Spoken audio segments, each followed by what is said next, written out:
welcome to session number 3 of our run through 9MMC, the 9th Mario Maker celebration. Thus far in the previous 2 sessions, we have completed 16 of the 25 courses in this year's package. I should perhaps say last year's package, because this was launched in December 2024, 9 years after the original Mario Maker in 2015.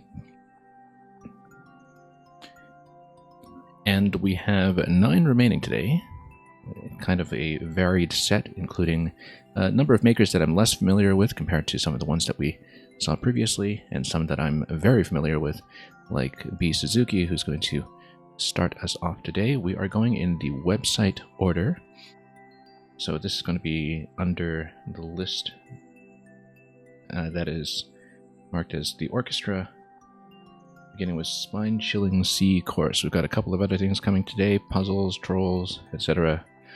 And as usual, we will be looking for every anniversary balloon. I think we've had a perfect record on these so far in terms of bonus content, and we certainly mean to keep that up to date. So, without further ado, let's begin with Spine-Chilling Sea Course. Watch out for the most spineless vertebrates of the Mushroom Kingdom. We'll make no bones about it.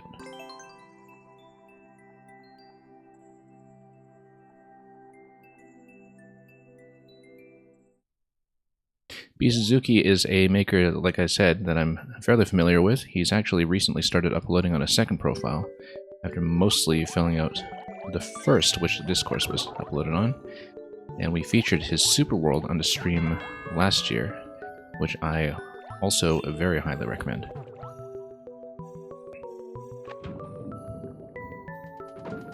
Anyway, we've got a lot of fish here. I think we're all going to die. Well, or rather, they've been swapped out for all of these bones.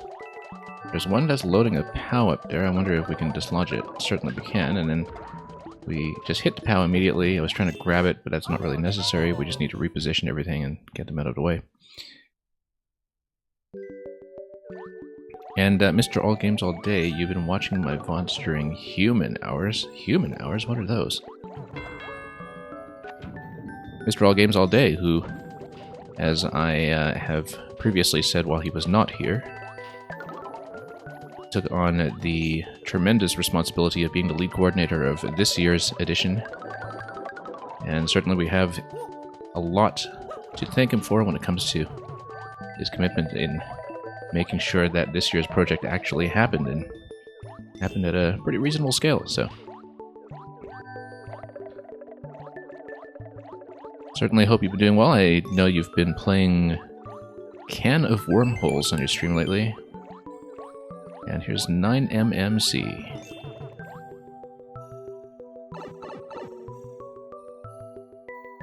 You're still exhausted from it, I see.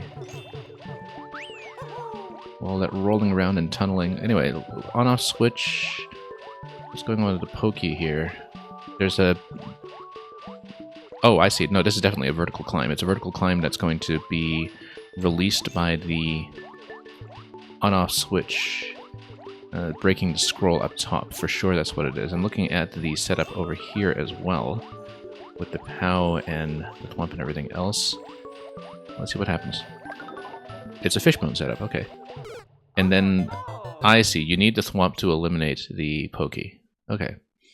The fishbone overlap, you can see it with the initial setup here. I mean, you can still see it at the bottom here, but of course the fishbones are loading the POW. Interesting what's going on with the bone shell there. It's getting the offset to work out properly. And yeah, we actually do have to race it over to the 10 coin. We can't just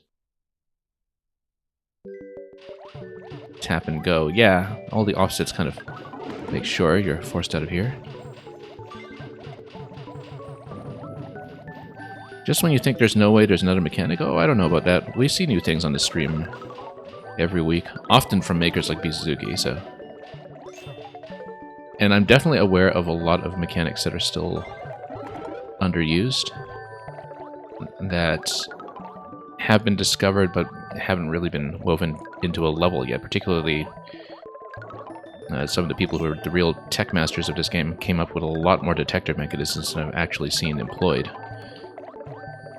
But even just very simple, elegant concepts like the baby blooper one by Shearwater that we saw in the last stream are really kind of a testament to how many things you can do in,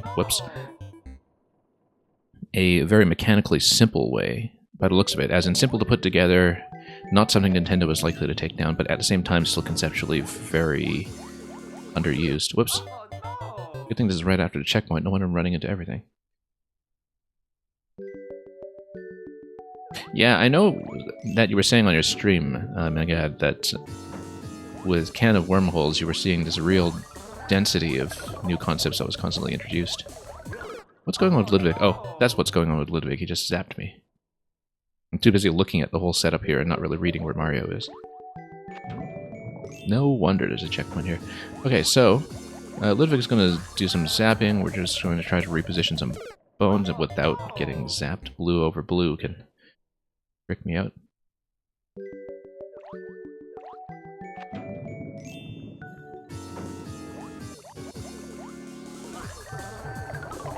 Okay, there we go. Got them out of the way.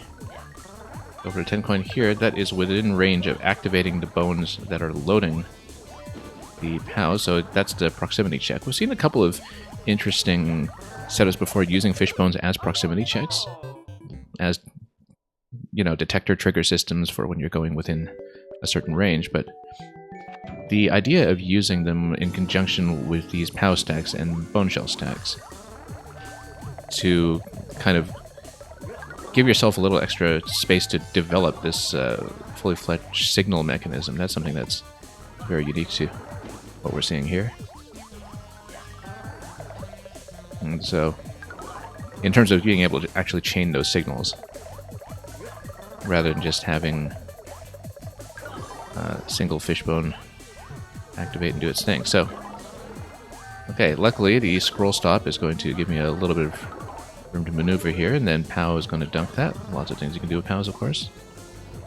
Or these the various trigger mechanisms. Now let's get out of Ludwig's way first, though. It might be his symphony, but we're still going to dodge everything he's throwing at us.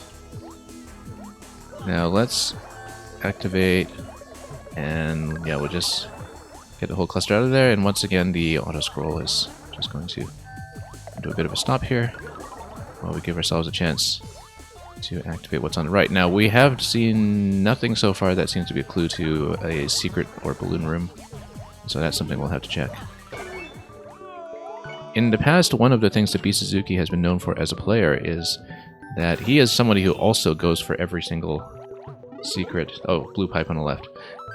In the anniversary projects, be it YMM or MMC, and in years past he has actually put together a secret room tier list. Because he's one of the few people who's really been thorough about going for every single one. Let's just get in now. We'll save those question blocks for later, why not? 9 MMC.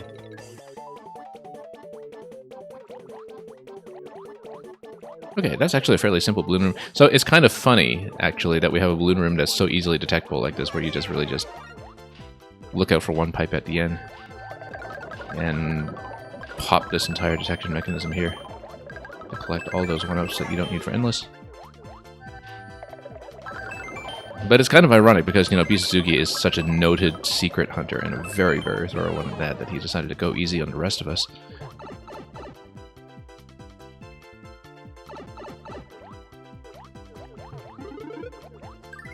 Anyway, oh, we're gonna miss that. That's okay. We've obtained so many 1-ups otherwise. And Mr. Electra, dude, welcome.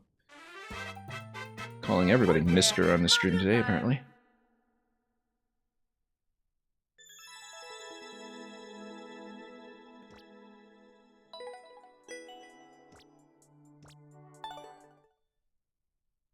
The irony is the real secret. Yeah, it takes a connoisseur to know that.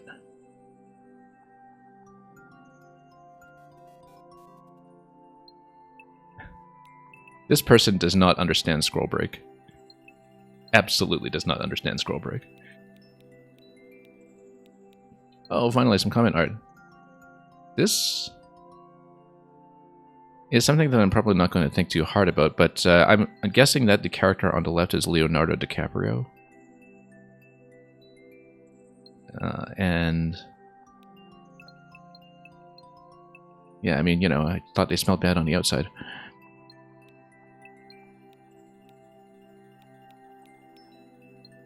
Lots of comments on this, actually. Like, more verbose comments than usual that we've seen. It's funny because I've been going through the comments of every level, basically hunting for decent comment art, and instead we've just been roasting the other players who seem to come in all trying to get DGR's attention. Oh, this is a good one. And Coco, who's also another maker that we're going to see today. Okay, let's go back. Yeah, Cats is very frequently a good comment artist contributor, so. Cats was also a presence in a lot of the early YMMs as a maker. And kind of blew up for a while as a streamer, too. Okay, let's go to the next level. Which will be the one by Coco.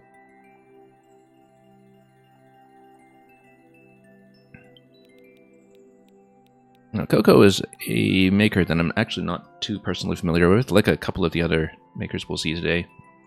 I think up to this point we had something to say about just about everybody. But Coco, of course, we've noticed some of the really nice comment art on the other levels, and for the Note Commander, we see this remark that when it commands with a special voice, they start to move. Let's take a look. Yeah, Mr. All Games All Day, Uwu is indeed in Scrabble. Actually, there is a... well, in the international lexicon. I don't think it's been introduced in a North American one yet. But the one that is used for international play got a big dictionary update this past year, and Uwu is in it. And actually, there's a good YouTube video by Will Anderson that is about that and about some of the other very notable additions, because it is actually a major strategic boost to the game.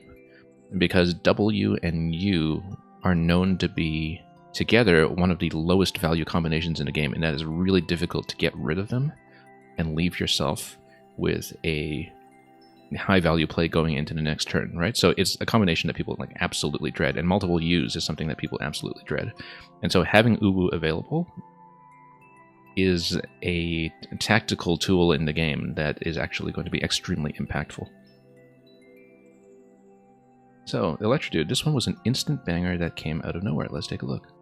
Very interested in seeing it.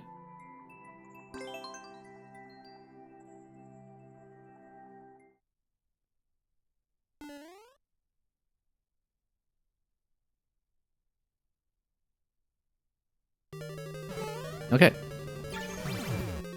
And, oh, so Note Block is clearly activating some kind of mechanism down below by some kind of collision with a spring, and it does a state switch. So Note Block equals state switch, that's what this is telling me. Jumping onto Note Block equals state switch. Okay. It's asking me to run across, interesting. Because it's telling me that this single tile overlap with the big bones, given the current offset, is going to work. Don't see what it's loaded on, actually, but that's okay. We'll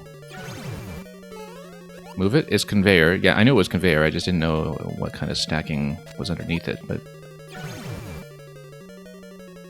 that's sort of interesting. That, oh yes, because it forces a bounce if you are running across that way. But why don't we just do a double bounce? Okay, good. And then we just need to time, whoops, the simplest of jumps. During playtesting, Coco asked you something along the lines of, hey, please give you feedback. And the feedback was accepted, yeah. Yeah, where have you been, Coco? I'll have to play through a lot more of their levels. No, I've seen Coco around in a couple of the different community discords and chats, I think, but hadn't really played his levels before.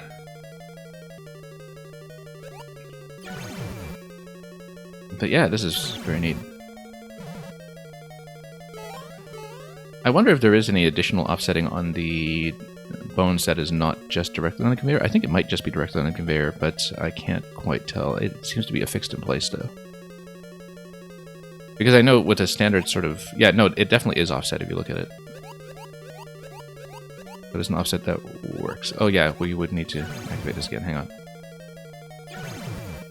And then get the ceiling bonk over here so we don't get caught in the corner. This is a neat little subtlety, actually. That, like, basically, if it's placed directly on these two tiles, then you run into the wall on the way down, and you don't make your way over it. Hence the purpose of this switching mechanism. And that's a neat little subtlety that we'll need to look out for sure. Okay, now let's actually get through this properly.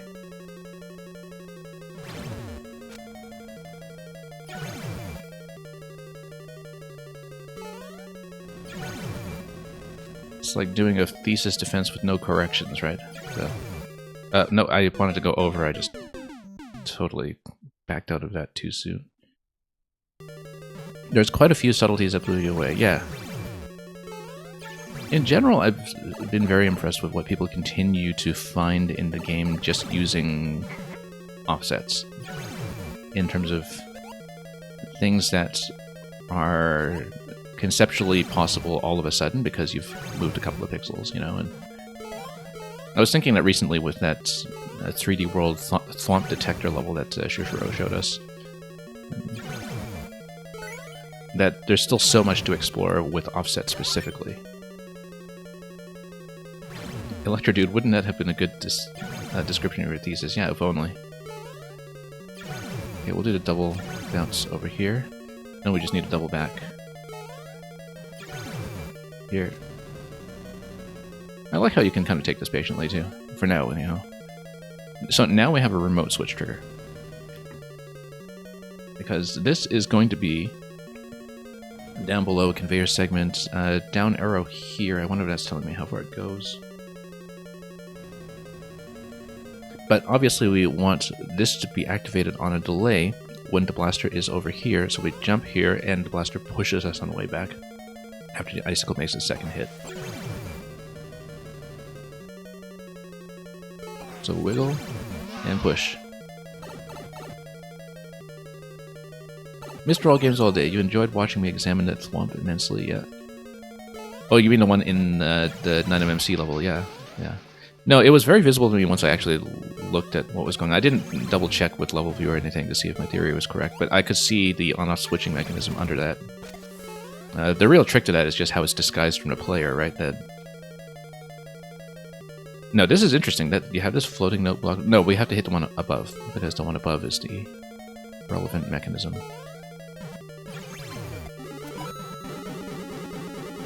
And, of course, we have this little enchanted road here. Podoboos are still going to come up, though, so we need to watch out. Come on. And then we have the scroll break. Very nice. This is going to be a donut block drop. No, it's not. It's just going to be jumping on a cannonball. What are we talking about? I'm looking at this donut block and thinking, oh, surely we just drop off of it onto the coin. Not so much. We just need to get up on... Whoa, oh, hang on. This one here. Drop everything out. And then, look at that note block, just beautifully placed. And here's checkpoint with 4 coins so far. I think that's complete. And then the Boo's going to give me a little tail to jump on. No, it's not. It's just... Oh, it's a Charvarg. Or I guess in Super Mario World a Blarg, but it's kind of like the Charvarg pattern.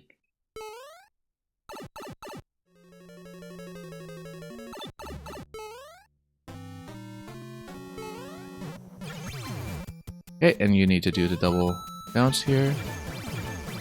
I know I was trying to get a high bounce and we just missed a train completely.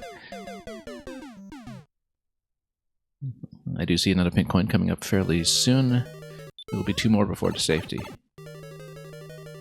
Mistakes were made. Yeah, very much so. I played so much Hearthstone back when I was still in alpha. Whoops. I actually didn't keep up with it for the same reason I usually don't keep up with collection-based games, where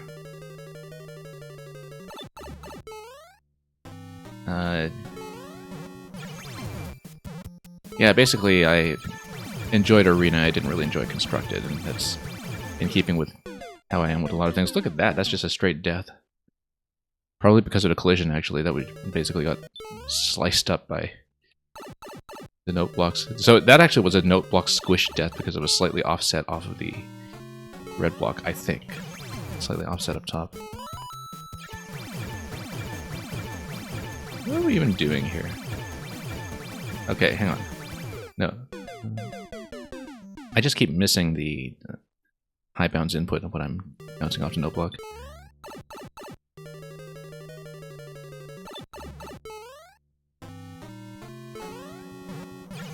And... okay. Yeah, you can kind of take advantage of the repetition speed on this as well, like the repetition speed limit. Whoops, that's a little too slow. So that note block is going to dunk the spring below it to activate the switch, but then you just take it through the tower up above it, and that will do just fine.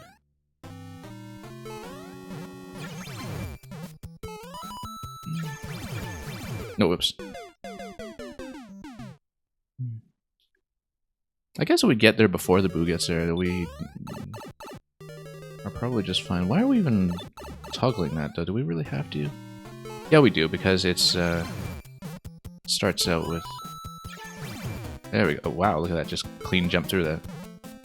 Didn't expect that. That there's a simple way to do things.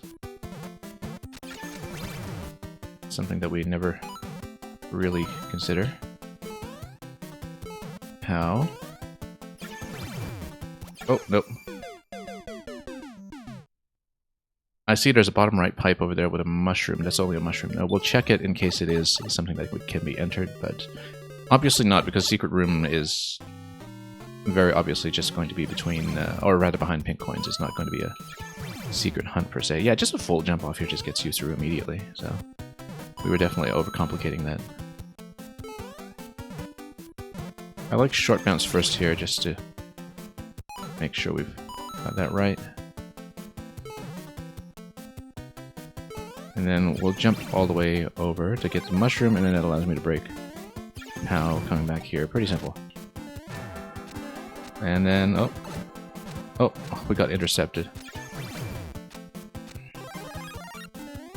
And I think there's no way to get up there in the other state. Of course, I'm always considering this kind of thing. We also missed the block up top, so we do need to be tall for it, I think. But luckily, we have as many shrooms as we like. There we go. And that should be the exit. Yeah, Mistral games all day. I mean, overthinking on our stream is just normal thinking.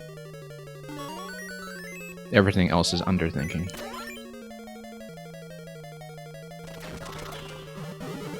And then, a very nice little trigger here.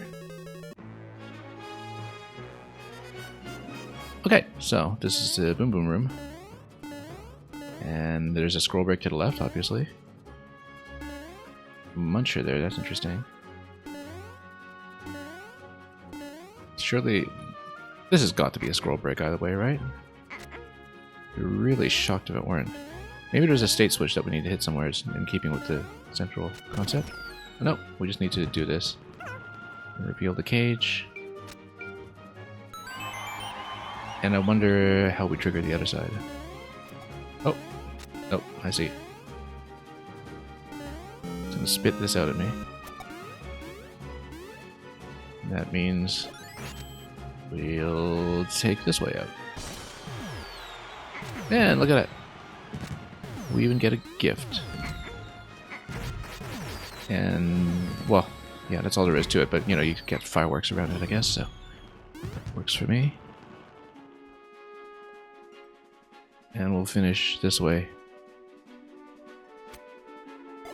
I mean, that's just semi-solid, so that's not going to do anything. I guess this is just for decorative purposes. Makes this look rather nice. Well, also because you can run over here to get the additional tiles of camera space for the balloon, and indeed the coins. Yeah, a very mangy Christmas to you too. Okay, so now we continue. And then, anything else to interact with before the axe? Not really, but we can check this little finale note block here. Okay, and we're out.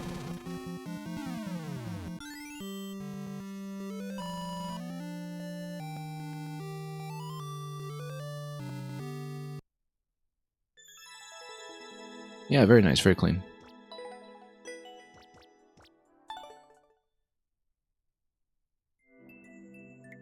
I feel like that's a concept that still has tons of room to breathe, but I don't know how much of the budget was already expended on the underlying mechanism. Might have been significant with all the springs involved with each note block trigger. And of course a lot of the things like the Boo Charvargs on tracks as well. That could hit the budget. Anyway, the next one is going to be The Power of a Hug. Oh, this is going to be Rubik's Cube. Looking forward to this one. Rubik's Cube, a long-standing fixture of the Maker 2 puzzle community. Most notorious, of course, for his 7MMC Rosetta puzzle level that was actually just kind of purely about playing the visual puzzle and not really playing Mario as such, which was really kind of unique. Anyway, hugging a wall before entering a door can impact what happens when exiting. Oh yeah, Electrodude. Yeah, I guess when the lava came down here with the mechanism. I haven't been actually looking at mechanism reveals carefully enough. So you're quite right. That would have been visible. Anyway, the description on the website has something additional to say here. It says, not 3 hours long this time, I promise.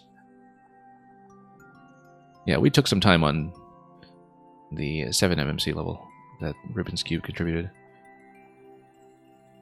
Also a kind of co-administrator of a lot of the puzzle community contests in the past. So, let's see The Power of a Hug. Rubin did wonders with this concept in a very short amount of time. Well, we'll find out.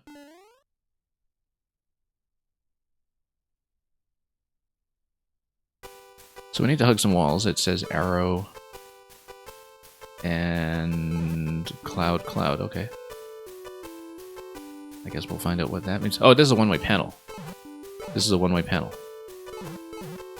This immediately tells me that this is a Maker 2 specific thing just because of all the changes to one-way panel logic. Okay, so we're going to be big, which means we're going to have a half tile over the door. Well, kind of a 3/4 tile, I guess.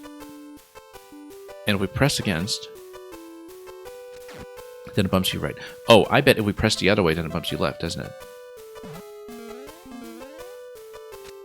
I'm going to try not hugging it. I'm going to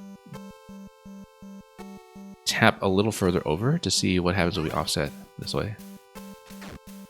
And then, oh look, we're actually in between directly. So if you're not pressed all the way, then you wind up spawning in between, like that. I was kind of wondering if it would spill you the other way, but it doesn't. And then... Did I lock myself? No, I didn't, because you can just hug it. So if I hug, and I press... I actually did totally lock myself. I'm pretty sure I actually did lock myself. Oh, no. Hug. Yeah, we got it. No. Yeah, and we got dunked. Okay. Let's press. And yeah, you're wondering, Sumimengo, how this mechanic was discovered. Oh, puzzle people find things all the time. Anyway. Okay, nudge. Especially when they break under playtesting. Anyway, so if you don't hug, then we'll see what happens. So this is still a tutorial. So let's say we press against this. If we press against this, then we get offset as before. And then we're here. So if we therefore don't press against this, Then we drop. Okay. And then we can drop that gate, and then we can hit the on-off switch down below. So now we press in. When he first showed you this as a concept room, it was a soft lock. Yeah. I can see that happening. And then now we have something to press against, which is not a one-way panel, but just still a collision.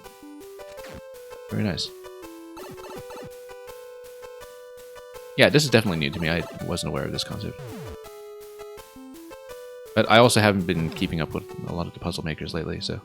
Okay, so this way we can face the one-way panel once again, and then they should nudge left. As expected. But then if we nudge left here, then we have the ability to... Oh, actually, we specifically want to drop. We don't want to nudge. We just want to head in this way. Oh, hang on. We actually do need to push away from it. Because, yeah, when you spawn in, you can push away by about a pixel, you see?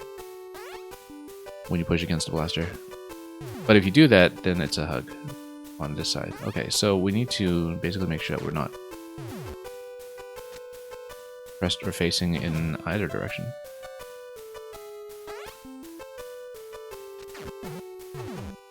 Hang on. Yeah, we actually just need to re-enter this. Re-enter this completely.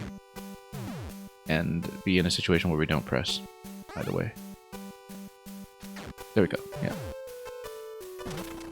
This is not Maker 1, so we can't bust this from the side. And then now, we can nudge this way. And then we do the drop again. Except we need to get out here first and loop back around. And then we just stand over like this.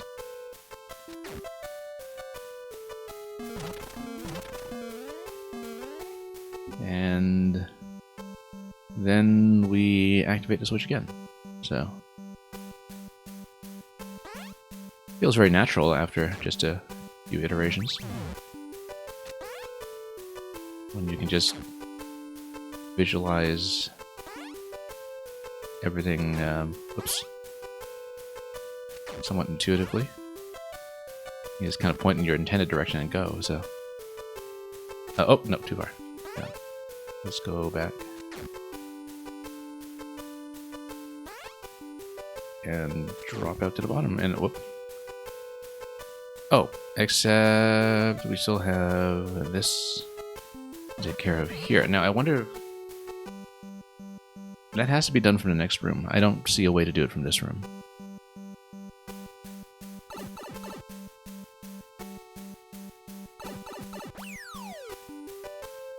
Which might be a bit of a problem because... no, that's fine, because we're in the off state right now. In order to do this, we actually have to take a death. Because we need to restore in the on state. And we need to be in the on state with no big mushroom, so we absolutely have to take a death. But we have to take a death with checkpoint obtained, of course. So we just drop. It's one coin here. The one coin is past checkpoint. It must be past checkpoint. So... we don't know if the other one will be a safety or past the next checkpoint, but we're going to have a required death for the secret path.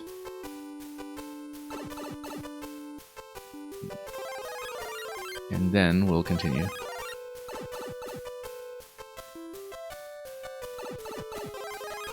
Okay, so next, let's map this out here. We'll eventually break ice, we'll eventually have state switches to remove blasters.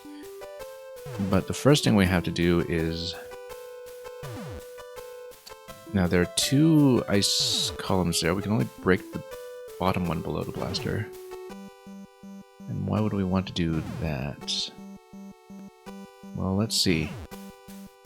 The one-way panel here to our left is going to constrain us a little bit, but...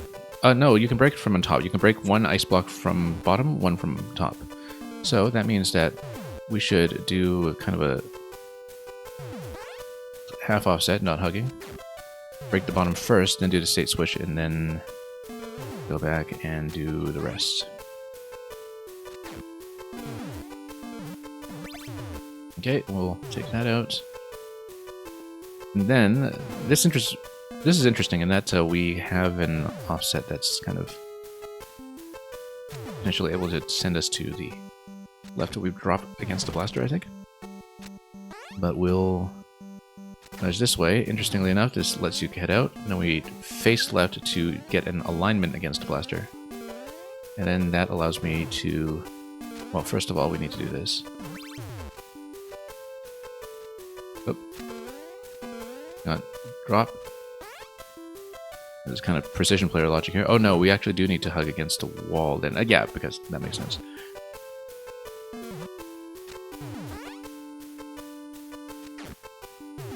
And we want to kind of hug left against it in that case. Okay. What do we do this?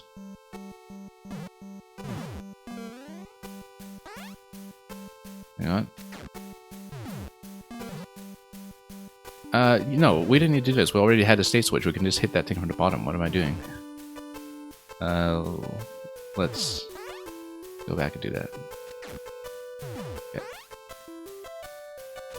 Whoops. Let's fix this up properly.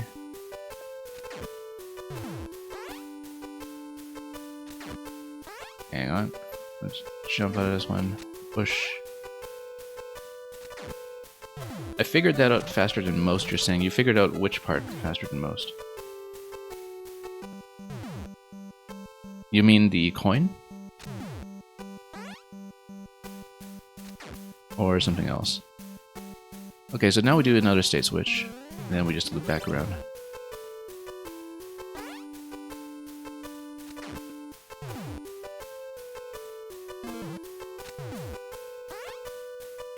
Yeah, because people look at us and say, this is MMC level, we don't do required deaths around here. They say as they run into the troll level right after this one. And, okay, so we drop the blaster over here. Yeah, we just smash and drop it. That gives me a potential alignment off the door on that side. A lot of this is just breaking ice and then reaching the on-off switch when we're able to. Not much else we can do with this as an ordering problem, so. And I wonder if that question block is actually a fine block that would respawn. It potentially is, for all we know. The fact that this is giving me a big mushroom here makes me wonder if it is possible to take damage somewhere. But I don't think that would necessarily be relevant, so let's just drop in the middle here. And look at this, because you drop in the middle, you are immediately offset at the first opportunity. And then you drop like that. Yes, it is a vine block, so that blaster does get removed from play. At this point, we're able to access the on-off switch if we hug right. And then the rest is just an ordering puzzle. We'll just, you know, take the ice blocks a little bit at a time. And then use the blaster offset to proceed. Where? No, we want the current state switch, and we just want to have a non-hug drop that will send us to the left by offset here. And then we just do another state switch. Okay. And for the state switch, we just need to press right once again. And then we use the blaster drop from the find question block to send us left after that.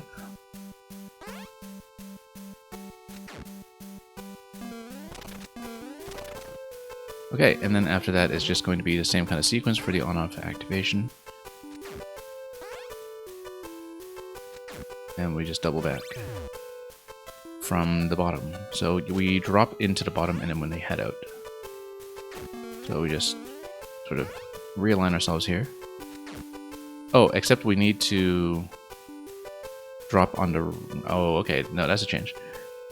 We need to rethink this, because it's only the right side with the donut block that allows me to drop out back. No, it doesn't go to the bottom because it goes to the right side of the one-way panel. So what we actually need to do is we need an alignment that would Let me think about this. Allow me to... face left. Okay, yeah, no, I hadn't stopped to think about this. That's we do need the on state in order to get out of this room into top left pipe, but we need to be able to get into the bottom left quadrant of the room, which means almost certainly dropping through this column here. If we want to drop through this column, we need to find out how to avoid the offsets bumping me to the left when we drop, which might be interesting. Now, if we press against this kind of points you left. If we don't press against this points you down, but if we kind of hold right and bunch up going in... no, you still get caught by the offset no matter what. So, do we have something like a potential damage source? This is a thing I would be wondering.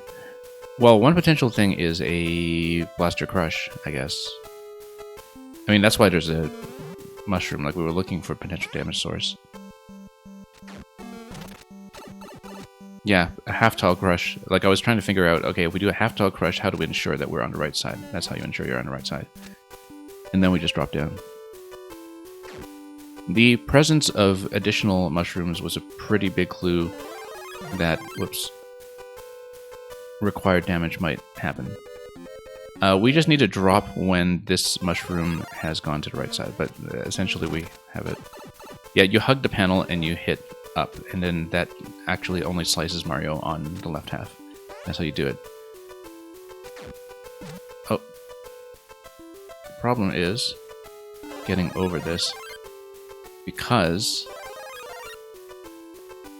ideally I was hoping to kind of drop to the left side so we could wait for the mushroom to get out. But no, we don't need to. We can just take it. What am I talking about? We can just take it and go. We don't need to remain small. That actually just forces you to be big going into this segment, taking the flag over here. We have not seen the second coin yet. It might be a safety since we're past checkpoint. It should be a safety since we're past checkpoint. Yeah, Electrodude, just get in the pipe. Yeah, I know. Imagine if I actually listened to chat. Okay. At this point, we have a damage source that's available here as well. Interesting kind of complication of the concept that we should actually think about damage sources now. We know that if we head right, then we can start eliminating blaster columns. Obviously, we're going to time out, but let's map out as much as we can. And then you get this, and then that allows you to offset on the left side. However, we don't want that yet, do we? We want... Actually, what happens if you do this? The blaster should respawn, but I was wondering positionally what was going to go on with it. 9 seconds, that's okay, we won't see it. But if you hug this way... Oh, that's interesting. Yeah, because it forces you this way, and then we have time up just as we take a bit of a poke in the feet there. So this is something we have to keep in mind. That we will take damage by being squashed in a lower tile like that. That's a neat little nuance I would not have known either. I would not have thought about this until seeing the door exit in action, because I haven't played nearly enough with the big mushroom to see interactions like that. Now, interestingly enough, we are not going to get an additional big mushroom just yet. So what will happen is that potentially we need to be small. And then we're going to get it this way. And what's going to happen is that we need to be able to pick up a big mushroom with an offset facing left, which would then allow me to... No, actually no, we just need one with a straight drop down. Big mushroom with a straight drop, and then you eliminate this.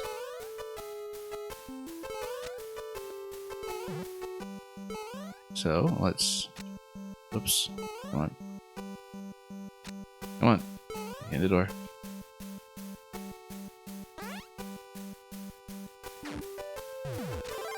Okay, so facing right, actually, and no, facing nowhere in particular. Let's just drop like this. That should count as a hug, right? Let's take a look. Yes, it does. Hang on. Let's redo this.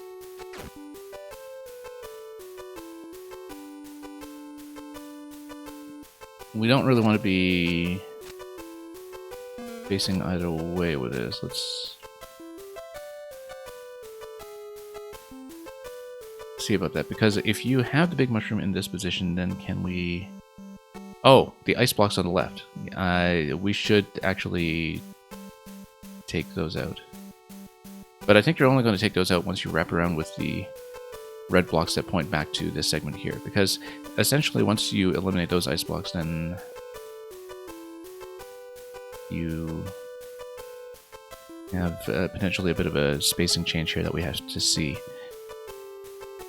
So let's say we point back this way. We hit the on-off switch, then we do the obvious thing and just take the bottom passage, actually. Why don't we just do this in the first place? Didn't read it properly. Having done that, we can now just offset our way back, facing left. And then, over here, we now just drop these and then punch this out.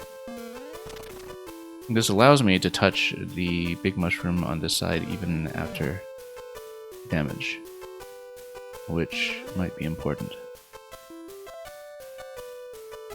Because basically it allows you to be small. Going here, we need a state switch in order to take out this passage up here. The next state switch is going to do this. Let's... Oh, also, yeah, because it allows you to run out the right side with an offset exit here now. So, but that requires a state switch for sure, I think. Or not. No, it doesn't. Or rather, yeah, no, we do have to hit on off first, because when we're in the crouching position later here, we'll try to enter the door that way.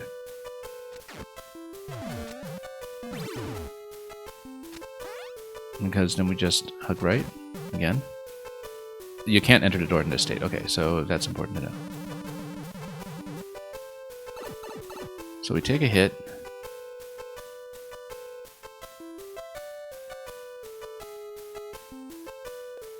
Now this is interesting because we can wrap around to be big Mario. It doesn't make a difference if we're big or small though, as long as we are one tile wide. You can toggle the state switch, respawn the blaster over here.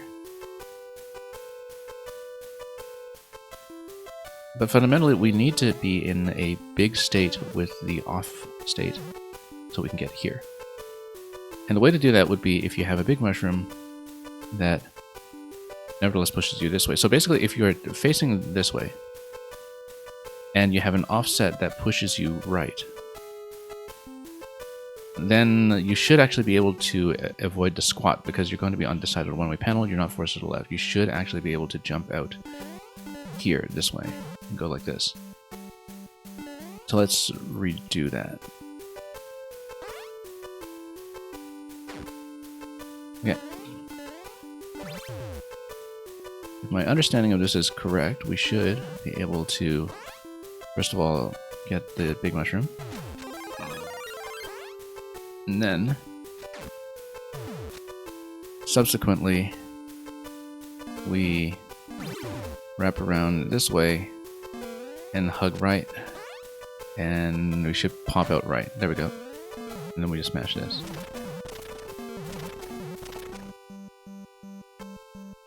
After that, the only thing is the bottom left that we would need to smash up, because that would allow you to exit with the big mushroom safely in order to get over here in the off state as the exit pipe. But we'll need to do one more round like this first. So we wrap around this way. We force ourselves left. No, we don't, because we still need to break that. We force ourselves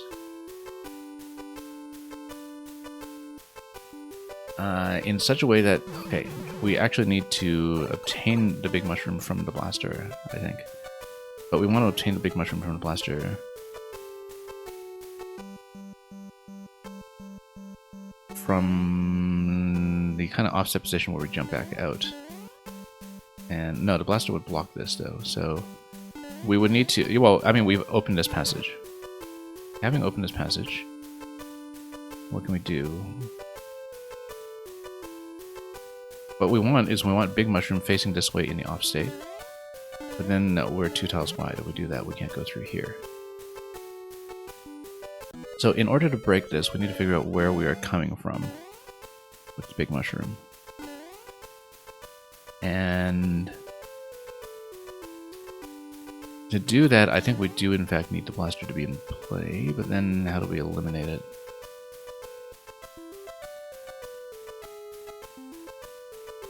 Well, it's on an offset. What we might actually want to do is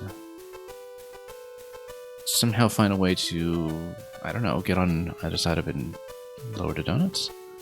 It doesn't work because we can't get into the left while the blaster is in play. So what we want is... Actually, maybe we don't need to... So anyway, blaster's going to be in a halfway position here. We can get down here, grab a big mushroom. We can see how we can get out with a big mushroom in the other state. Let's see this. We've got 30 seconds. We need to redo a whole bunch of this, but that's okay. But essentially, we need, whoops, to have a big mushroom available. Actually, instead of doing it that way, let's go in here. So we're not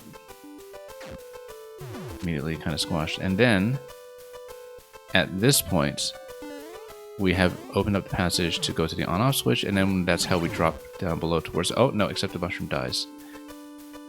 So that's a nuance that we hadn't thought about. But what we want to do is... Well, let's redo the whole sequence first of all, and just get back to that point. And let's just try to buy ourselves some time by doing it relatively quickly. So, yeah, opposite left over here, then we... No, because that offsets you immediately to the side. Let's take this out. Hit this, which I was staring at for the longest time. And then we duck back out this way.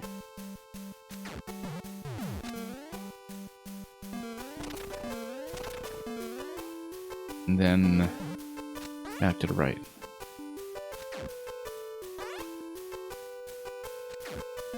Okay, once you see it, you can get back to that pretty quickly. At this point, we want to wrap around this way.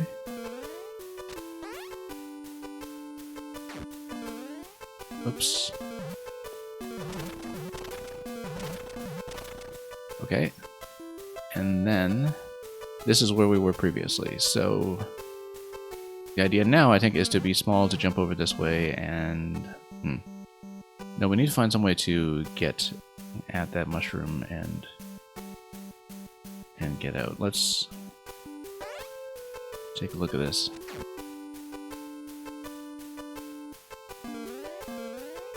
So yeah, taking a big mushroom to the top left with an off state is what we're going for. Now we can walk away from it this way, but why would we? Because if we fall down towards that mushroom, then we're able to manipulate our offset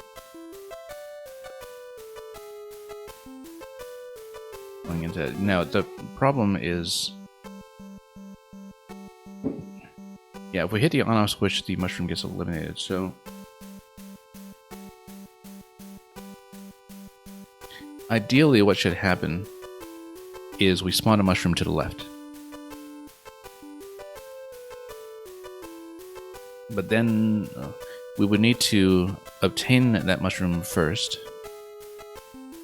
and then jump to the left side, and then we're kind of trapped there with no state switch.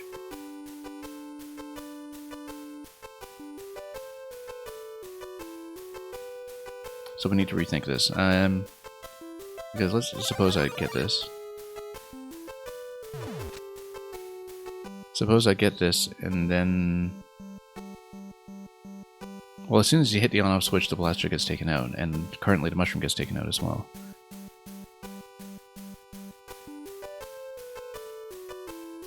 If we get back to the off state and take damage in that location... Or actually... Nope. Yeah, you're not going to be within range to actually spawn anything on the left, so...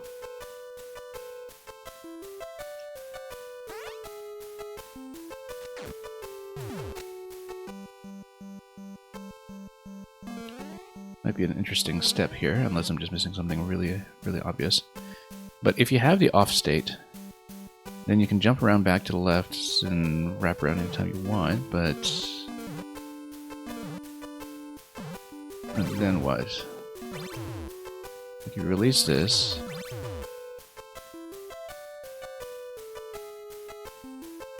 Then let's say you come out here with an offset, then you are trapped this way. But let's say you have the off states, and you go around, having opened up everything else. So the last thing we opened was this. The last thing we were thinking about trying was having this open and then going for the on-off switch with the blaster and mushroom in play, but that has some problems. I think what we want to do is we want to be thin again and have access to the on-off state while we're not holding the mushroom, because then we can toggle off on to off, or rather no, off to on, and let me think about this. Yeah, let's take damage.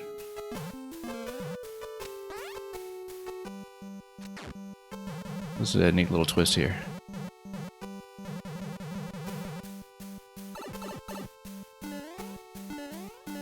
So we can do that. And we can go back to toggle the on-off switches again. And we try to get into a position that will allow me to grab a big mushroom.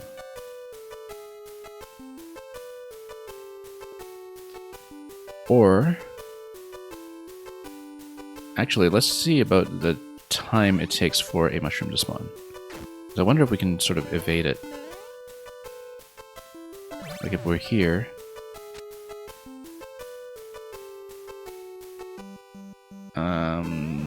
let's take a look at what happens. Yeah, it takes a moment for the mushroom to spawn. Which means that if we get in through the door and we jump immediately to the left,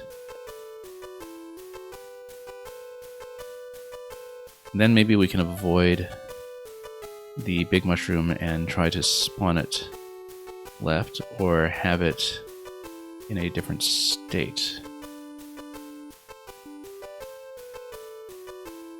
Or even hug the blaster tightly enough that it does not spawn.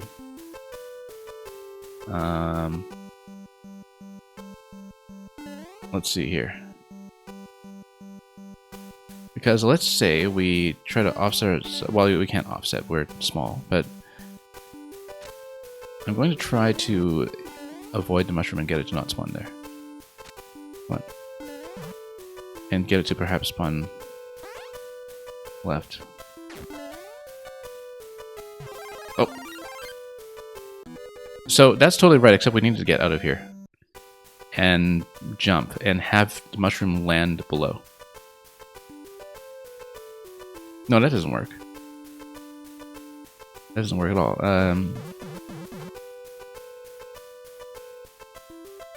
But we can get it to fire left, that's the important thing. But we need to get it to fire left and land. And then at that point we would be able to somehow get out of here.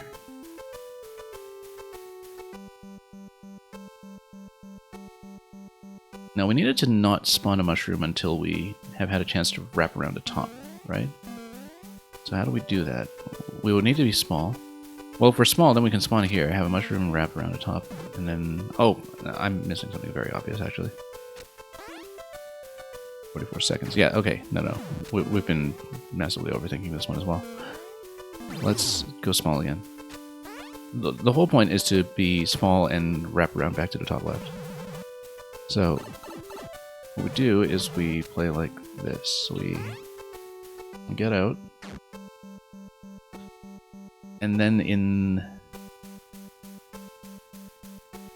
this state, we have access over here. We avoid the big mushroom and just run right immediately, I think. And then, oh, hang on, no, we would need, no, we spawn through this door and through the other one. Okay, so I won't have time to demonstrate it without resetting, but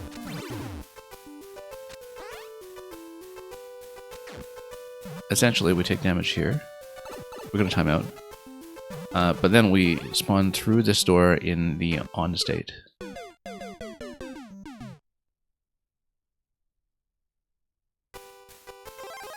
Okay, so let's just redo quickly.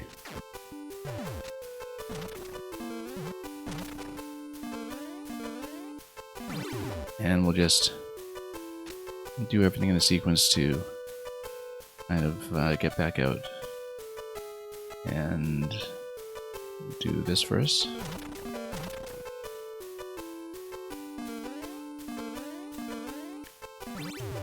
And then reverse this way. Oh, whoops, no, hang on. Push right once again. No, that's wrong. Rather, push left to get out this way.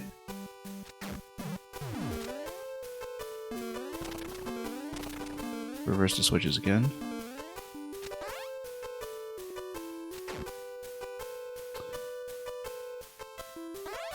Yeah, so we push this way.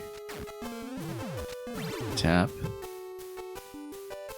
But then we go to the right.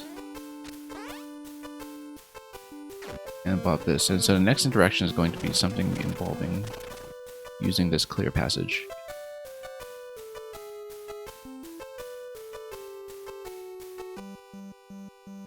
Yeah, and the thing is, if we're small, we can always just run through this one-way panel and wrap around to the other side after hitting the on-off switch. We still have full access here to swap back and forth to our heart's content. So what we do is we will take damage.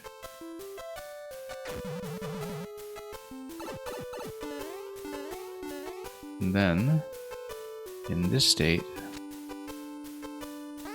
we're able to toggle the on-off switch once more.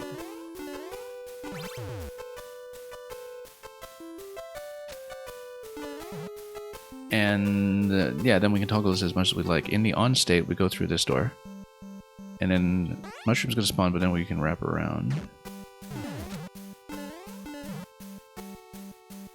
Here's the problem, is it's still going to eliminate the mushroom, and I wonder if there's a good way of avoiding that. I'm not sure there is. We would need the mushroom to basically just spawn to the left, but then how do we get out of there afterwards? Because I'd like that mushroom to just kind of roll out of there, ideally.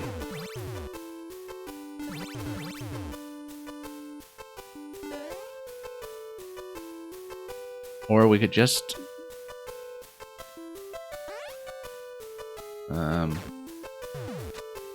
yeah, because that's going to spawn...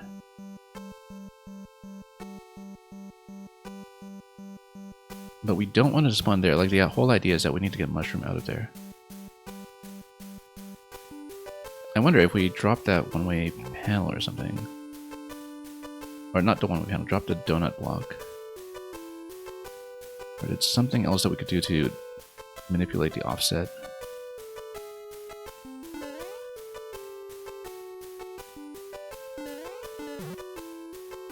Let's say we're big. Let's say we're big. We come over here. And then we wrap around here. And then we hit the on-off switch. Then what happens? And then we're too big to make it through here. Like, the idea is that we need to be able to get through this. And have a mushroom that we can obtain on the other side. And I do think that eliminating those last two ice blocks there is going to be key. But in order to do that, we need to find a way to drop the blaster. Or not spawn it while we... Actually, we just need to be big, and we just need to wrap around to the left side while big. But no, we can't, because this is one tile wide.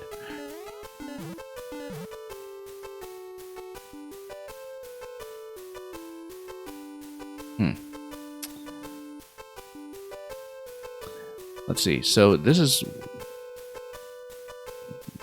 going to be an on-off switch there. We need something using this clear passage. So for example, we can get a big mushroom, we can walk across, we can have the on-off that gets rid of the blaster.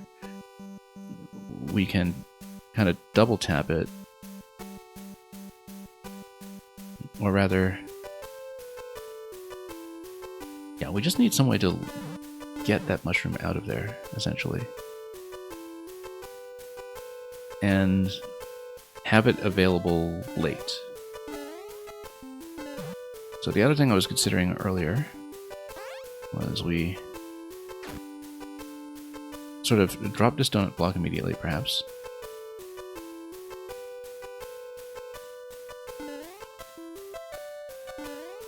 Nope, that's going to go this way. Yeah, but if we jumped, then mushroom would be docked here. But then we can't get out, so that doesn't help.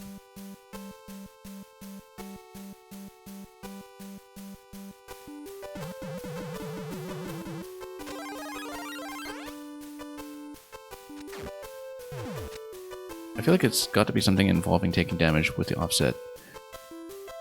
But you... maybe there's a timing element here involved, where we need to open up the on-off switch at a specific time. Like, I wonder if it's possible to race it such that the mushroom stays on top. Like, I don't know, it would be kind of strange for this to be such a time-sensitive thing. Can't be that. I feel like this is tested specifically to avoid that. So the idea behind this is that you would get the blaster to fire, and then you toggle the switch and eliminate it just in time for the blue blocks to catch the mushroom.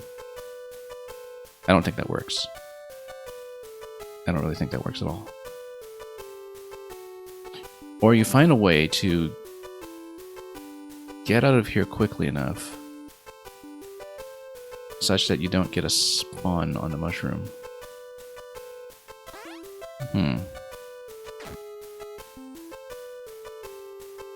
Yeah, if you're hugging, then it doesn't spawn. Then... see, we're not actually far enough to the left to open this up. So, I can get the mushroom to spawn on the left, I just don't know what to do after that. Because we would just be trapped here anyway, right? That doesn't seem to do anything for me.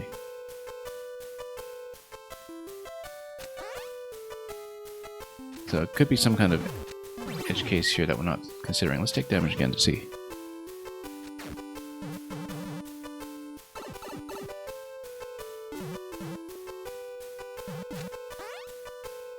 So what we can do is open this up.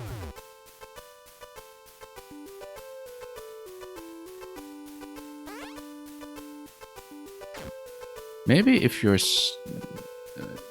this size, you can get up to the on-off switch quickly enough to do the catch. No, you can't, because you would fall through the one-way panel.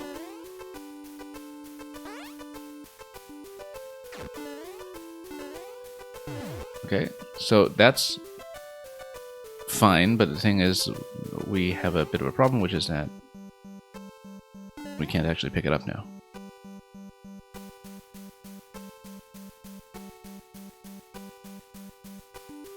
But ideally, this is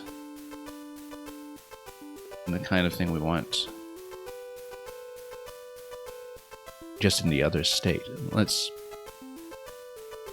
see.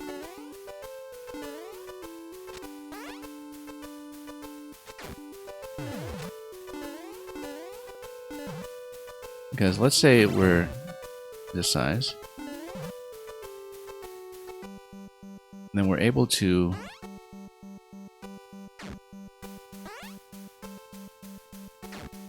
if you're not Big Mario, you're able to come here. Oh, actually, you know, if you were completely small, that actually changes one thing, which is that you would be able to get out here in the blue state. That doesn't do anything for you, though. That doesn't do anything whatsoever.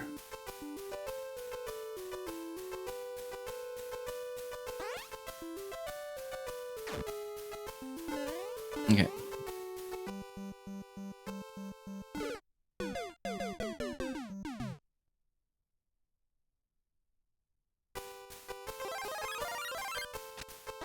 Missing something obvious. Or maybe something not obvious at all, and, you know, some kind of big aha. We do need to get the on-off switches up and running right away. If it weren't for that, then we could actually just do the half-tile damage trick here, except there's nothing to punch you up against, so no, never mind, that doesn't work.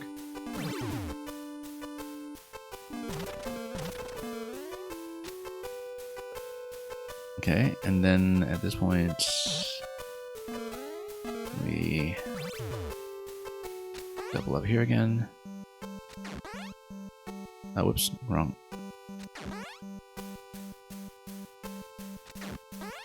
Face this way.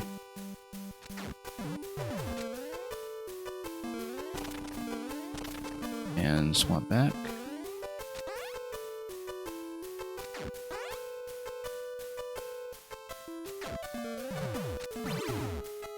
And then wrap around and swap back. So once we get rid of all the ice, which doesn't take very many steps. See, this is when we deal with this problem here. Ideally, what I'm going for is the ability to pick up a big mushroom either on the left side or basically pick it up in the blue state. So we can eliminate the ice blocks down there and then get out. What do we need to... So for example...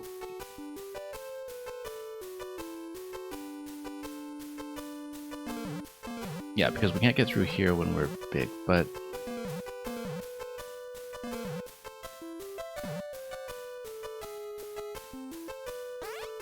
Just thinking about what we're assuming here.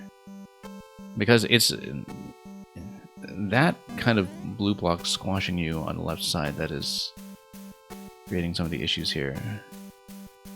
If we can...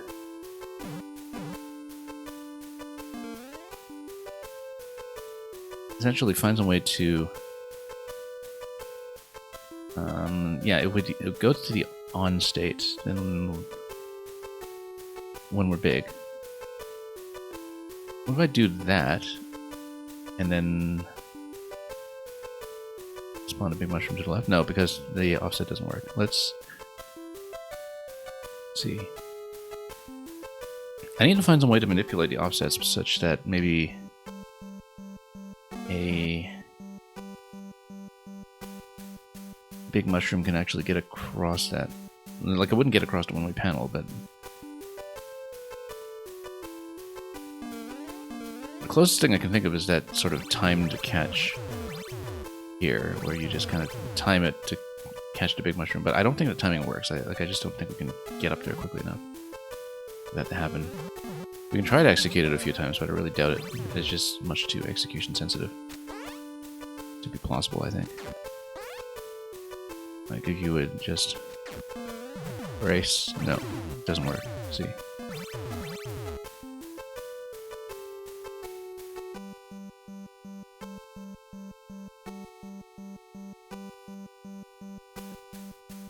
I mean, we know that in this state, if we jump it immediately, we can stop the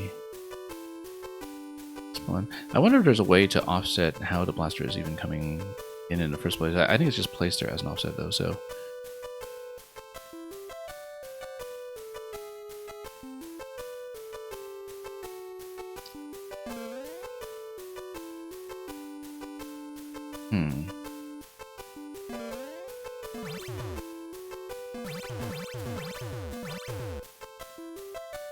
So over here,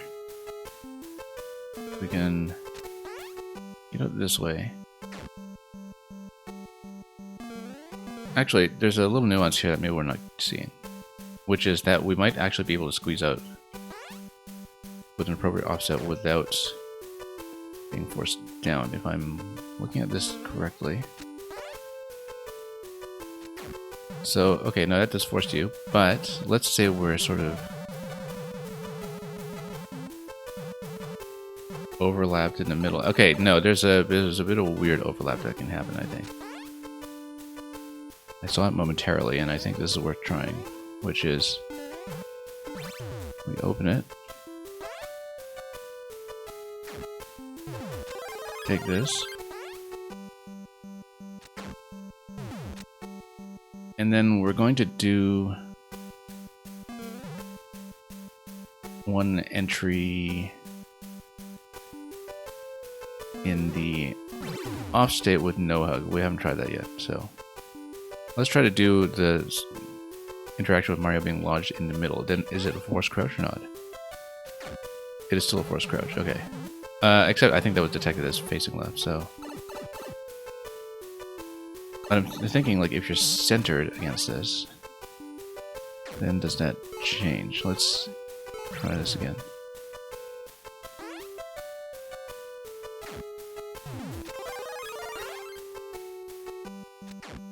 Okay, so the idea is that we're going to do it like this and kind of go halfway. Yeah, you're forced left if you're centered.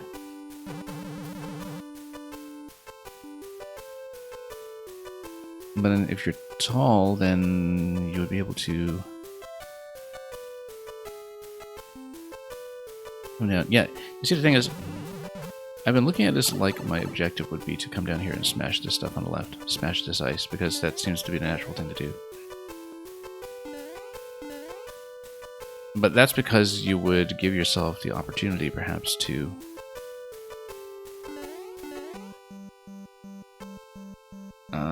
well, if you're in the off state here, you have no access to the switches regardless, but... Again, the end state that we're looking for is this. We want to grab the big mushroom when we are somewhere in here with the state set to off. That implies to me that we have to pick up the big mushroom somewhere here. Picking it up requires the blaster to be up. If the blaster is up and running, then we had to enter whatever segment that is using the on state. If you enter using the on state, you enter here, you're able to jump around, but then if you're entering using the on state, you're stuck here and you can't get out in the middle here.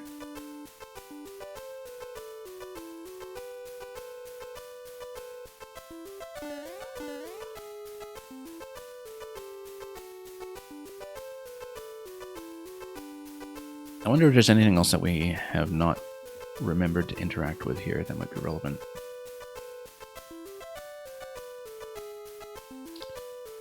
Let's say you're small. We've got 60 seconds, we can't really demonstrate this, but... And you'll be able to run over here.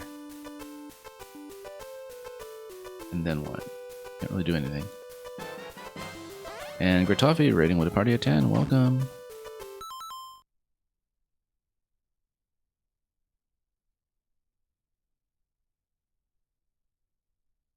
I hope Echoes of Wisdom is going well for you. I know that you just started, I think, after wrapping up Bowser's Fury a couple of days ago, and I hope that's going well for you.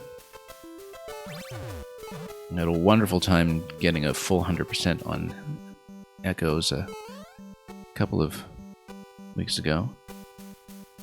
You folks who just came over from Gratoffy's stream, welcome Chris Shadowfox as well. If you haven't seen this already, we're most of the way through the steps in this room. We're about to time out, and I can actually show you what's going on here from the start of this room, at least. Because there is one particular step that I've been jammed on for the last long while, which may or may not be something obvious that I'm totally missing, but... Okay, so you get a big mushroom here. So this puzzle is entirely about this. That you can offset your exit out of one door if you're in Big Mario here. So let's say we're facing right on this door. Then we pop out the right side of the one-way panel this way. And if you pop out, then you can do all kinds of interesting things. Like, for example, being able to... Oh, no, wrong switch. Hang on. I made a mistake here. Let's get back here for a moment. And let's grab another mushroom.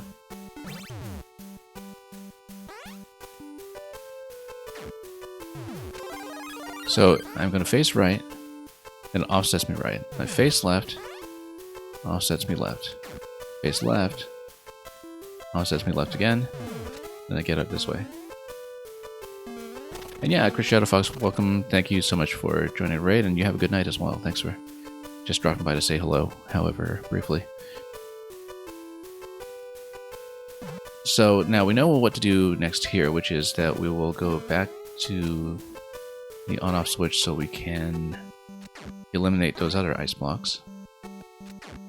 So all of this is pretty straightforward, and we can do that quickly. And then we can face this way to pop out the right side, which then allows me to go here. So yeah, here's the thing. Exit pipe is this. And in order to get to that exit pipe, we need to have Big Mario in the top left. We don't know how to get Big Mario into the top left, apparently. Once we eliminate the ice blocks in the bottom left corner, then we're able to offset a door exit here, and then we're able to crouch, jump, and exit left that way. Currently, we don't have a good way to do that. Because I don't have a good way to fall down there. The only thing I can think of is if we find some way to maybe displace that blaster that gives us the big mushroom. Or find some way to quickly spawn things on the left with it. Oh, you know what? You grab one mushroom quickly. Oh, but then you can't get to the left. So what would be our damage source?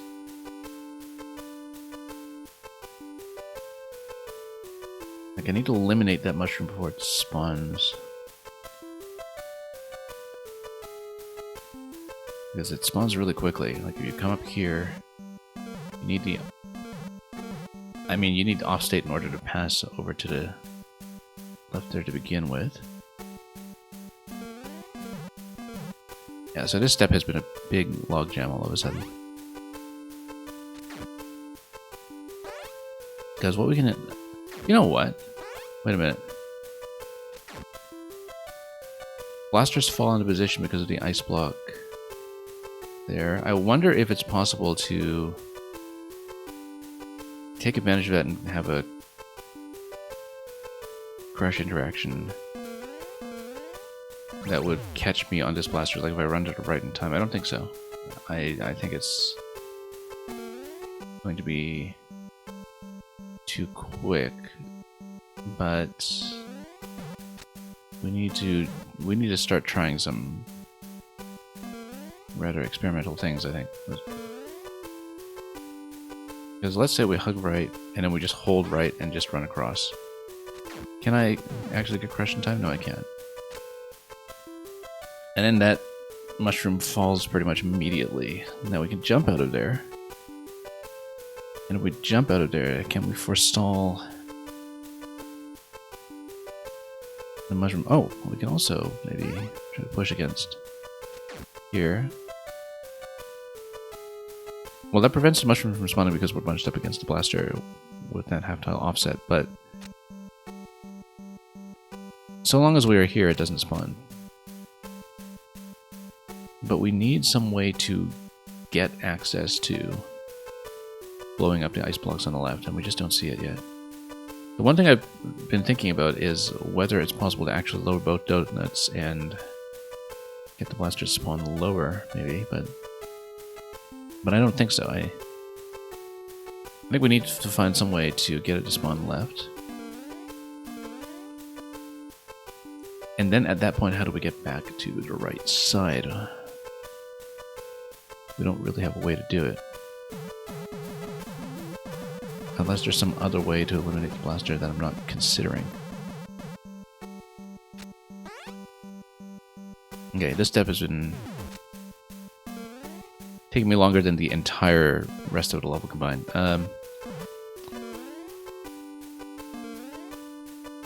What haven't we used to our advantage? And basically, if you do this, and hang on, raise this again.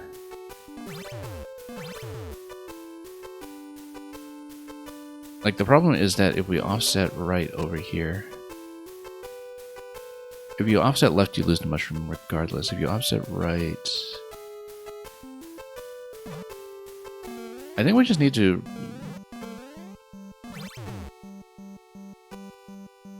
run out here. I wonder what happens to the mushroom position if we...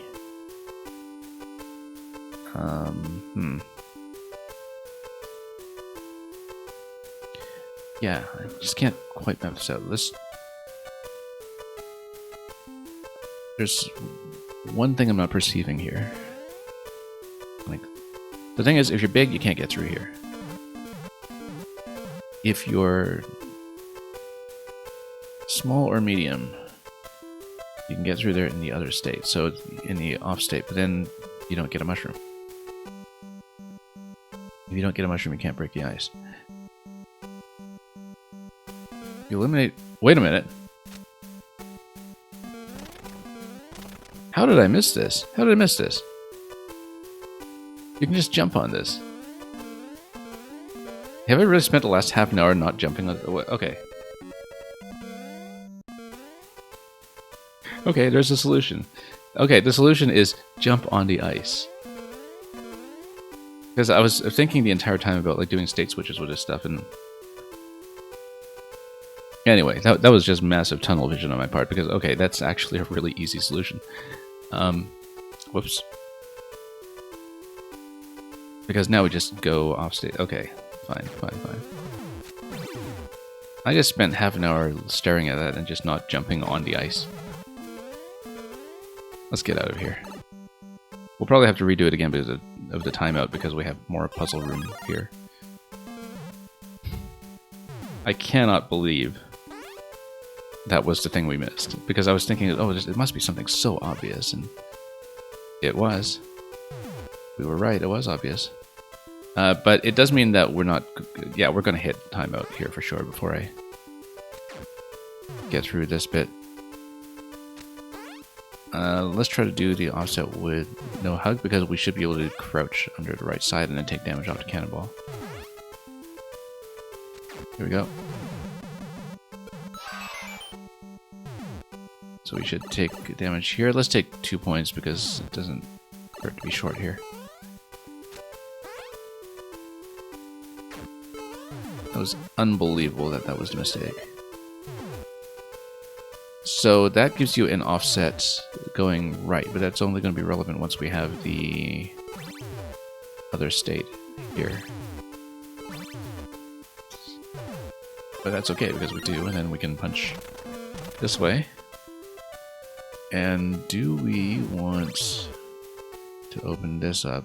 I mean, interestingly enough, this can be busted down, but that doesn't do anything for you. We would need to walk on top, on the left to bust that final ice block. Okay, so let's wrap around back there quickly. I cannot believe that. Anyway, this is a really quick room now that we saw the one thing that was missing, so...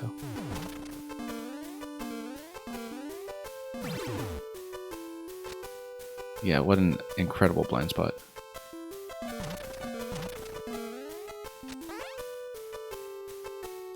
And then, oh, whoops, wrong. Let's change the state first. And then hug left.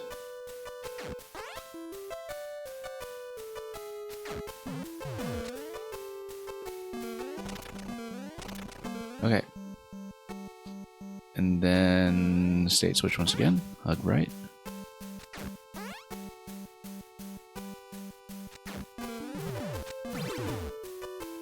Okay. So now we want to bust down the top middle, which we can do pretty simply by going like this. And then we do another state switch that will allow me to wrap around, so.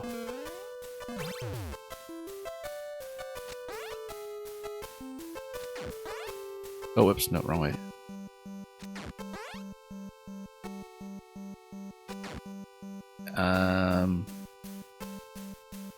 Yeah, we just double tap the switch to eliminate the blaster. That's exactly what it was. There's nothing more complicated than that. We just double tap. That was the thing that was missing the whole time. That is actually so easy. Because that's the whole time I was thinking, oh, how do we reobtain the mushroom? And then the tunnel vision definitely got to us there.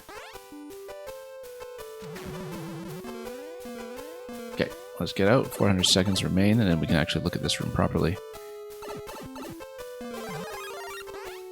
So let's get out here first. And then if we do a non-offset door entry, then we can take damage here. Let's take another point just to make movement a bit easier. And then at this point we can raise this to have a right-facing offset if we want. We'd actually want a left-facing offset when we get there. And regardless, there's a blue state block, but the idea is to eliminate as much of this as we can. And we actually do a non-offset here to do a drop. Once we do a drop... Oh, I'm stuck.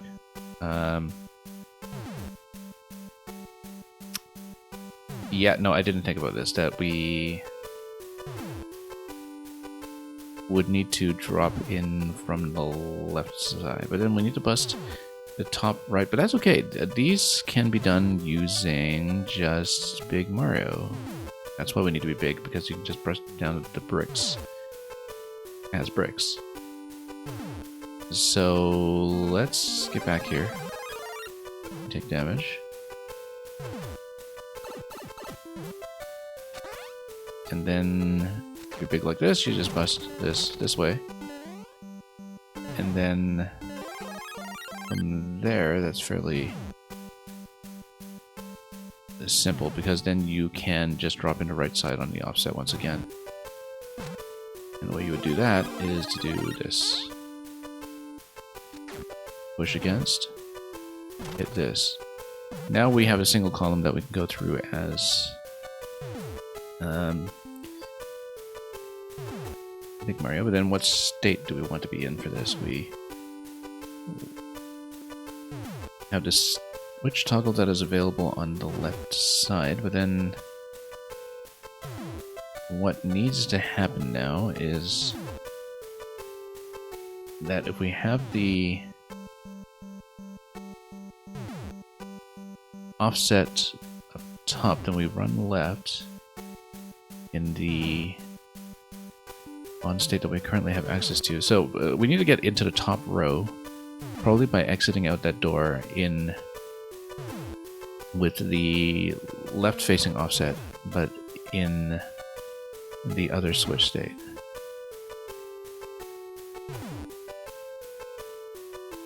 And we'll need to figure out how to do that. Let's see, because we haven't actually used that offset property on the cannon yet. Currently, the way to do that would be to take damage.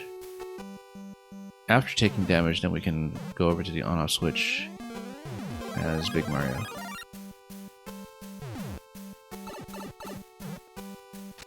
Or as Super Mario, rather. Super Mario as distinct from Big Mario. So now we're able to do this. But then we don't have access to a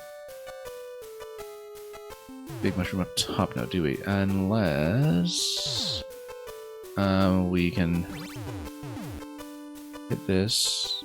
Well, I mean, we can grab the one below us.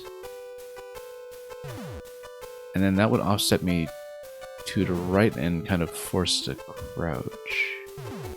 We don't want to force to crouch. What we want to do is force myself to face left.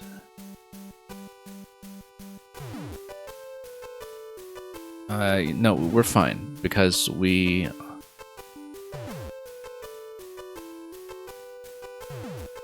No, we would be in a crouch state if we grab the Big Mushroom and head right. So let me rethink this a little bit.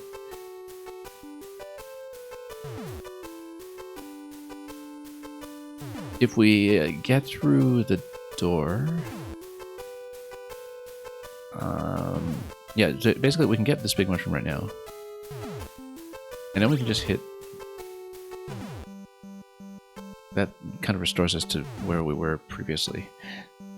But then what we can do is we can do this offset now. And then hit this. And then now we use that property to offset right. The reason we do that is because then we can offset left. But we're in the wrong switch state for that. But that would be how you get out left in the event of being in the off state already, which we would need to take damage to do. Let's do this.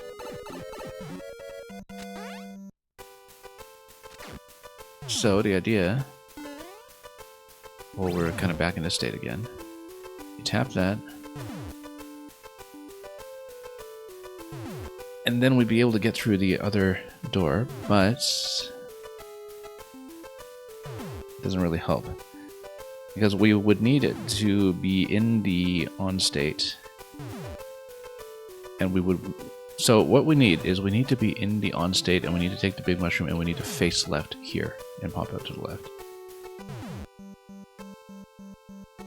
Which means it's going to be a sequence that begins with on state and mushroom.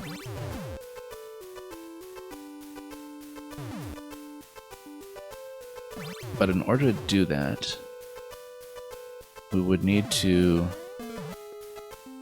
probably push in here. Yeah, no, we can do it. You just drop. No, because, yeah, no, I keep forgetting this, that you get caught by this platform if you drop like that. And it's something that we have failed to account for a few times. No, but if you push into the left... Again, we still need... no, we actually need off state, don't we? We need off state. Yes, we need the off state, and then we need to run into that door from the right side. which means that we actually need to just kind of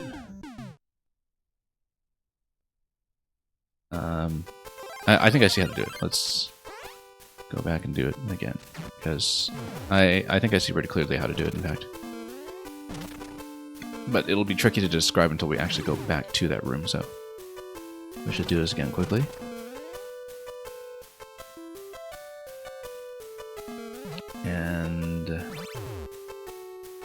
And yes, this way, up left.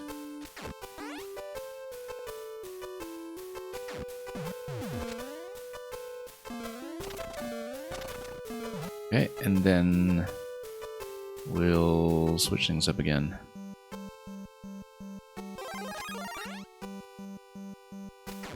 Like so. And then we need to wrap around this way.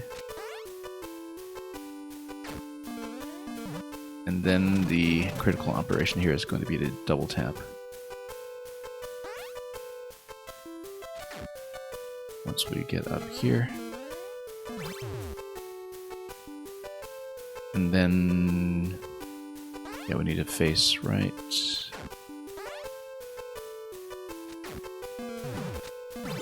Double tap. And then we have that clear passage that allows me to do this. Then we switch back to the off state. And then duck out the left side. Duck out the left side, and then we exit over here.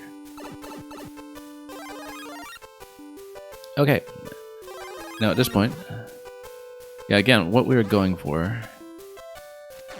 is that we want to enter that door that we just entered, hugging left in the off state. So we launch to the left in the off state. That should not be hard. There's one critical step that we're failing to do there, but once we eliminate this, then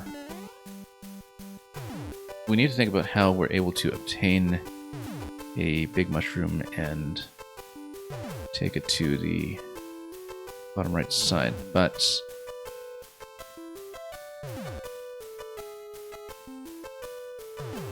yeah, that'll just be a series of offsets again, I think. But yeah, let's just eliminate all the ice blocks we can before we proceed, because we've eliminated everything except for the last one here.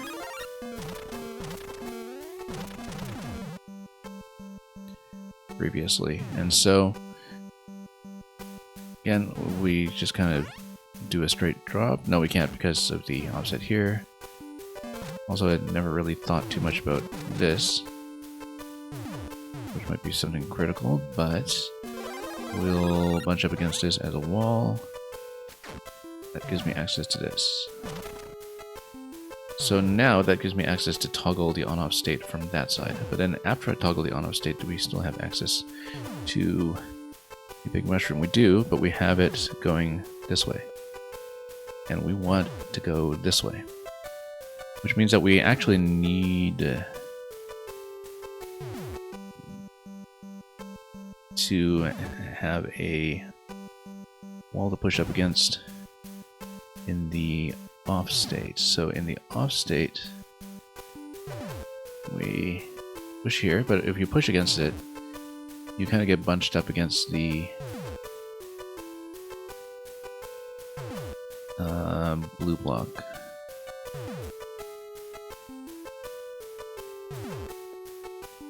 Let's think about this, because one thing that I should consider is that I am able to take damage off of the blaster drop, and that I am able to lose the big mushroom from down here. The problem is how to reobtain it after that interaction. So let's say we switch back to off here, then you would have essentially this offset that's available on top. Okay. Yeah, so again, the idea is off state and then push into this door. We need to do that. One way to do that is to make sure we're pushing right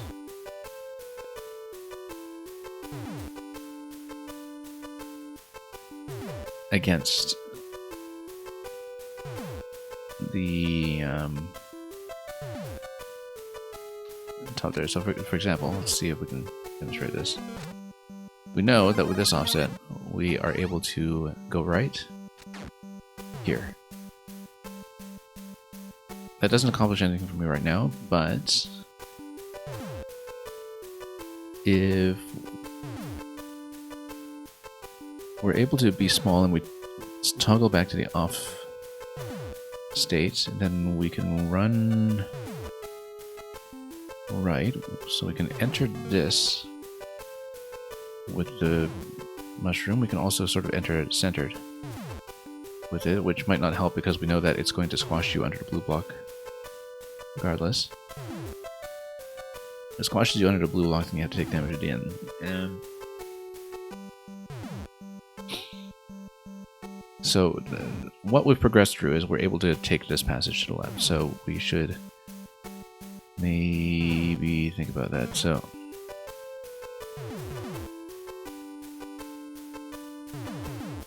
this should be able to clip me. I'm going to test one thing quickly. This, if you push like this... Oh no, that doesn't actually clip you. Okay, never mind.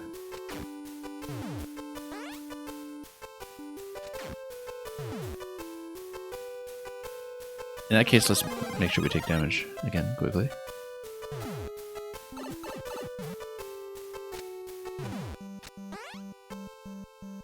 And we know that at this point we can get into an off state, like this. Now, once you're in the off state, you can get this mushroom. But then if you get that mushroom, it doesn't really help. Because you can't actually get out of the door squash that happens here.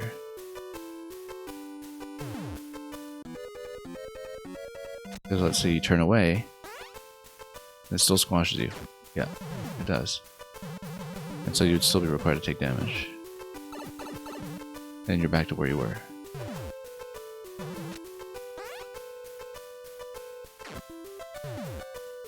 So it's got to be something with this guy here. We have to dip up and take it. And yet manage to make it back over. So that would be in the on state. In the on state, do that. And if you take that big mushroom here, then you're able to re-enter the top. We're going to time out again, but yeah, essentially what I need to do is I need to get over here with the big mushroom. This is the... and in the off state, which is why I'm thinking you have to push against the other door, push left, and then get shoved left here. The problem is that means that we have to wrap around the right side over there, and we need to do so in the off state. So how do we do that? Because the problem is that this door drop isn't going to drop me where I want to go. But if you are in the off state, and if you're able to push against the blue block here, after coming in from the left, then that might be something. So for example,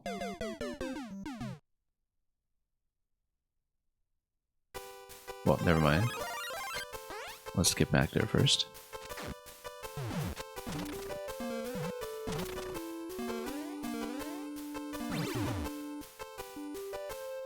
And let's just get out of this room as efficiently as we can remember how.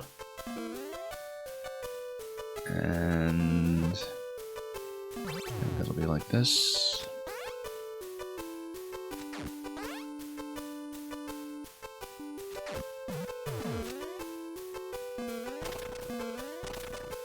And yeah, Gratofi, we're on day 3 of covering these.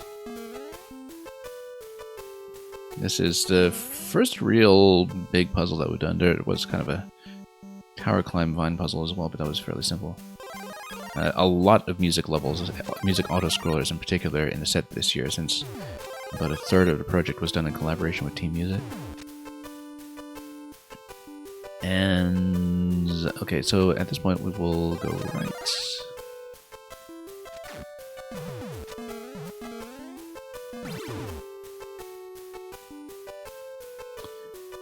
And then, oh yeah, we still need to do this one here. Let's not lose track. So we wrap around this way. A little slower than before, but that's okay.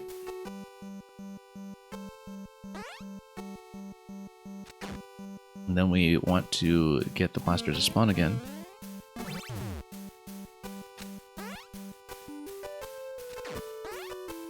And then we double tap the switch. We get it out of the way. We get rid of the ice. Switch back to off.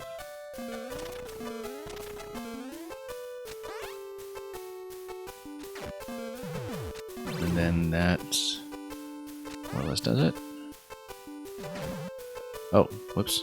Oh, hey, I actually managed to get out of that without being pinched. So maybe that is possible.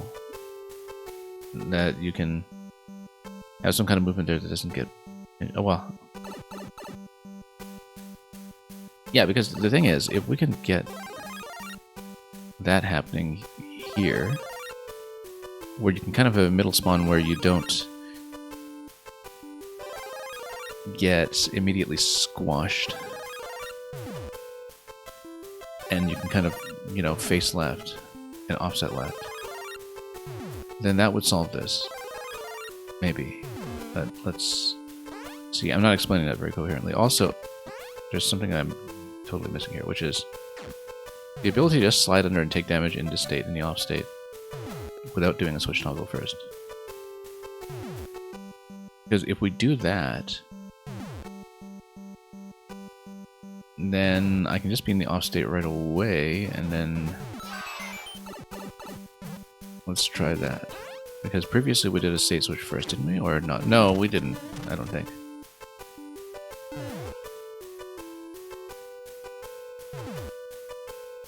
And yeah, Gratofi, everything was released in December, so the set is complete for the time being. And, well, I mean, you know, until next year, essentially. Okay, so this is where we were before, pretty much. If we can obtain a big mushroom... Oh, well, no, we need to smash this one down here, but... If we can obtain a big mushroom in that kind of state, let's see. Yeah, this drops without the offset, then this drops like this. Then we can drop...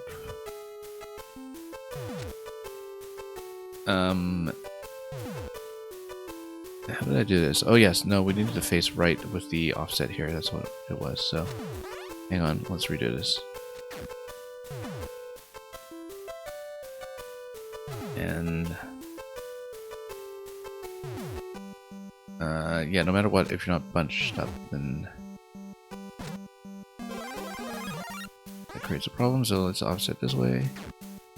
Now, that allows you to peek out to the left side. But the important thing is that we need to do this first. So this is as far as we got.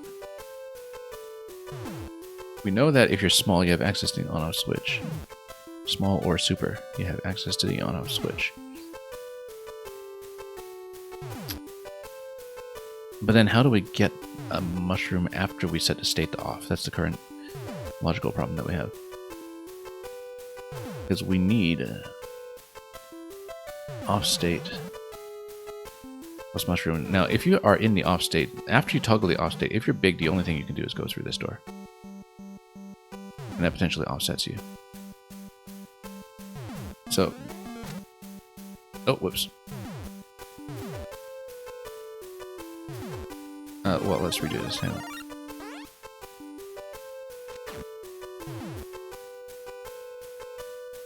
And yeah, Electrodude, because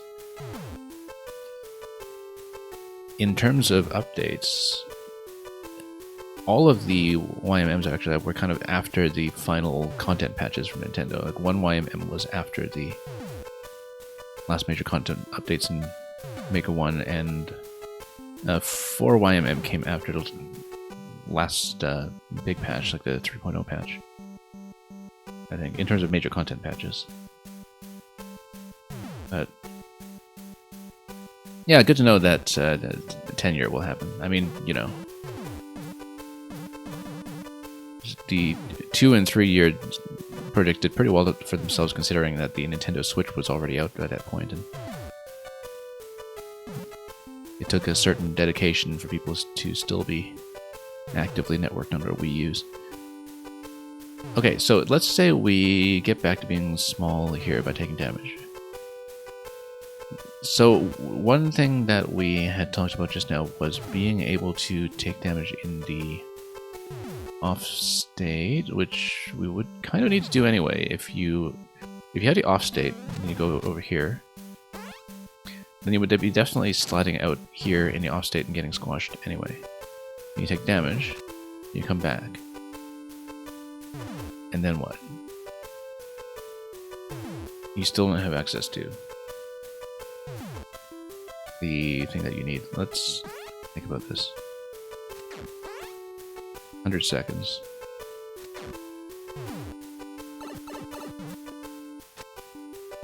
So let's say we go down to here.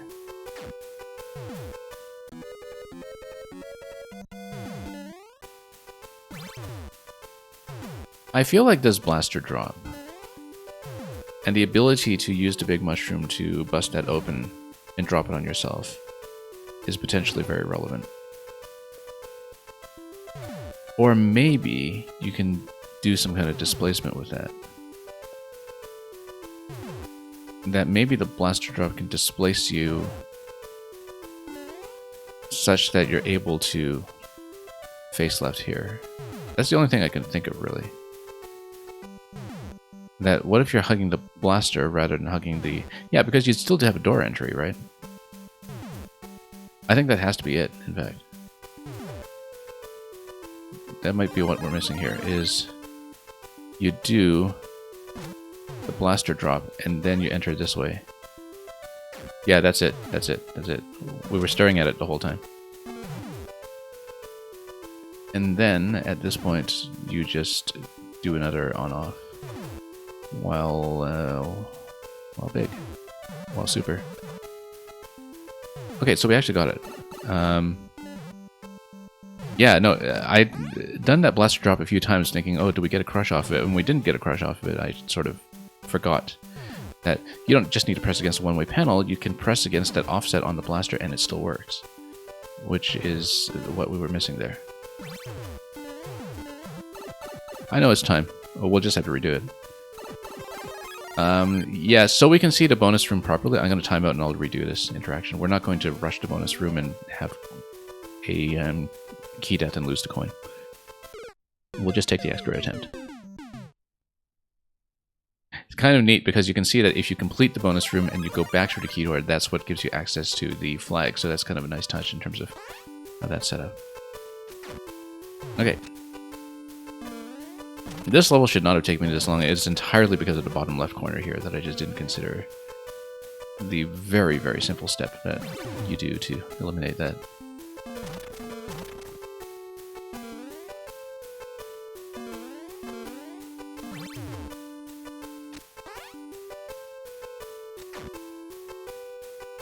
In all fairness, you got stuck on this particular room for a long time too. Yeah, no, it was just, it's such a blind spot that I had. It was entirely just a sort of blind spot failure.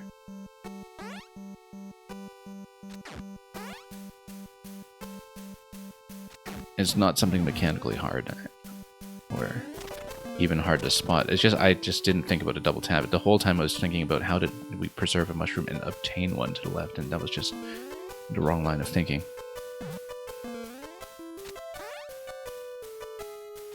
So it was one of those cases, I think, where I'd imagined the solution taking a certain shape, and I just didn't consider the much simpler alternative in terms of what the solution would look like.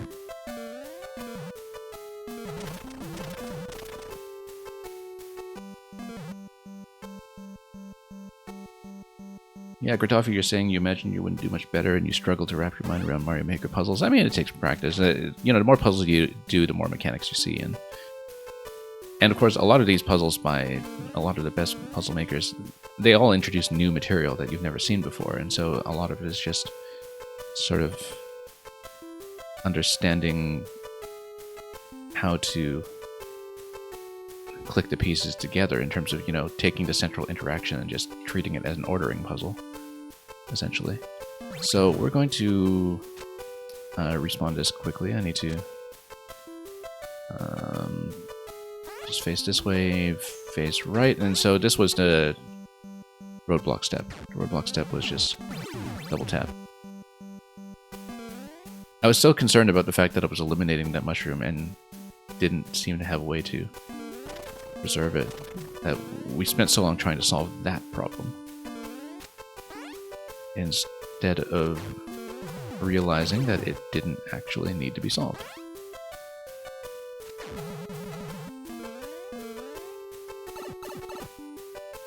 Very satisfying to get it though and realize what I did wrong.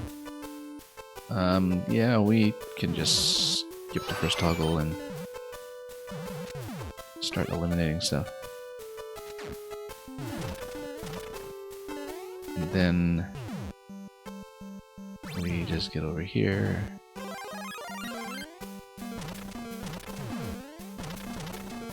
Then, do we take damage yet? Or do I...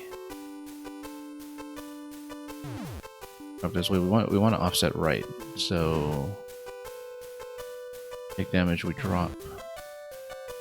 And then I'm trying to remember this. Because we need to be facing right. Heading this way. So we need to wrap around to the left. What did I do here before? Well, we had this earlier. I just don't remember it at this stage. Oh yeah, we needed to do the offset. That's right. Yeah, that's it. Just need to retrace my steps a bit. Okay, now we take damage.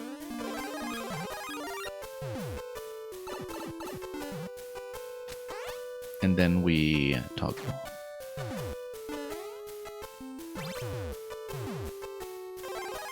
And then, really simple. We tap, offset, face left. I knew the whole time this was the objective we were going for, like, just getting out this side. And I knew about the blaster drop, we just didn't put these two simple things together until quite late. Oh, I needed to take damage. Let's do that. After taking damage, then we just toggle the state, and then we're out.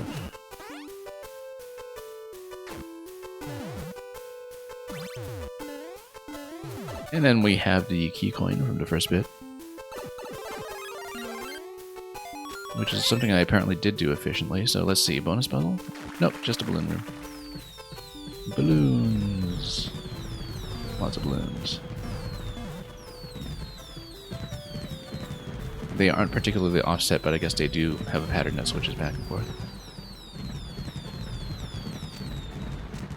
And yeah, so you want to hug left here, and then you pop out this way.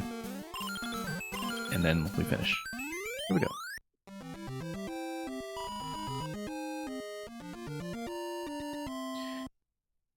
Yeah, very satisfying, very novel. Also took me way too long. Entirely because of that one interaction. So Ruben was right, it didn't take 3 hours. Unlike the Rosetta block puzzle, but we did really stumble on that one step. Okay, Thank you for the GGs. Let's see what's next. We can try to progress a little further today. We had a good start prior to that. We'll see how much more we can get through. The next one, I think, is the troll. And let's see, it's Tutage.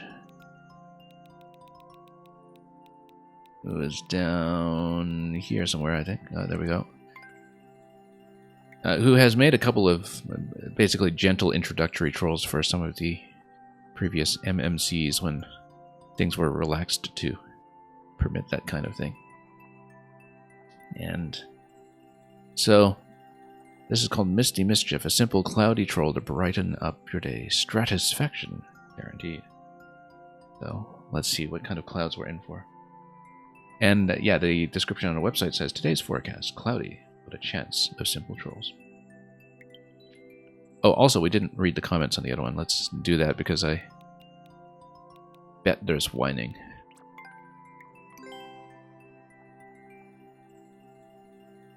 We've seen some pretty whiny commenters. But also some very complimentary ones who respect the tech and the ingenuity. Balloon Gang. And yeah, just people stamping the balloons.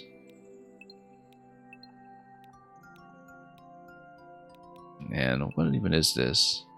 I don't know. Not too salty, actually, from that crowd. Let's keep going.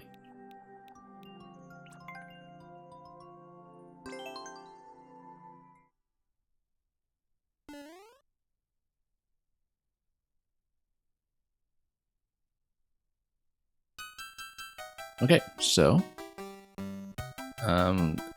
yeah, okay, and it just undocks the thwomp, and then so we restart.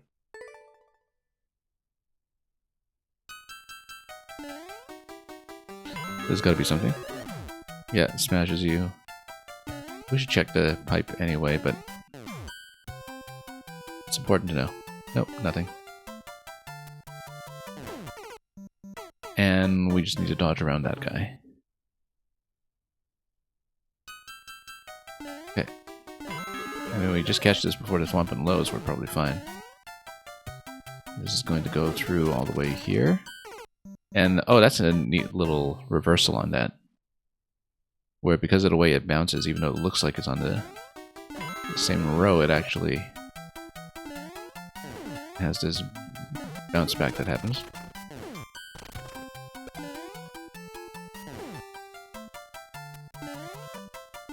Looking at that and thinking... It's because it's not a hard block, right? Like, this is because this is a...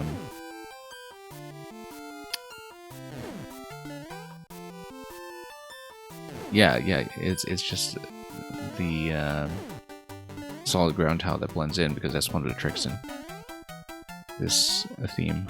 It's very specific to this theme. As a bit of a visual trick. Now, this is implying pink coin would that glow with the single pink coin, but I kind of wonder... Because if you grab that, then what happens? And of course, whether we go into the next room with the on or off state might matter as well, so should keep an eye on that. So yeah, you have this available.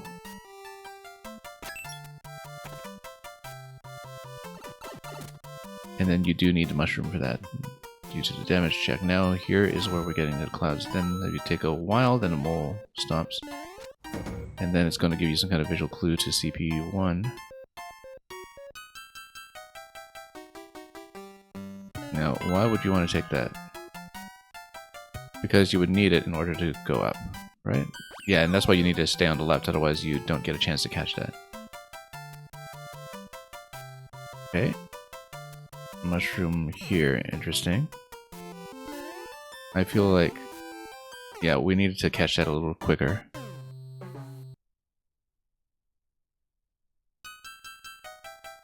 Yeah, Electrodude, you're saying you gave this one an honest fair shot, but came to the conclusion trolls are not your thing. That's fair. It's important to know that. I mean, Oh yeah, this was the trick here, is that you get stuck with a cloud. Except you can lower that, but the thing is it stalls you, and so... We did see it the right way previously, we just needed to be faster. I dodged a lot of things? Yeah, because the thing is, like, some trolls really tend to punish people who play too quickly and impulsively. I'm definitely not that. I get caught by the trolls who punish players who go slowly. But I take my time to read some setups sometimes, so... Okay, so you do need to jump on a cloud to load into that. And then there's something going on with the depth markers on that saw blade later on, so... I've definitely seen some troll levels where I just discover this secret exit right at the beginning without actually doing any of the level, because, you know, I might just be in a situation where I have vastly different habits than what the maker might have expected. You see? So, like this. You know, you would just think that you're going to be impulsive, but...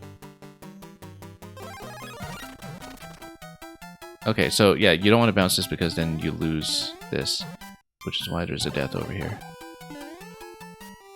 I saw that vine protruding, I was wondering, okay, what do we do with that?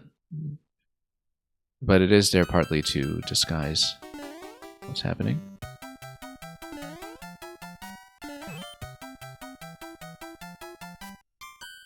You do see some really interesting technical research with trolls that you don't really see anywhere else. I guess we need to wait for the cloud here. Let's do that.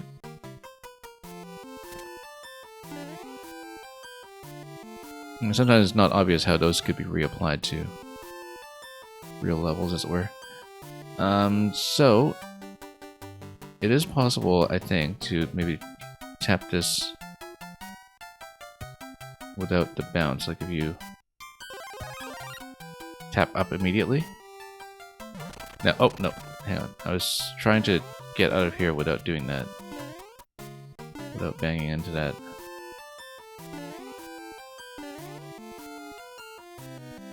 But here's the thing, if you don't bang into that, then what is the way to get out? Because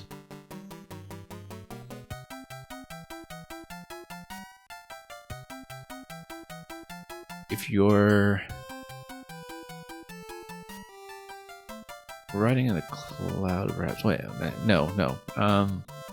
Let's retake that.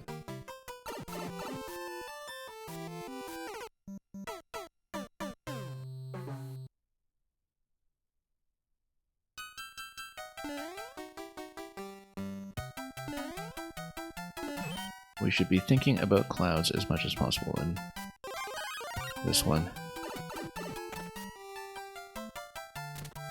There's a lot of it is just cloud-related setups. Okay. Because... Nope, hang on. Oh. Too late. Yeah, we... should just do that one a little faster. And you see, the thing is, you can get... But then, yeah, because the Spring eliminates that, I'm just thinking about how it would load that in.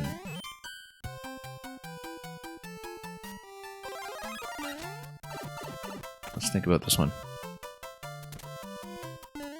There is something I'm missing slightly. Oh, no, too far down. I was trying to avoid any kind of up input so we don't bump into that, but we slightly overshot.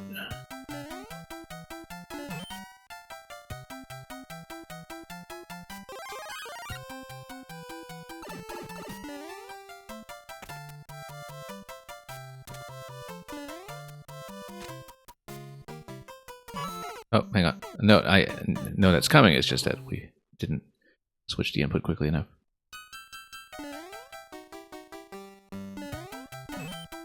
Oh, no. Too slow. No. Hang on. Let's just redo.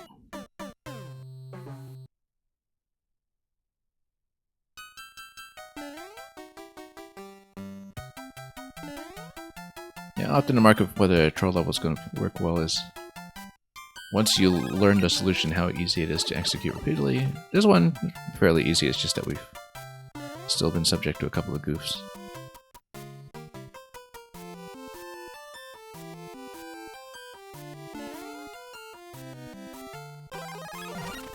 No, I'm trying to hang on to the line of my way out and eliminate that, but I wonder if you can just kind of do approach in. But then you still have a couple of issues here.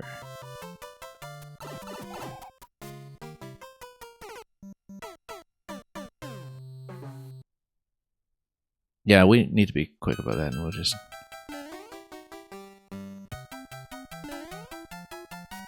get back there. Okay, there we go.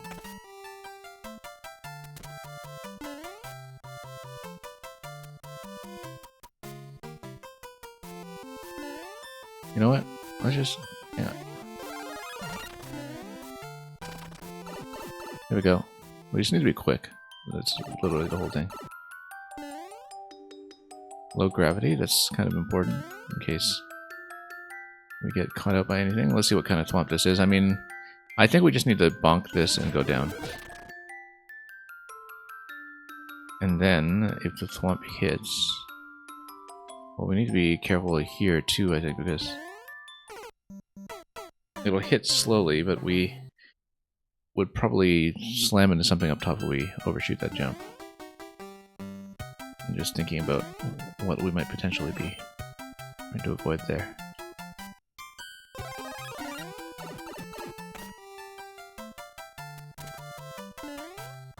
Okay.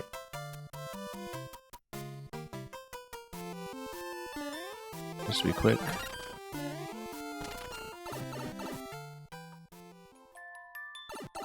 And yeah, that's just a power-up check. Nothing too special about it. So this is a spike ball, right? But then if you...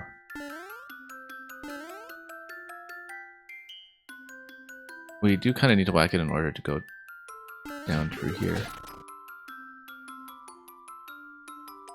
And that seems fine. Except if we're stuck here, then we... Yeah, then we get trapped.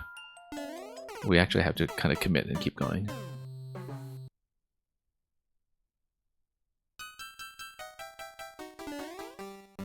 And there's going to be a potential timing trap there with the swamp and the clouds.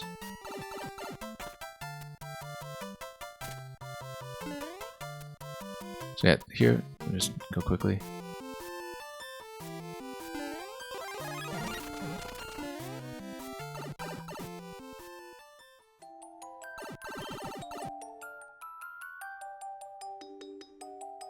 Kind of interesting that you have this platform there. I guess I'm not exactly sure what it's functioning for. Unless it's there to sort of doubly enforce the damage that you take from the piranha. Okay, so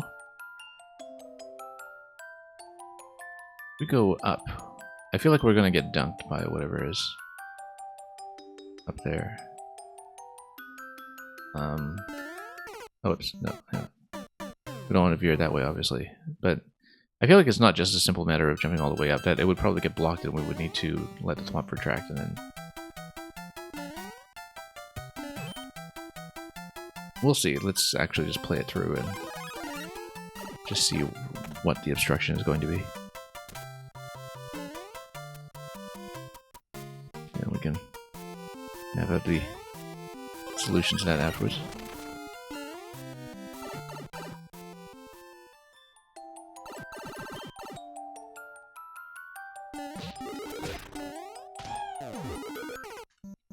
I see. So you don't want to grab the POW. You want to let the POW down, and then you would have something to stand on.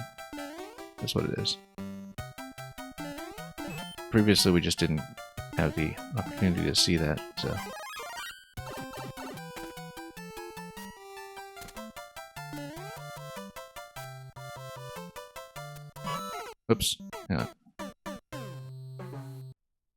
wonder what happens when we double tap that on-off switch. This one here.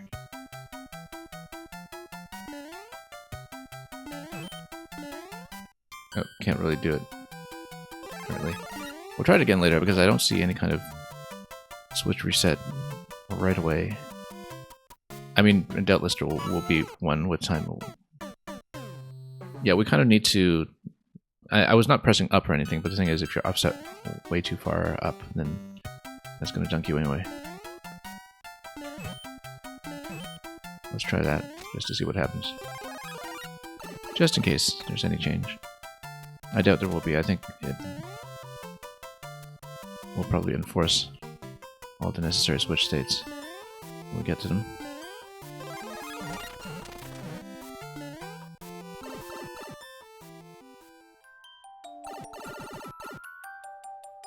So yeah, what we do is we just let go of dash. And then, oh no, we do need to drop it though. No, actually we don't. We just need to throw it, and then the thwomp should be eliminated that way. Except the problem is...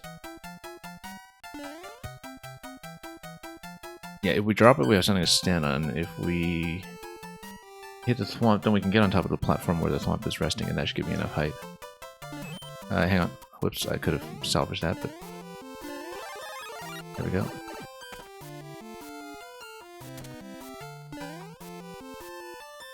Okay, so push down, then you go, because the offset will matter.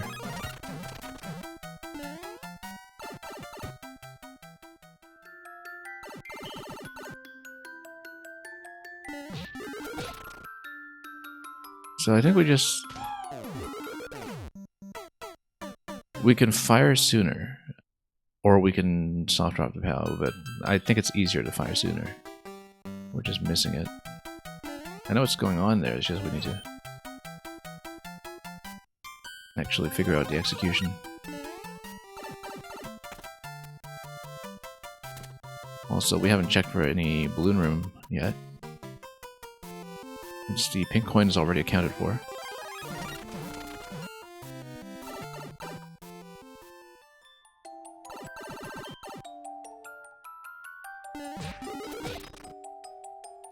Okay.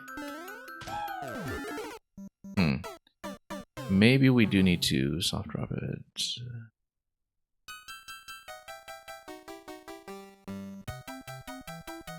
But maybe with full jump, I was thinking that I'd be able to land on the POW potentially, but as it's coming out.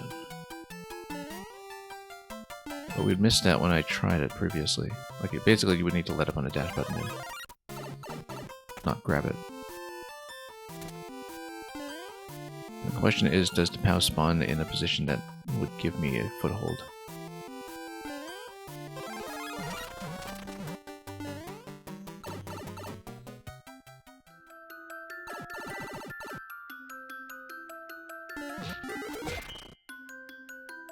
Okay, let's just let go and then... no, it doesn't. Like, the POW goes straight up, so you would need to grab it for sure. Either for a soft drop or a throw, and we're not getting a throw. It seemed. So... looks kind of tricky in terms of timing. I mean, usually that should make us suspicious that when something is a troll on the gentler side when it comes to execution, if we're seemingly forced to do something very quickly, then we might have done something wrong.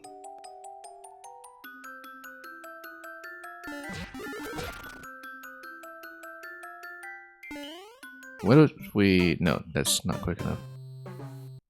I was thinking, oh, why don't we just get on the platform and then jump up immediately, but no, we can't get a bounce that's quick enough to do that. We need to use the POW for sure. The question is how. I feel like it's going to be an immediate throw, it's just that we're slow on it.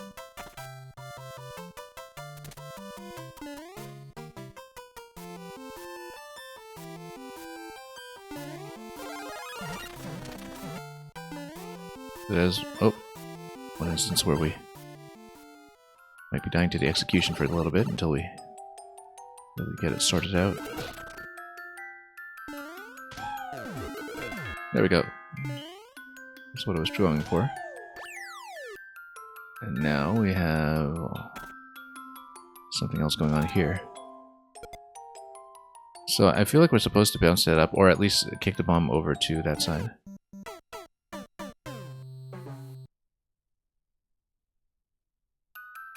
I think we just need to bounce up and hug right.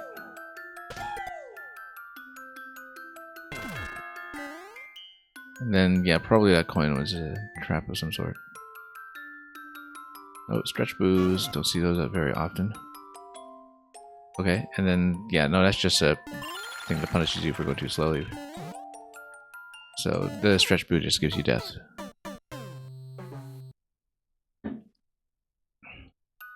It's not so liable to give you liberty. Yeah, this gives you enough of a bounce to detonate in time. Otherwise, not so much. 50 coin over here, and then... I mean, you would just need to tap this from underneath, right? But does it give you anything? Yeah, you just need to account for the fact that it is low gravity, and then that's exactly the trick, is that it punishes you for assuming that you're just going to have normal gravity physics. So...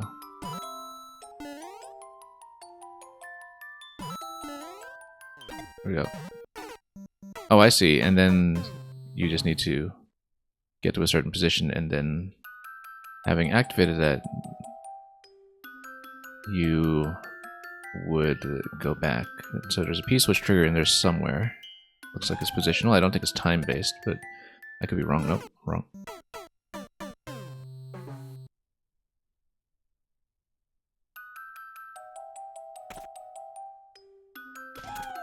Hug right, and then that will go. And then we just go this way. So what do we just stand up here? Is that within range of the P-switch trigger? Yes, it is. And then we figure out whether we need to wait for the P-switch to expire before we come here.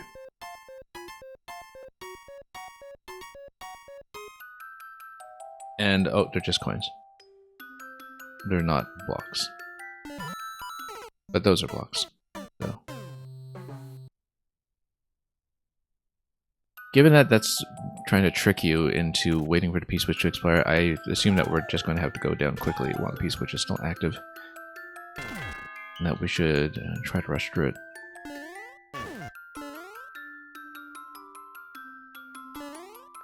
Let's take that.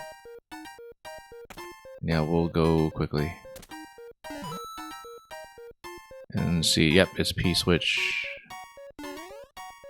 over here. Yep, and it's telling you that you shouldn't do this because if you don't go down here right away, then you have the spike balls. Just nuke the cloud. Okay, pretty simple to redo. I actually never did see what trying to go up to the coin does for you. I think it just gives you too much of a delay on the bomb, and then you can't open up the passage with the bomb. It's kind of baiting you into doing high bounce. But you do need this particular timing, otherwise the bomb is not in position when it detonates.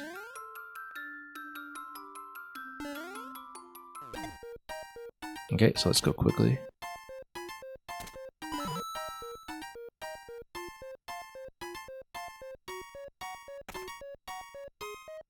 And then we still have P-switch active. And then, oh yeah, this is actually just a bit of a trap here. Good trap, actually, using this particular gravity theme to lock you out that way. One of the better cheap traps you're likely to see.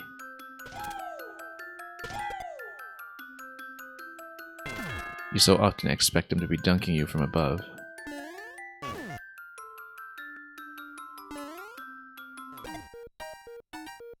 Now again, we haven't seen a balloon room yet. So we may not be done. Even if it's saying GG right there.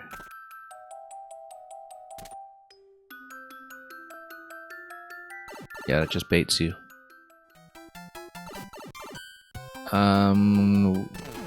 We will go left. It looks like there's a...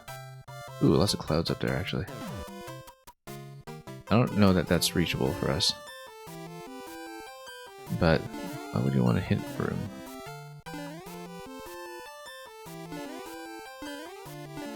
Why would you want a hint room this late?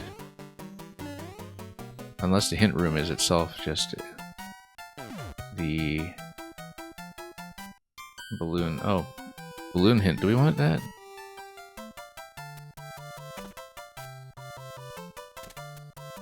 And then...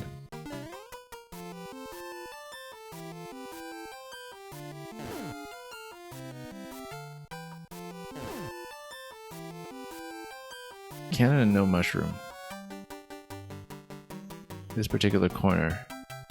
You want a mushroom, and then you want to hit this. And then there's cannon and no mushroom. Okay, that's fine. Okay, good. It doesn't look like it's a huge hint that spoils a ton of stuff, but I guess we'll grab to clear and we'll go back to look for it. Mushroom, corner piece. And then you can take damage off of that. Now, the one red cannon that we saw was just one that was very early on. Right, so...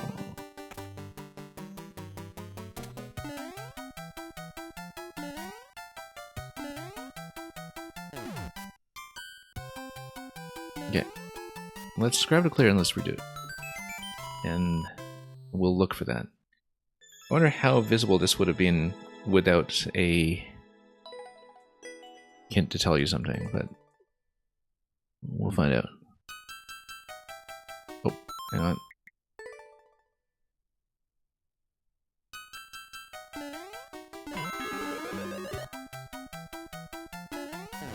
So we see this cannon over here. It looks like it's possible to backtrack to it.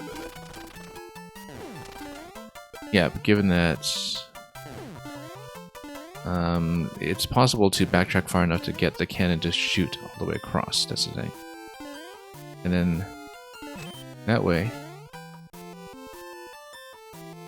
we can't... Oops, no, hang on. We don't want to do that because we can't get the pink coin, but actually that's fine, because what happens is we can take damage. Come on. Now... Oh, come on. There we go. And did I see previously what would happen if we have on state here? I don't know. Yeah, because I guess previously... Oh, yeah, that's right. Now, why... do we want to take the mushroom? Let's take it, sure, why not? So this is new material. Oh, it is just a balloon room, okay, great. Okay, that's really simple then. Yeah, because the thing is that, you know, ordinarily if you're just grabbing a pink coin, then you just run into the mushroom down below right away. And then this just restores you back to the state you were in previously because you're required to have a mushroom coming in out of that, I think. Now, we're not going to redo the whole thing since we've seen the whole sequence from here.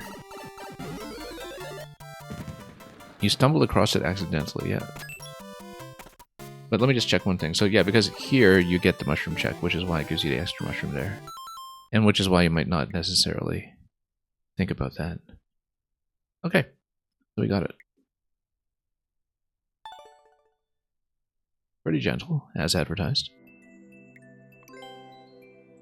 And we'll proceed from here and see how much more we can complete.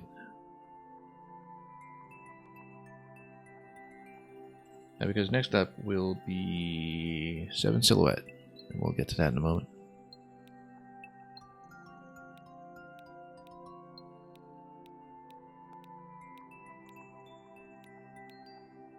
And what even is this? Let's not think too hard about this pattern.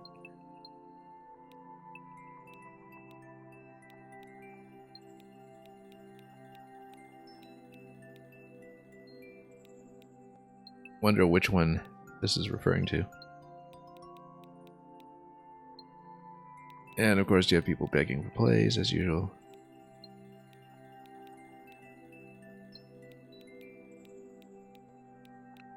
Anyway. So the next one is One Man Bandstand. Oh, this is yeah, 8 is one of 7 Silhouettes accounts. The sequel to 7, I guess. 7 Silhouette, who does stream pretty often and also is a Kaizo builder much of the time. This is apparently just something of a different sort, about a 3% with some puzzle solving. There's too many performers. Clear off the stage and claim the spotlight. Okay, let's see what this is.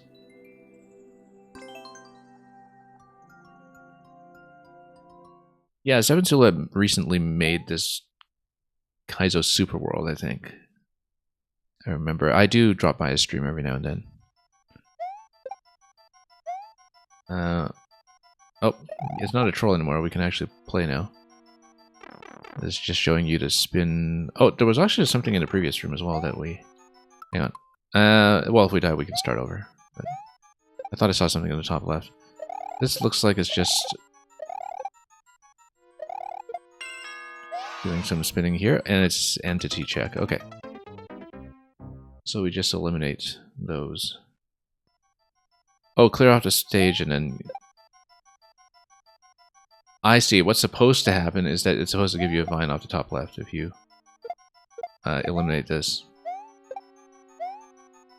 We didn't do that previously, right? We didn't do that mechanic at all, but I think it's just showing you that everything is sort of entity locked over here. But it does mean potentially that if you go like this, then we have something in the top left here. Or not. Yes, there is. It's a pipe. And look at that, it's a balloon already. I love how the 9 is a backwards P balloon. Also, it gives you... no, it doesn't give you anything. It's just... yeah, there's nothing additional that's revealed there, I don't think. Because the scroll forces you back down. So there's a scroll that's in the main world anyway, constraining the camera to a certain height. We should be aware of that. Then Goom's gonna go here. So, well, Balloon's been taken care of already, I guess. In terms of this guy, we move him up here, we jump out to the left, and then... in doing so, we kick to the right, so he's able to walk... oh, whoops, missed it.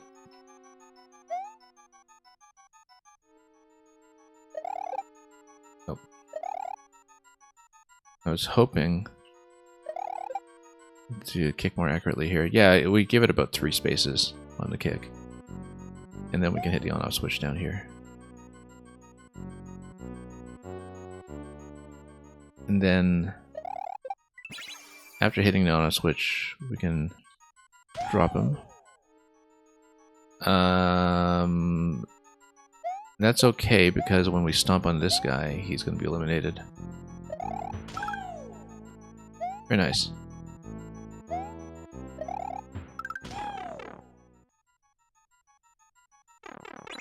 And that's going to be checkpoint, and then, yeah, camera moves you out.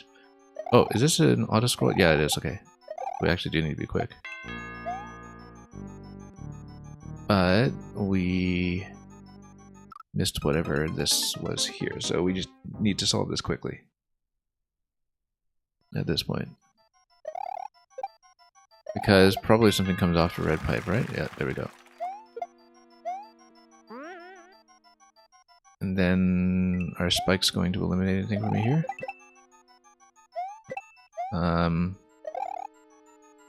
Well, we need to get over to that on-off switch.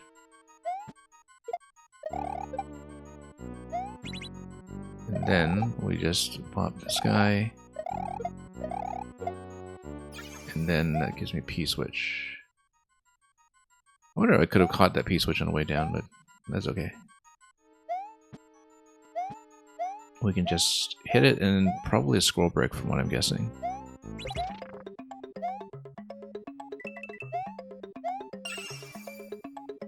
Okay. Then you would come through here.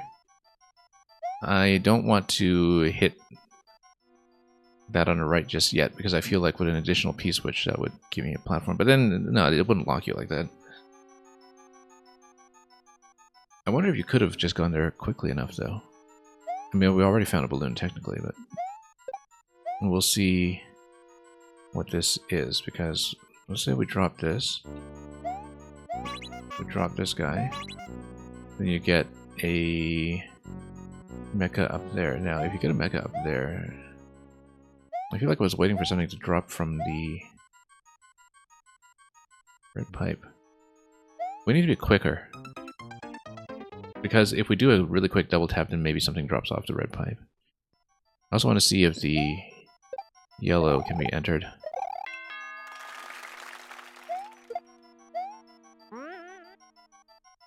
But we'll find that out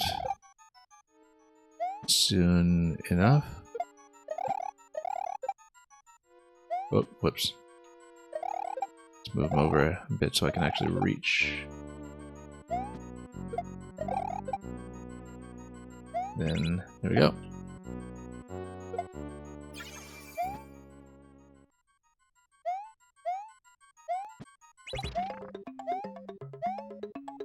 Okay, then... let's see. No, because, yeah, this gates you off. This one here.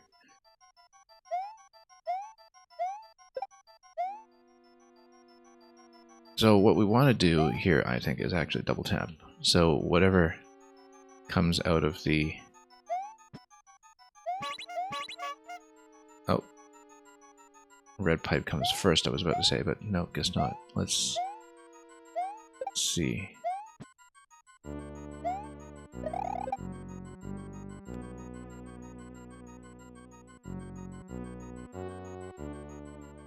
I feel like we're supposed to get something off the red pipe that is like a POW block, for instance, so you could place it here and then step on it to exit.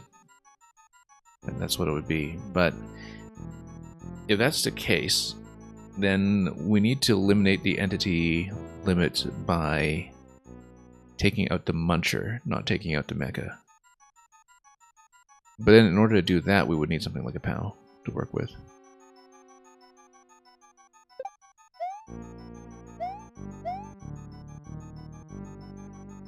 I'm just thinking about how we would do that. Because, yeah, it's got to be something that we can stand on that comes through here. And then you would want to catch it such that it doesn't fall into the slot. But if you eliminate the mecha, then naturally it's going to respawn here. So the question is how we would go about preventing that if it's the one that drops.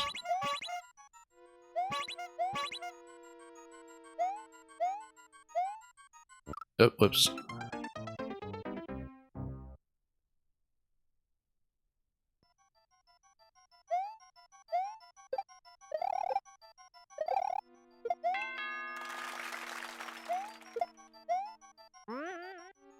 We'll have to think about that. Let's see about this. Whoops.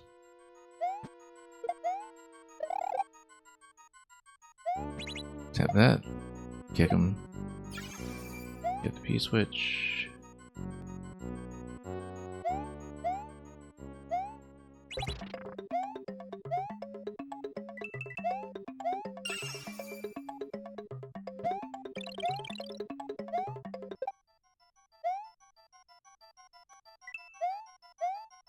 I wonder. Oh, that's interesting. That if you eliminate the mecha that way, then the red pipe takes priority because it's not blocked. Okay, so we need to do the same kind of thing, but we need to catch it.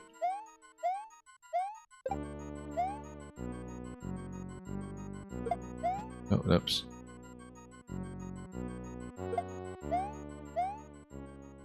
Oh, too slow. But it might just walk over, right? If we... No, it's not. It's just going to dawdle around over there.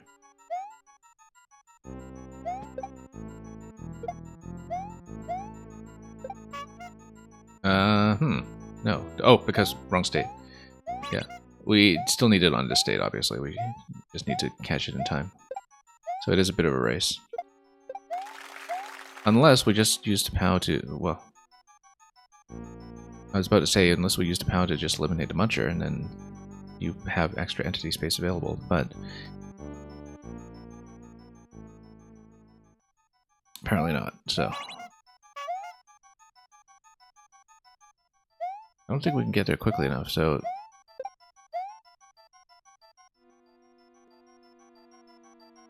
We might need a different way to eliminate this. Or we kind of get over here and... Oops, not fast enough. Nope, not far enough. Hang on.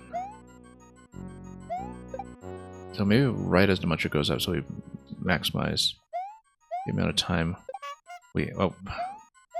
Hang on. This way. Maximize the amount of time we have to work with. No, huh. Why not, though?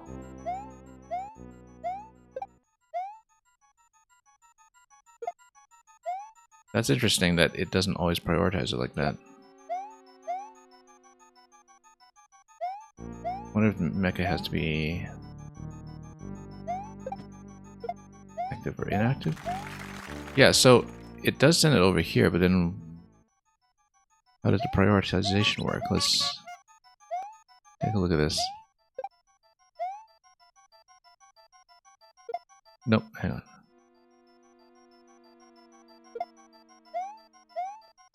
Nope. Just had to walk off.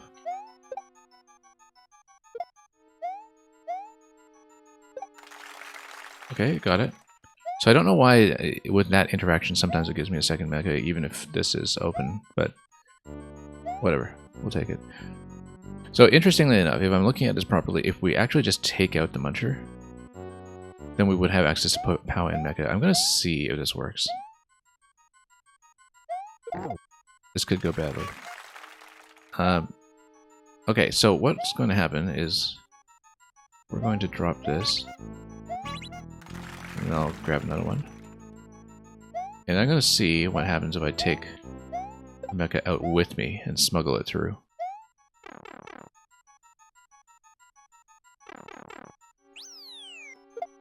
Well, and then you spin. Anyway, we'll look at this because I doubt we'd be able to keep it. I guess you could kind of juggle it and toss it with you. We'll mentally think about what happens if we take a second Mecha with us. I mean, I guess it would just get a quick throw over here instead to have one available. I mean, I hope that doesn't actually break anything because it looks like the kind of thing where, you know, it might be a playtesting oversight perhaps, but... You did wonder why those swamps are anti-cheese. Yeah, because then this is SMM2. You can't up throw while you're spinning. Yeah, so it does prevent you from doing the up throw since you can't spin into it. That makes sense.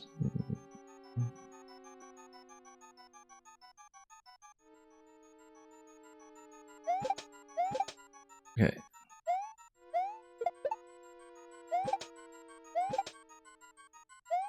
The anti-cheese reveals itself when you put levels like this in the hands of a cheesy player. Anyway, that's infinite P-switch, so... should be able to just grab that. That's also infinite P-switch, but we don't want to deactivate the P-switch, don't we? Or rather, let's see. We're able to spin on top of that, we're able to potentially get on top over there if we have something like an up throw. Oh. Okay, that's not right. So tapping that turns it off. I don't know if I would have been able to intuit that. I guess eliminating any single entity there would turn off the switch.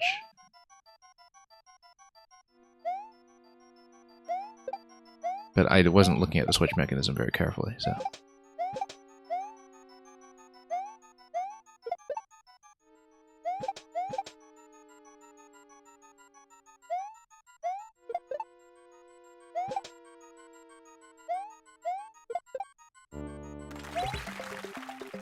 Okay.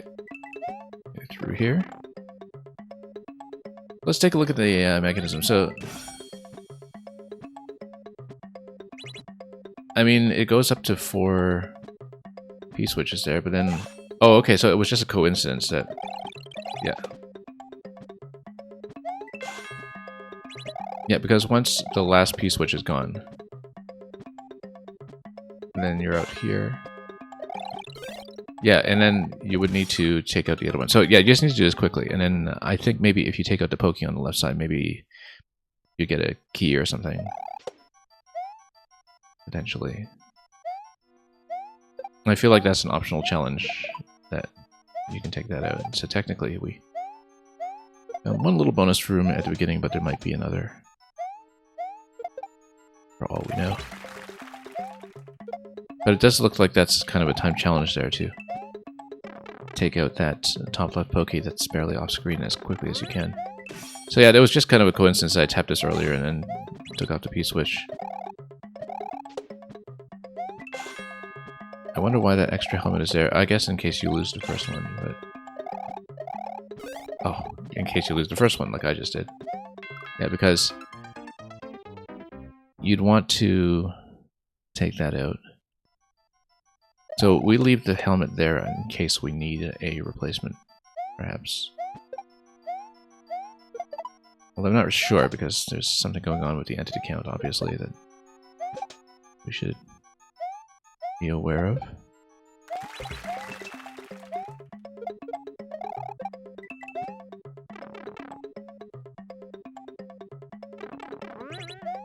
So yeah, we can take this out right away. And we'll just try to... yeah, that's exactly why.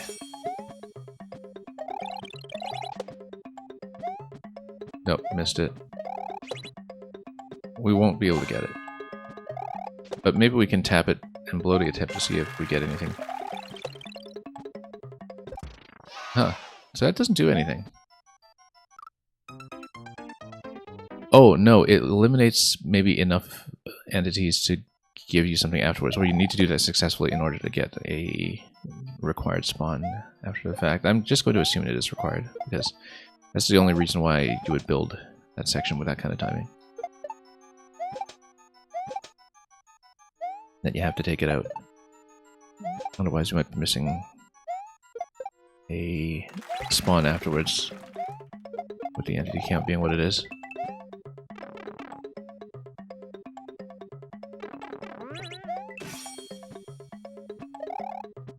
Oh.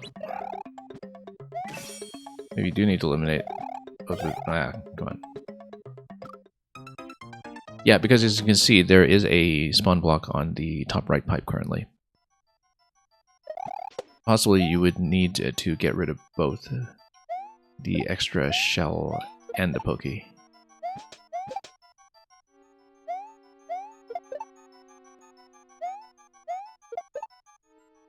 But we're still going to save the extra shell just in case we need it. Yeah, because we are trying to unblock the red pipe that is on top.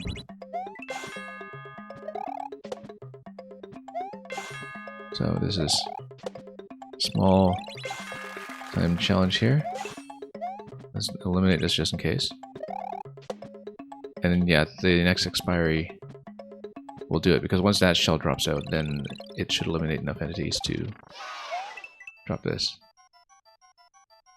Otherwise, you would fail, I think. Oh. Hang on, didn't see the heart block there. Okay, this is just Oh, we need to do it quickly, though.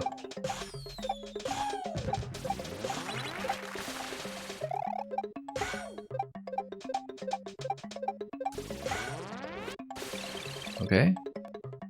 Did we get that in time? Yes, we did. I got the key. I think that's all we need. Oh, 2 keys. 2 keys, really. At least that seems to be what it says.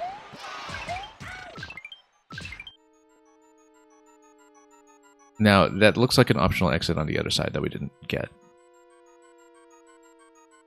How would we get it? Like this. 9mmC, but then that just spits you back through here, right? So...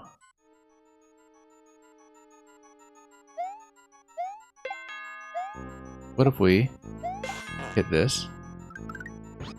Okay, then you get Yoshi, but then... I guess that's just a bonus then, right? Like, you don't yourself actually go out the pipe, but you just get Yoshi as maybe a little bonus at the end. So you wouldn't come out the green pipe at the end, right? That's just Yoshi's coming out, as far as I can tell. Because unless there's some other bit of trickery that you can do here, I don't see a way to proceed. Yeah.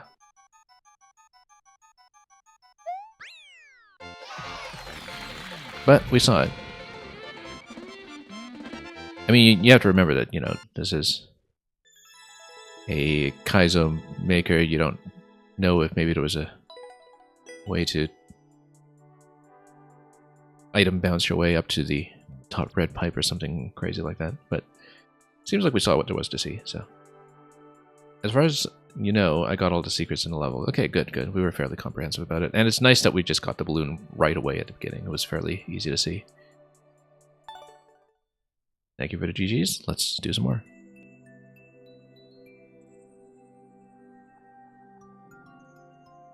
Next level is going to be Creepshift Caverns by Tumbobulus. Use the creepers as shifty stems against them to escape their lava lair. We've seen so little 3D World, actually, across this entire thing. Mang's was 3D World. There's going to be Radical Arts. That's going to be a little bit later. But other than that, yeah, almost nothing, I think. I think it was just Mang, actually. Looking back over the whole list. Oh, yes, and One Jump Ahead by Luca. So Mang and Luca both went for that. But proportionately speaking, not a lot of 3D World to work with. Regardless, here we are at Creepshift's Cavern.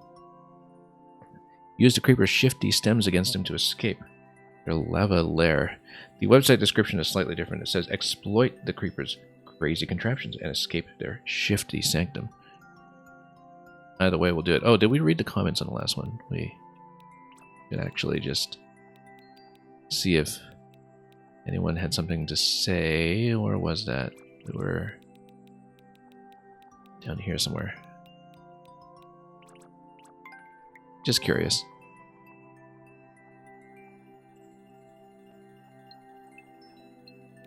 And wonder who apparently got locked.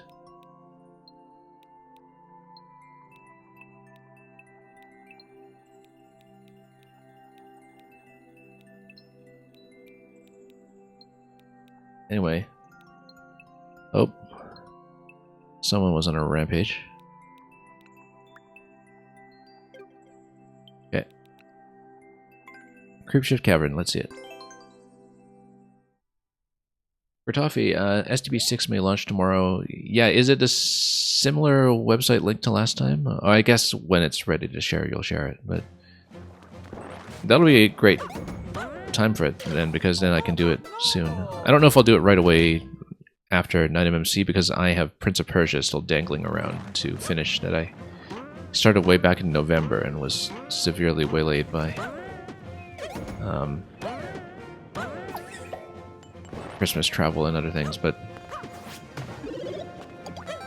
good to know, because I have been looking forward to that as the next big thing we'll do in Maker 2. So Yeah, I didn't comment on this, but the opening, as you can see, the creeper basically works as a sort of custom conveyor as it goes back and forth, which is neat. These creeper vines being what they are. I don't think we can do any kind of meaningful stomp and a pow and wall jump out of it safely, but... So we get a couple of different mechanisms to work with here. Oh, maybe we can do something to grab that, but we'll peek up here first to see what we can do, because there is a coin on that side that we did not see. Let's stomp. And actually, it might have been just a stomp earlier on to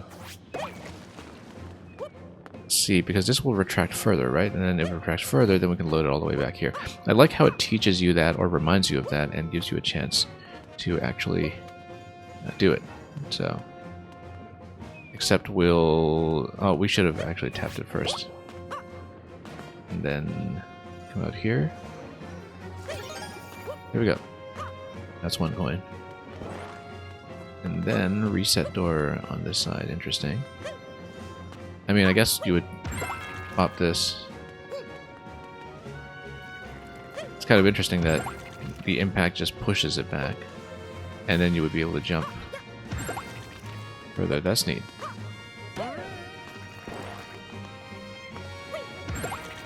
And then stomp this. I wonder if you can actually do something interesting with a double stomp. Probably not here. Oh, we locked ourselves. Let's do this. Luckily you can go back. Yeah, far more sort of light puzzle elements in a lot of the set that we've been looking at today in each of the platforming levels, which is always very satisfying.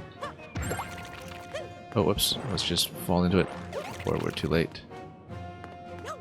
We only have one coin so far.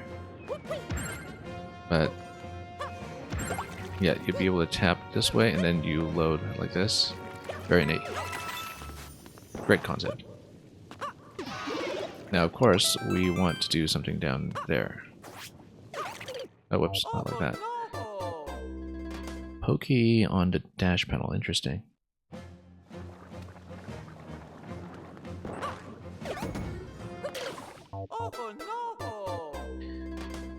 And yeah, Gratoffy will definitely play it relatively soon.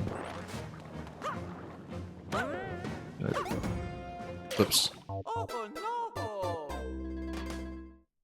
Like I said, we do follow a lot of the makers involved, and so we've seen for a while that they had their uploads ready to go.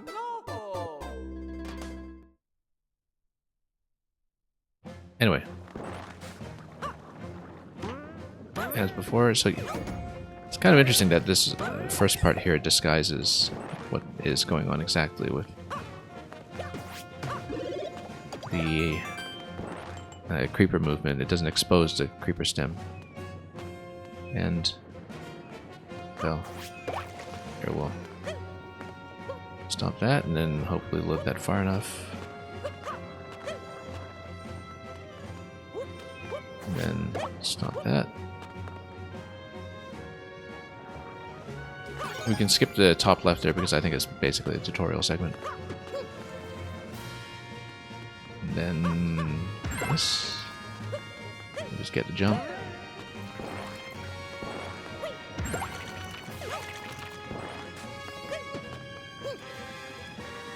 And yeah, reset doors in case you outright killed a piranha, I guess.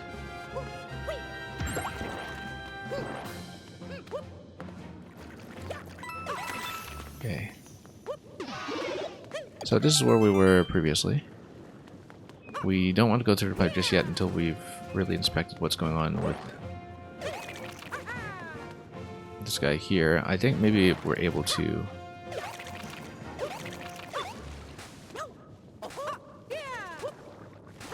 push this further. The POW gets loaded pretty far, but seemingly not far enough. We're able to wall jump around there to really load the piranha pretty far in, and so we should maybe consider that. There's a platform. I wasn't looking at that. Let's see. Oh, whoops. Hang on. My mistake. Let's, oh, we probably have to wrap all the way back around for this one. Too bad. That's okay. I can get it.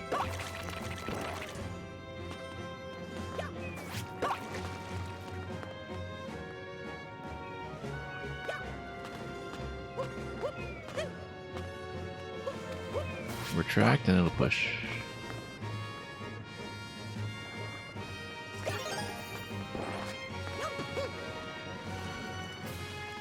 And again, we'll wait for this one.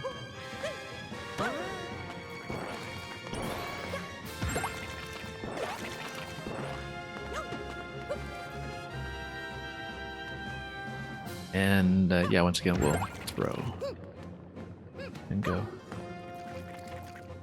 Yeah, the platform down below. Okay, I see, because that's where it would get loaded in once you stomp the creeper far enough.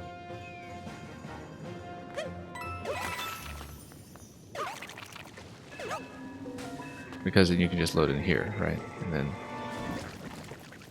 does the POW get loaded anywhere interesting? It doesn't really, but we don't need it. Okay, 2 coins at checkpoint, so we'll see if that is on pace.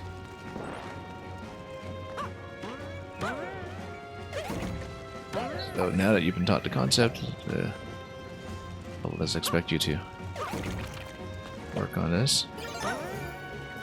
No, and I wanted to do a second push to give the spring a little more movement forward. Oops. Yeah, very interesting use of the creeper stems.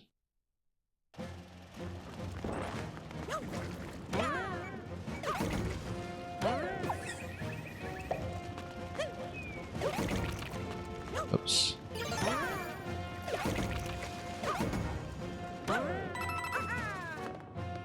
And then we need to get up there now. Spring down there. Let's...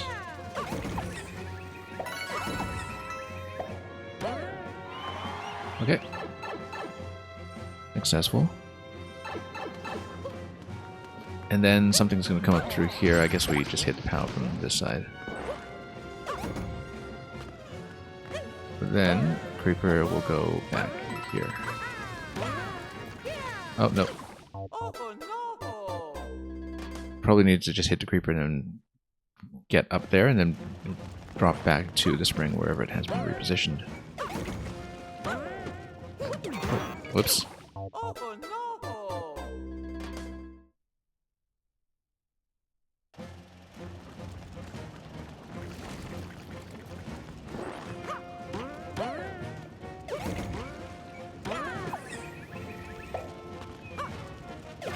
Electrodude, you were saying something earlier about how something was an inside joke. I don't think I actually followed what you meant.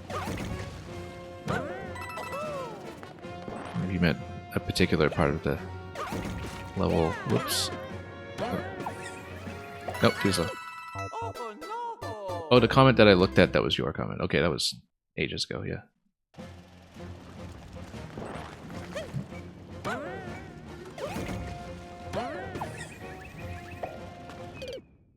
This is what happens when I read things non-linearly and not in real time.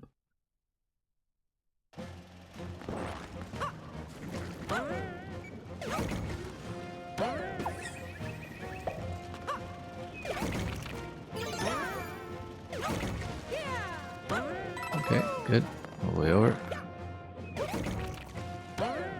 It's not missed this time. Oh, whoops. Those up pipe entrances.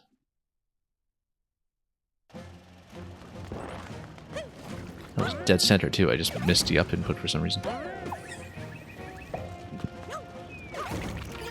Oh, oops. Okay, let's not try to optimize for speed or anything silly like that. There's no need to do it. Oops. Just take jumps that work.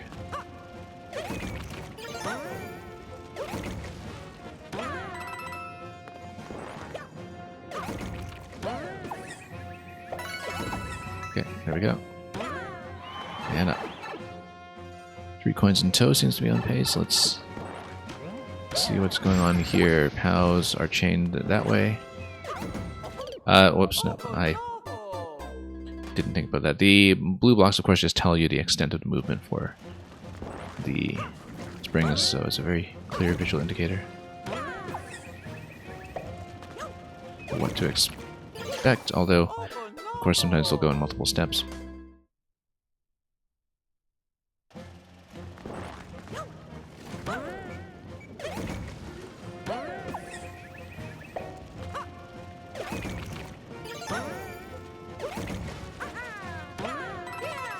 Okay, there we go.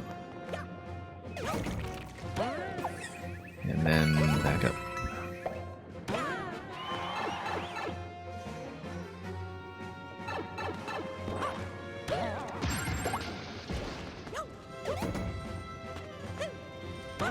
Yeah, we've done this before, so we knew that was the actual solution. And then that gets us to checkpoint with 4 coins. Oh, I see an icicle trigger on that. So hopefully that's the correct number of coins so far. Okay, and then I need to land accurately. I knew what the sequence was supposed to be there, we just didn't manage it.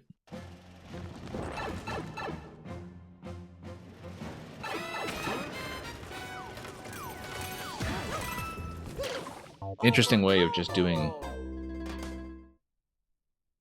some of the movement here in lieu of conveyor belts, or just having a customizable conveyor belt that's not, you know, based on the global on-off state.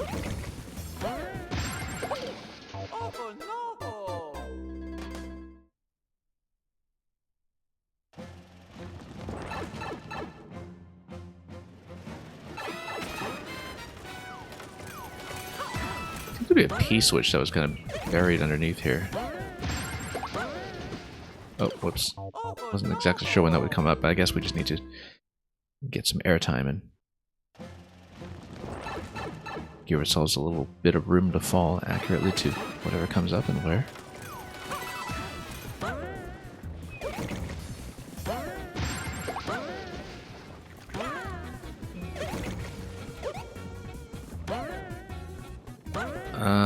Okay, so yeah, no, it does back up after a few bounces. We just need to watch that accurately. And then bounce back onto Piranha to project it forward again.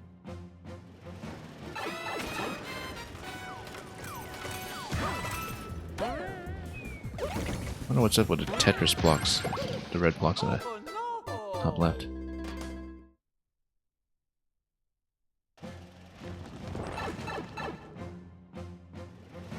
Just part of the decoration, I guess, but... Oops. I'm too busy looking at it. We can just go straight for the Piranha. We don't really need a first bounce on a spring, but we'll do whatever plays smoothly.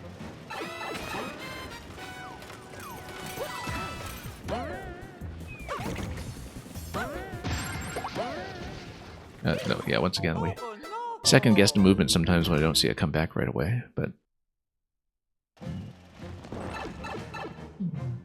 we just need to anticipate that when we get such high bounces. I'm not thinking very much about the creeper retraction timing. This is 2 bounces and then one additional one here.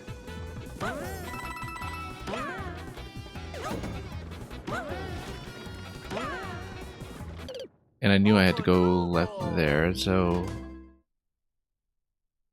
No, we just needed to jump all the way over. I just was a little fixated on the timing there.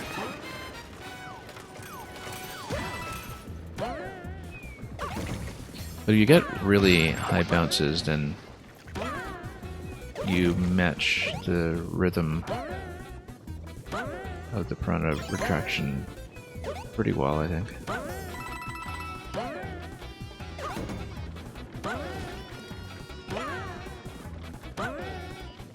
Yeah, you do need a spring and then go for this. And then we need a second bounce on that guy, obviously. I see the sequence, we just haven't been executing it well.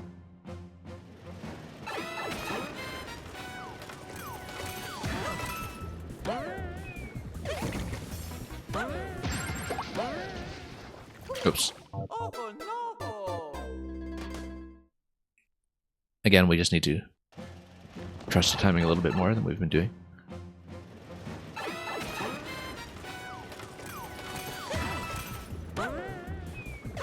Yeah, nice high bounces just to have a bit of rhythmic regularity to it, which it missed spectacularly.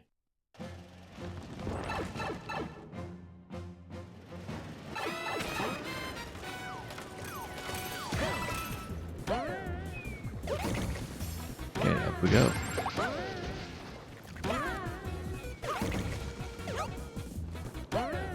Then second bounce takes you back. Then you just go forward. Oh, whoops. I was trying to veer right just to prepare the momentum for getting over to Pokey, but we overshot slightly in doing so. I guess undershot from that direction.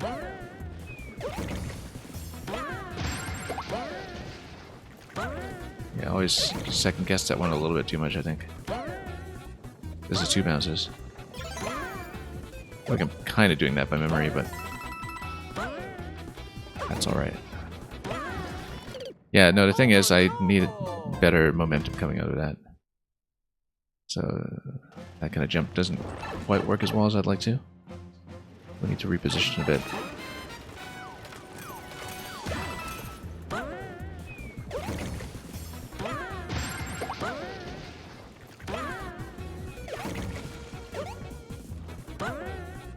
Two bounces. 2 bounces. There we go, much better.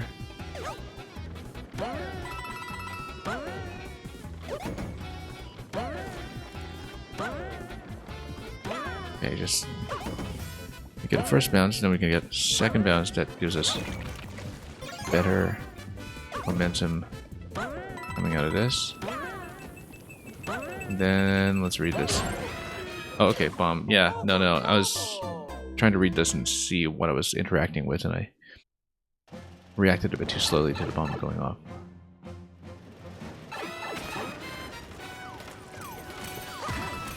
Yeah, sometimes I'm not completely clear on how many blocks of movement I'm getting out of this. Is kind of 3.5 tiles of movement on the Piranha Creeper for a single bounce, but sometimes there's some either offsetting or wall collision that can happen that can affect that somehow, but generally what I'm looking at is expecting about 3 tiles of movement at a time.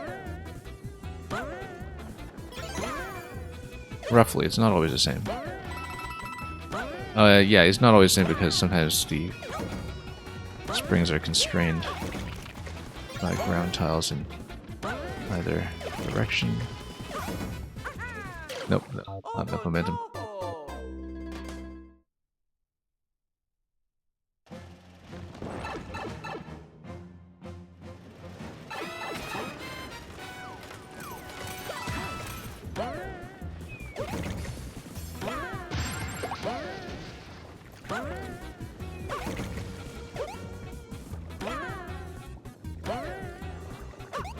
Oops. Here we go.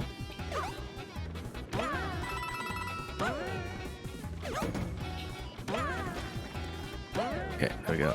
Much better. Nope. Slipped off a little bit. It's okay. We know the sequence at this point. It's just a lot of execution when we have to anticipate the timing of the movement, because when the creepers are buried under lava, it can be a little bit hard to see when the movement is beginning to wind up.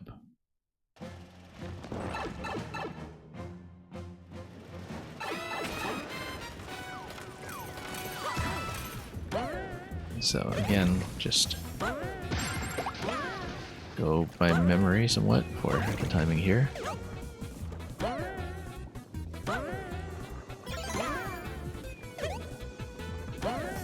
Just get into a fairly regular rhythm for it, and it's probably the most advisable thing to do here. Nope, too far. Now that is the last coin before safety, so we must be pretty close to the end, and we need to basically watch out for the bomb timing and just make sure we're in a reasonably central position to fall into whatever our target will be when it is the right time to do so.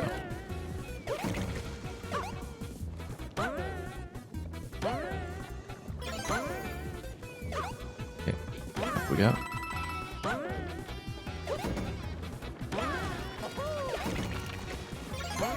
And then we'll just go like this.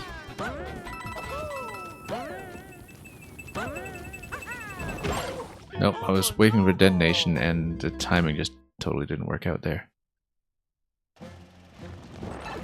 I guess we could have gotten one more bounce out of that, but we just haven't seen that enough to work out the timing.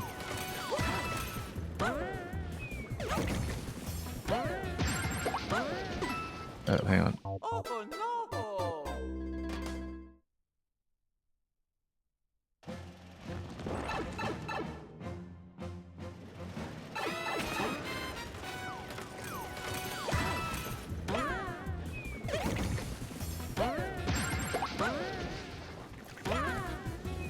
Okay, that's fine. All this has been mapped out, and then again, all pink coins are accounted for, so apart from the safety.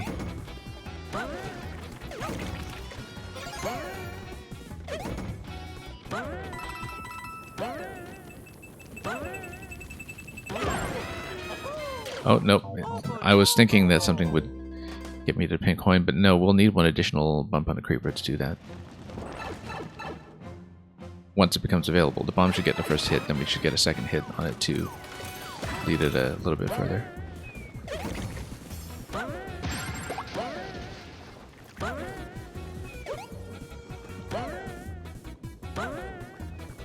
It's possible to shave a lot of these jumps down to something a little more minimal, of course, but I'd rather have some regular timing here so we get into the rhythm of the jumps.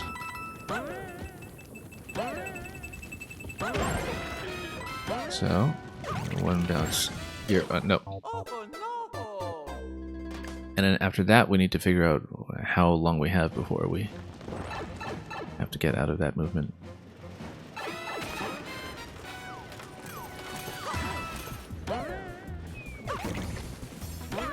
Let's bump that.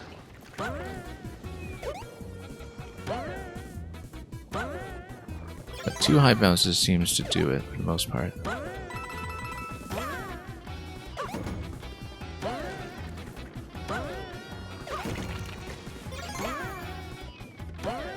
Yeah.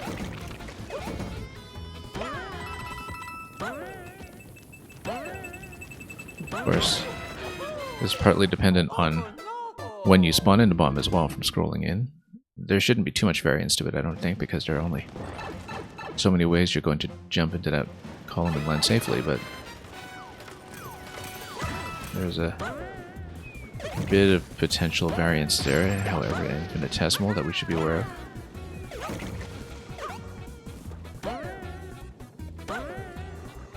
Just from when the bomb spawns into view.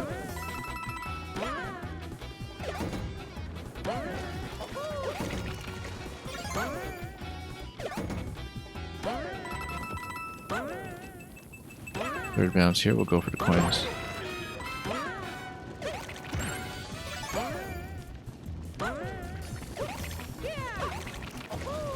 Oop. I was just about to get to the last wall jump and we missed it. I was expecting to land, that's why I didn't expect I'd have one more wall jump to go. So.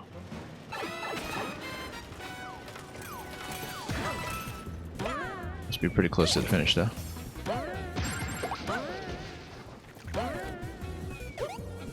Oh, whoops. Again, let's not shave too many jumps, let's just go with the method we know. And the timings that we are comfortable with.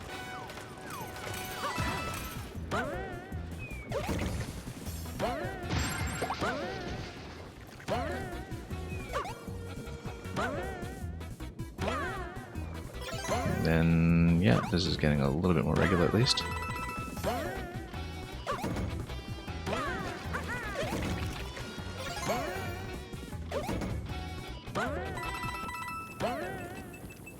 bounce over to the coins on the right.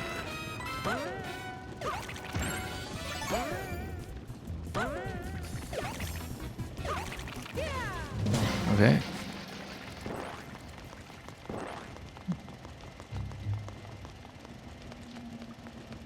So we need to do something to push it, but what? I mean, I can't do anything from here, so something is destroyed over here. Oh, I see. No, you have to go up top, perhaps, off the creeper. Supposed to just sprint? Okay. Huh. Imagine that. How often we don't consider that as the correct solution. But there's got to be a way to reset it, right? Like, there's no way it doesn't SD walk or something for not sprinting. I guess we just have to back out. But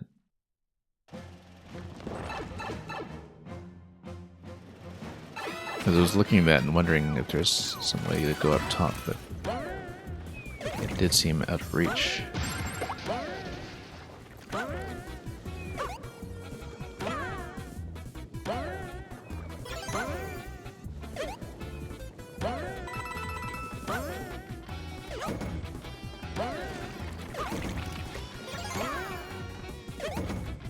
Okay, that's getting a little bit better.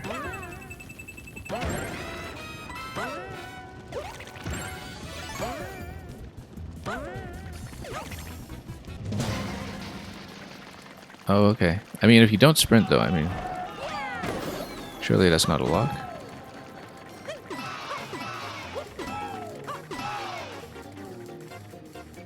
Because I guess you would need to outrange it by enough to reset it, right? I don't see how else you would do it. It could have been a lock that was missed. Yeah, yeah.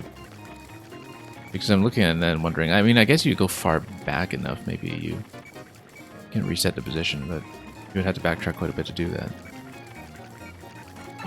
I could also see it being a case where, oh, you can backtrack, so we'll just leave it. That's kind of interesting that you have the key as well as a warp block on the right side, as well as something going on with the spring over there. I guess we'll do this first. Take that key to 9MMC. Okay, so yeah, this is just all it gives you. Now, I'm just gonna look.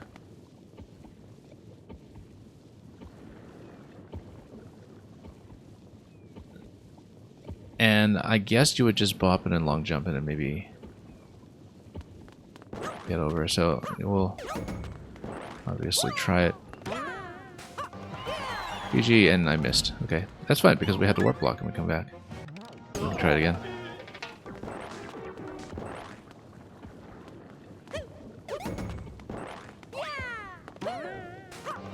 There we go. Yeah, the thing is, if you expend the warp block going backwards, then you really have to commit. Otherwise, well, so much for that. Oh, neat little ending here. That sends you up to the GG regardless, and zooms right in. Look at that. I love that little zoom in there. Perfectly placed on the screen. Perfectly placed finish. I never really even thought that much about the zoom in fact. But the GG was kind of ideally laid out. Okay, let's see what's next. We have a reasonable shot at finishing today, I think. Let's take a look here. We have 3 more to go. Sheer Water again, Radical R, and 5mm. So, let's see these and see how they do. I think we could potentially stay for that, depending on how things go. Next will be the Return of Sheer Water in Perplexing Pyroclasts. We'll give a little scan of the comments here. That was a good concept. Again, one of those things that's just surprisingly new and elegant for an element that's been very usable that way in the game the whole time. It's just that you don't see such focused exploration often of what you can do with that. you see a lot of one-off interactions with creepers loading things, but this is much more specific. Yeah. The only thing with this one just being the timing of the retraction being hard to see sometimes, but once you get into a rhythm of high bounces, then I guess that sorts itself out. These Podoboos have taken to the air to create unique obstacles. There's a longer description on the website for this one. The lava bubbles or Podoboos or fireballs or whatever you want to call them have created unique patterns and obstacles that you must avoid. Sneak through their fortress as the sentient balls of molten rock try to prevent your escape. Let's see how it goes.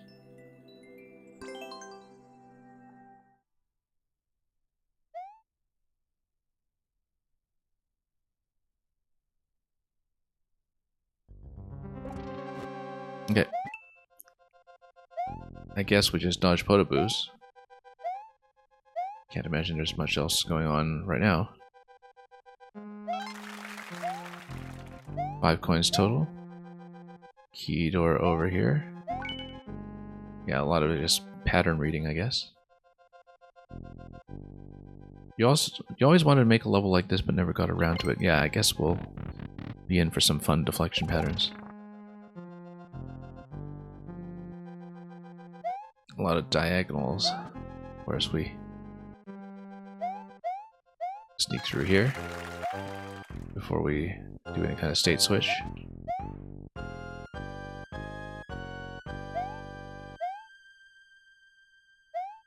Yeah, I guess all the Touhou bullet dodging is a rather good fit for this. For those of you into that kind of thing. Oops.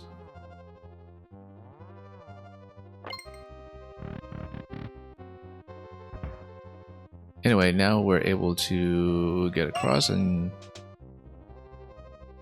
grab another key somewhere soon. On-off switch again up here. Now, why would we want that? We would want to cross over here first.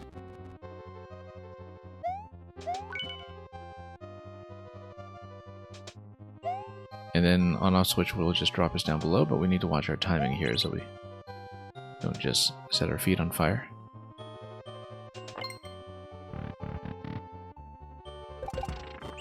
Checkpoint, that's with 2 coins in tow. On-off is going to take out that first gate over here. Except we would need to double tap to eliminate that.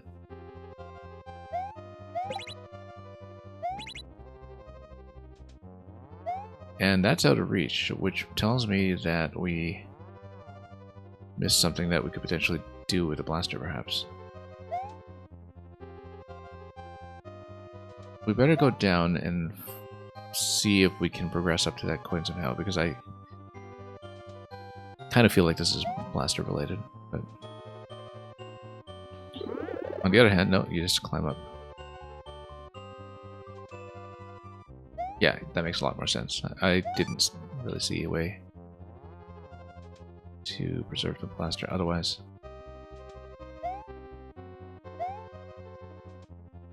A lot of different patterns to work with here.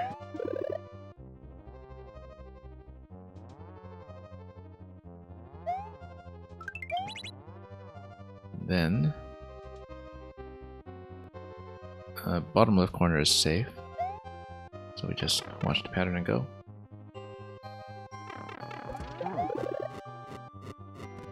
Oh, that's kind of neat, using the hard block track to stagger this pattern for the initial setup and give you this wave formation. And we'll need to reverse through it, obviously.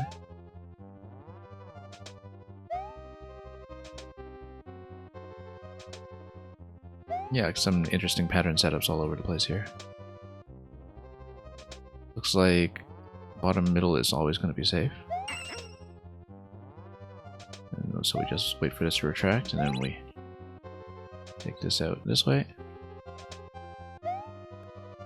And then this cycle is now kind of on our side, giving us a bit of tailwind. Oh, whoops. Stood too close. I was trying to stand just barely to the right of it, and that did not work out. And then, no, that's going to be triple tap.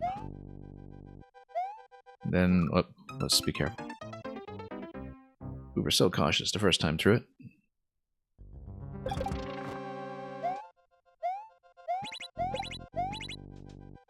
Not exactly going for the speed record on this, but have that and head back up.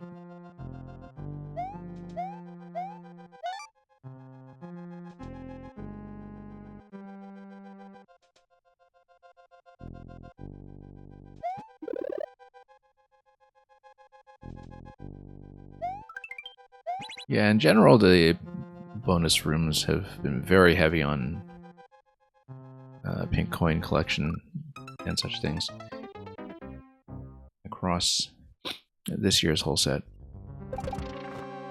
We haven't really had to think about the balloon rooms that much, to be honest.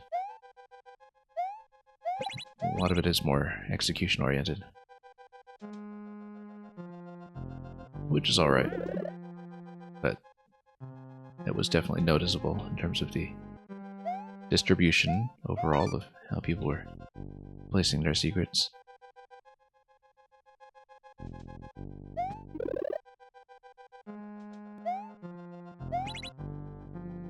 Okay, we know the corner is safe, and then we go. And here's the offset that we died to. It is slightly more challenging, of course, to run against a wave, which is what happens on your way back.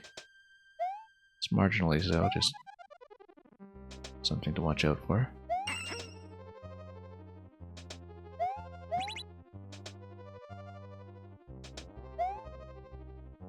We'll walk with this, and then let's not die to quite the same thing this time.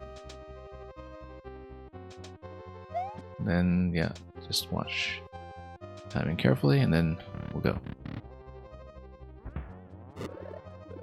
Okay. This is just jumping up to the vine, I think, and dropping.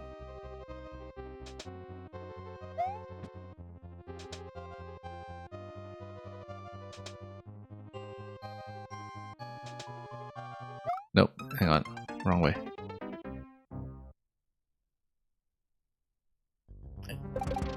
Not hard, just needs some planning. That we're absolutely not really doing.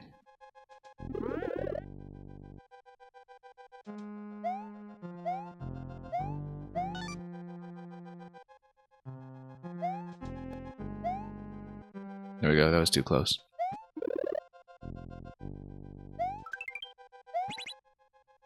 We'll take the corner and go.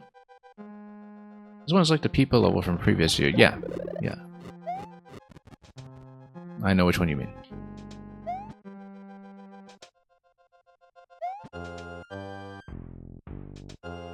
Because Peepas are so rare that, you know, when you say the Peepa level, there are only so many candidates. Whoops.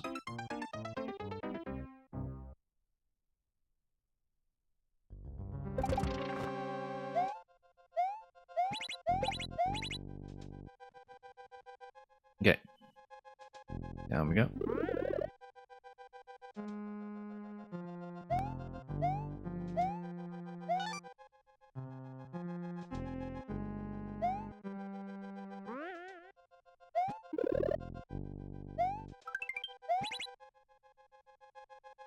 And through here again. So yeah, this one always a bit of a close shave, but whoop.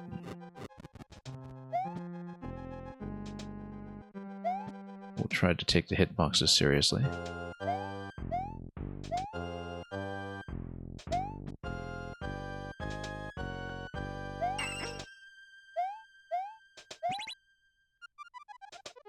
And then we'll just take it somewhat patiently. Here we can't be too patient because we actually have to run for it.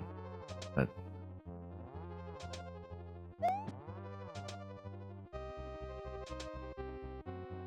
there we go.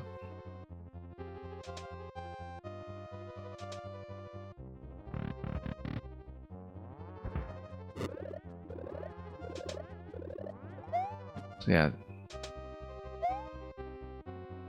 We need right side to go, and then there we go. Once it touches, then we go for it. This will be the last coin before the safety, so just get on top of the on-off switch by the looks of it, and then play way too risky over there. I think we just need to really gain momentum and run for it this time.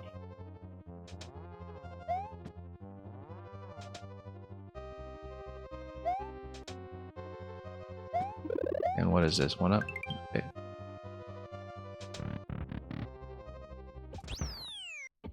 Alright, and we've got all 4 coins before safety going into the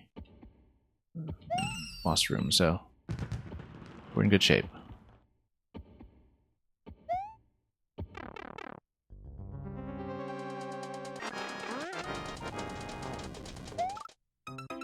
Okay, so this looks like time survival. We've got a couple of P-switches on the side that will do something. We'll find out what. Yeah, it does force you up right away. If we just stay on this corner for the initial pass, then we can get out of that cluster. Yeah, let's just stand on this corner.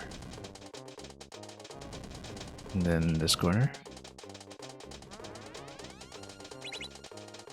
And then we have trigger number 1. And then, yeah, it gives new patterns. Great, great.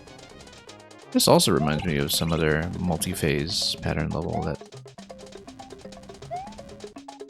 I'm thinking of. I definitely see, incidentally, oh yeah, this big column over here just screams secret, doesn't it? If you want to go back into the pipe without being bounced.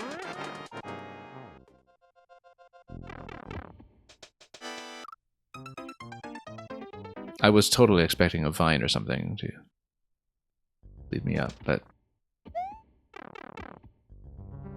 that's a fun little bit over there, though. Yeah, with the kind of multi-phase dodging design, I can totally see why Electrodude, you were saying that you always wanted to make a level like this. I feel like you made something that was kind of like this. In terms of multi-phase dodging patterns, that you had something similar.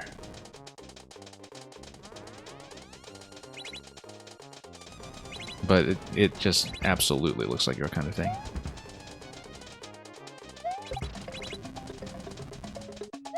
Okay, this one's going to work its way down.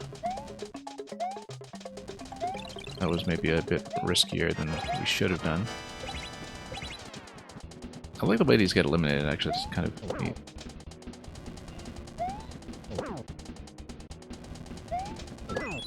Okay, let's get out. Yeah, nice face changes there in terms of how things actually get eliminated. We obviously have to go over to try to get coin 5. It would have been quite unfortunate there if we accidentally hit the X. Here's Money Slayer, we're doing great. Hope you've been well. Yeah, we're just, after this one, 2 levels away from finishing the 9MMC set. It's been a strong set, and each day has kind of felt quite different in terms of pacing and style from the others. I mean, the first day that we sat with this was all the music auto-scrollers that were all bunched up together, with coupoling fights in almost everyone. And then there's a lot more platforming after that. This... oh yeah, this was just a one-up drop, that's nothing. And today's been much more puzzle-oriented, even in the platforming levels. Everything has been a little bit more cerebral than the more platforming-intensive day that we saw before, and so the way that we progress through this whole set has divided up quite neatly. And Chris Money Slayer, you've had better days, to be honest. Well, I hope the best is yet to come.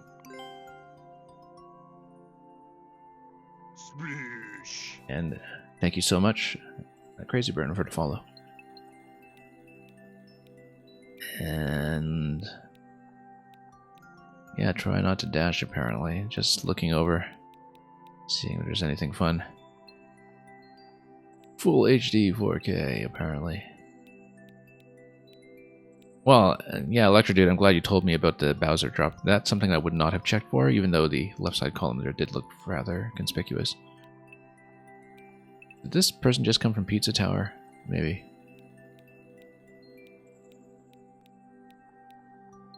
He called them Potobos, yes, correctly. And yeah, this was a fairly relaxed one actually, just a lot of pattern watching. And this level, of course, is fire. Coco's really been on the comment game as well. We've noted that before. Anyway, 2 more to go. Just Radical R and 5mm, I think. So,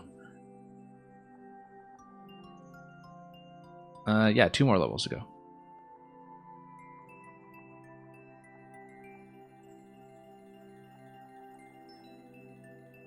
So yeah, Radical R is somebody we've played a lot of in the past. Mice fly fast. In tribute, of course, to Mice Run Fast for anybody who doesn't hang around here enough to know all of these wonderful makers who have continued to crank out content year after year. Let's take a look at this one. This doesn't really have any other description to it. So, let's jump on some mice. Skip on some squeaks.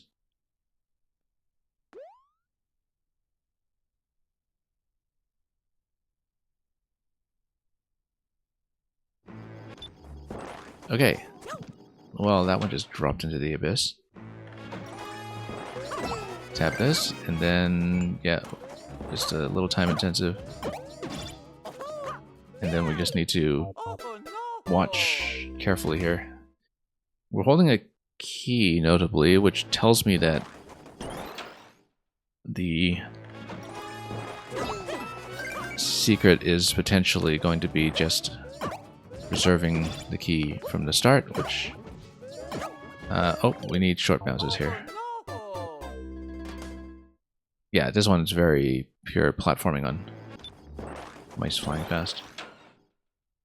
Mice Run Fast apparently does a lot of Lethal Company speedrunning. Interesting. I know nothing about Lethal Company. Like, absolutely nothing. So.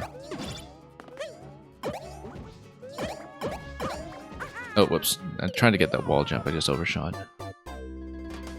I remember, Electrodude, you told me that you had been playing a lot of Lethal Company and that it was racking up the hours on your Steam account, but I have little to no context for it myself.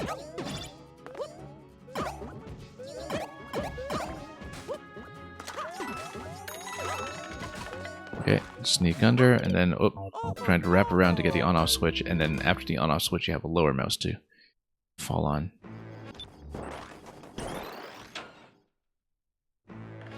Yeah, one of your favorite games of all time? That's interesting. I wonder...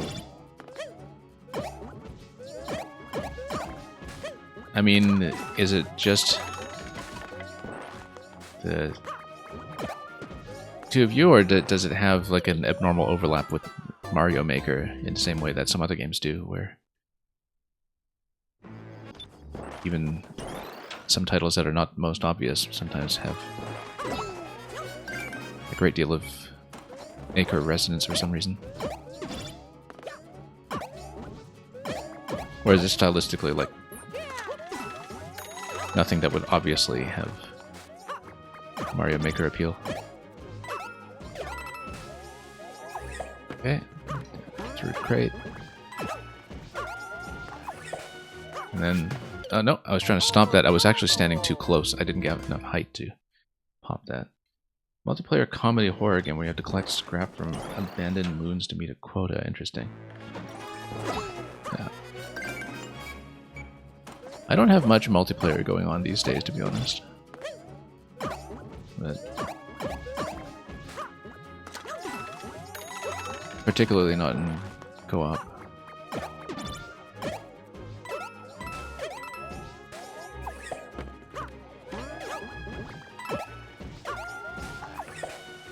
Yeah, we needed to hit this pretty much instantly coming out of the pipe. We shouldn't stall and land initially.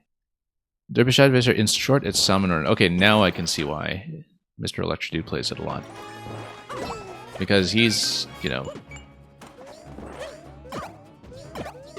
upper echelons of executive VP, or... Yeah, he's on the board at this point. So that's understandable. Actually, yeah, from your description, collecting scrap from abandoned moons to meet a quota, I can see that.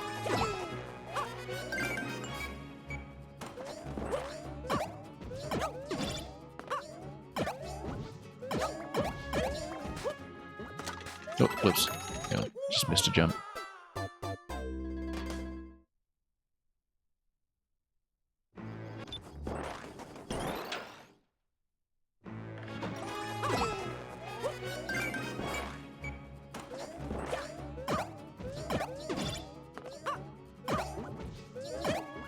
Yeah, Skip Squeaks, particularly Skip Squeaks, just sort of suspended in midair, have an interesting pattern to work with here. With that sort of temporary float that you can get off them.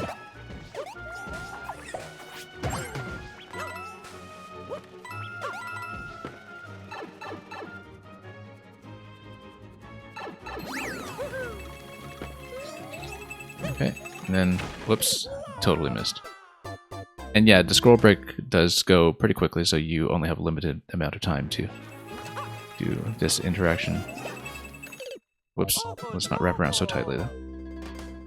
Superstorm Maker, welcome.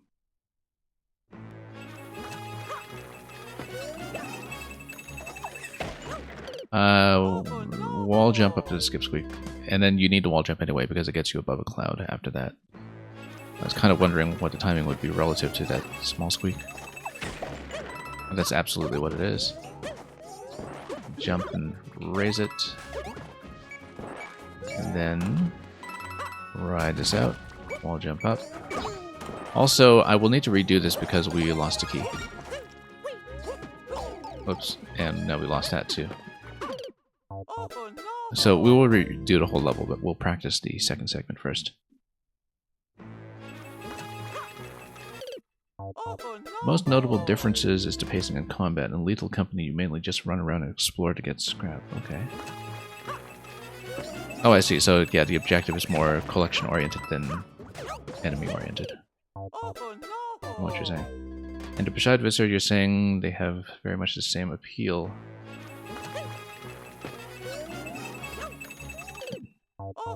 Is Lethal Company free-to-play or just low-cost, then?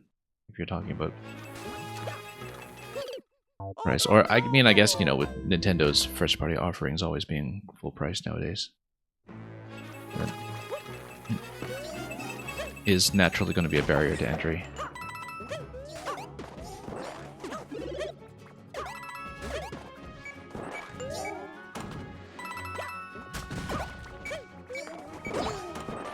Okay. Toss here, and then... Oh, yeah. Bones will just stay bones, that's fine. Oh, nope. Missed it. I rather accidentally got the wall cling when I was just trying to bounce on top of the mouse. Yeah, because I guess it's priced to encourage getting your co-op party together. What you're saying.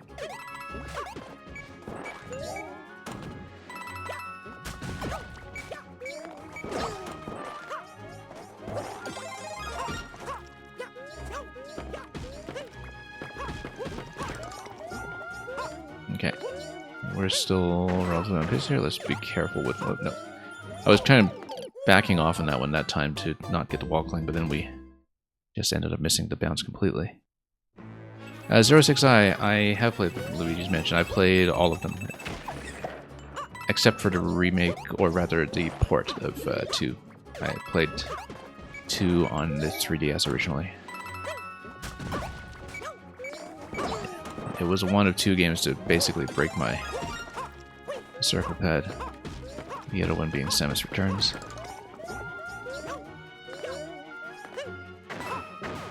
No. Yeah, I'm, again, trying to get the bounce while avoiding the ball cling, and so I just need to not press into the wall, but definitely I'm letting up on a jump too much as well. Whoop. And that was a bit of a save there.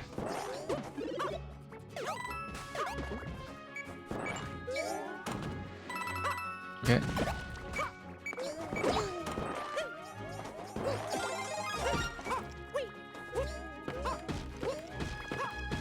Okay, now let's get up here and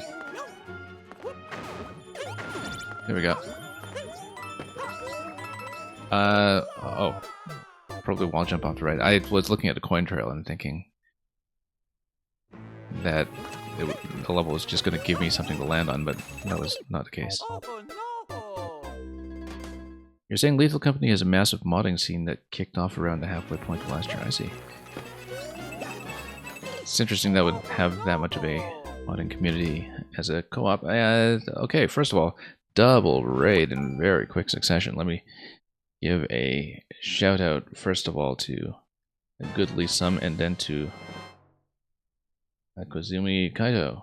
Welcome both streams.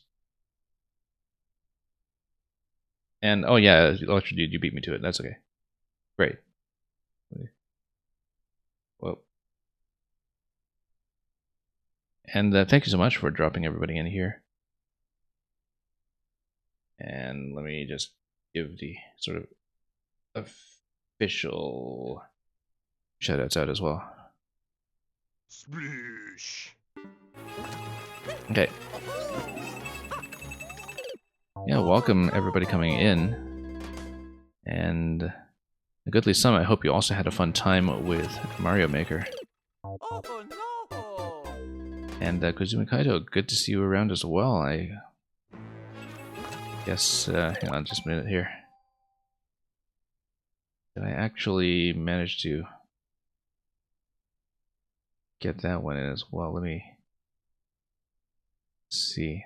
I think I tried to shout you out, and for some reason it didn't go through. Anyway, but whatever you were playing over on your end, I hope that has been lots of fun. I know you've been on some kind of RPG kick, I'm sure, but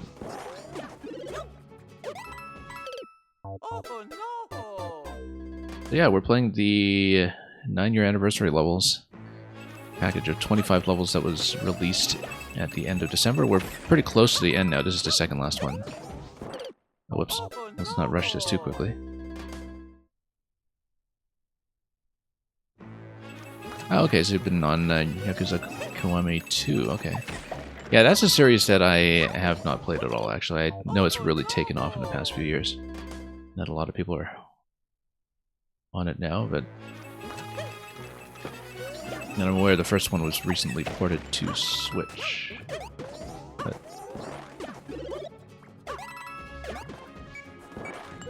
definitely one of those series where it seemed to creep up on me and that suddenly everybody was talking about it.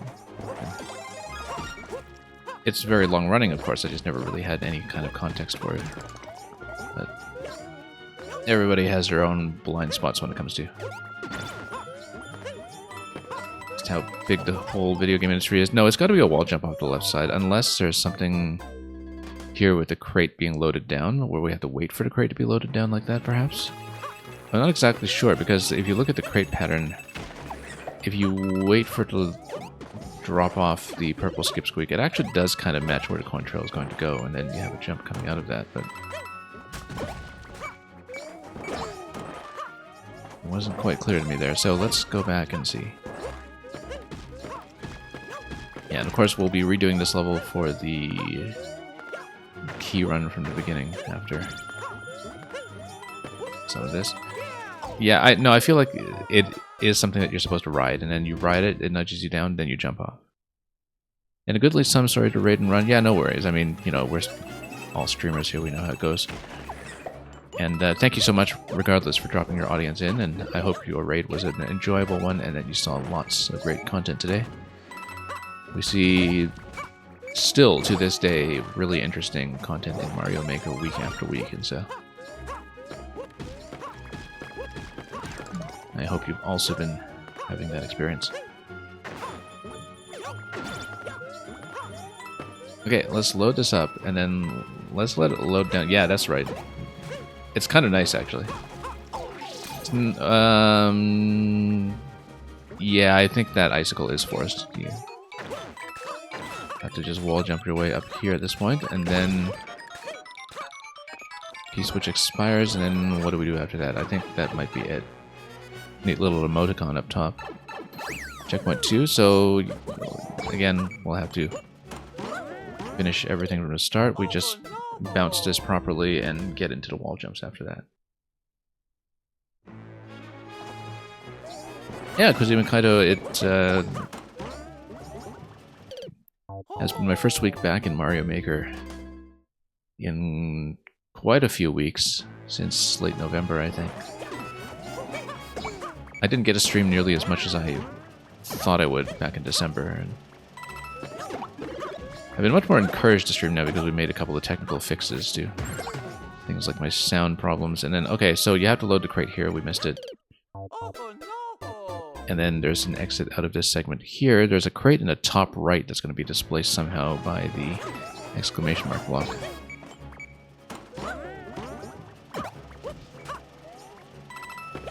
But if that's the last section, then this looks pretty doable as...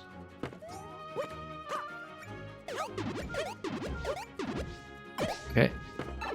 And exit double take here, and yeah, if this is close to the GG here, 9MMC, then we're going to do it from the start for the key door. But that's not it. That you still have this bit, which looks like it's just time dodging, but... And then you have to do the Podoboo segment here as well. Whoop. So we do need to be careful. We don't want to choke on this when we eventually have the grand finale. I'm looking to see if there's anything else for me to interact with, or if it's just pure time survival. Oh, okay, good. I stepped on this because I hit my head on the ceiling here, and I'm luckily still able to get out in time. And yeah, these are just symmetry doors, but then if you have the extra key from the start, then you go for this door. So we will do that. We basically one-shot the boss section here and much of the last section, so we'll redo from start. The setup for this boss fight is absolutely atrocious. Yeah. Well, I don't know. I didn't really have time to read it properly. I didn't get a good look. I assume it involves skip squeaks. But again, I didn't really even get a chance to stare at it. I was too busy just dodging. So anyway, we have the key from the start. Let's just remember that we do need to start over, so we don't burn attempts on something totally needless. It's pretty relaxed as far as platforming levels go, so... Especially once we read the bit where we follow the crate. Well, no, that was too late, actually. We need to stomp right away upon exiting the clear pipe. There's no real leeway for that. Kind of moving cloud platforms to get everything into place, yeah. Yeah, I think about track blocks is they're so huge, though, right? Like this. They take up so much space. And you only have so many to work with.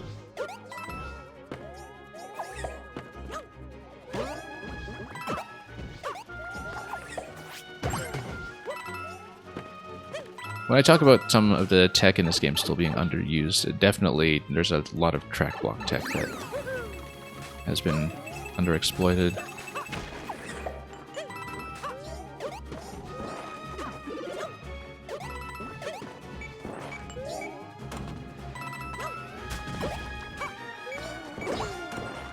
Like a lot of that super global stuff that Lupin Snoop was looking at back when he was still making videos, you know?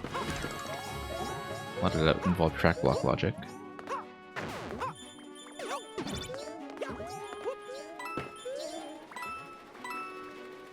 There was a really good track block Goomba hat puzzle from Mang about a year or two ago as well, that I recall.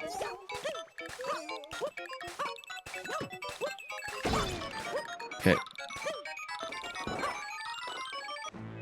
So we still have the extra key, so we just need to dodge well enough. Oh, no. We flipped it. I just totally missed that snowball. Threw it too high.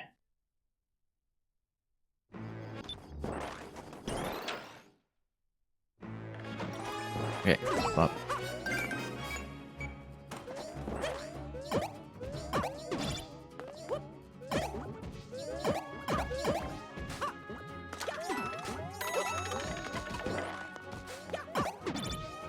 Okay, up we go.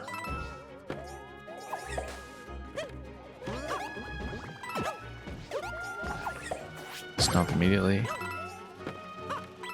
And then the boo enforces that timing.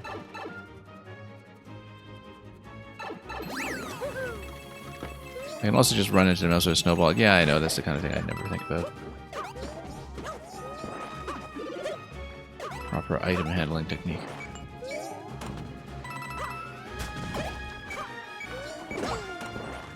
Well, hopefully we don't choke too much here. I mean, we had a pretty clean run for the whole level in that one. To a point. Yeah. This was just the one thing that from a readability perspective I had to see it happen before we do anything about it. But then this setup gets together. This is a really neat little bit, in fact. Nice way to fudge this in 3D World.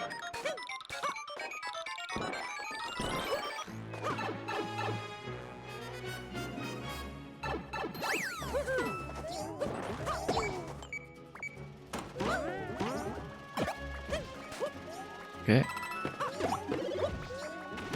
Bounce. Stomp. Crate. Oh, that was close. Nope. Too late. I stalled. And then... yeah, you can't hesitate there. You actually have to go right away. That and the final dodging segment is it. I'm actually a little concerned about the final dodging segment. We got away with some lucky shaves in the first successful attempt when I one-shotted earlier.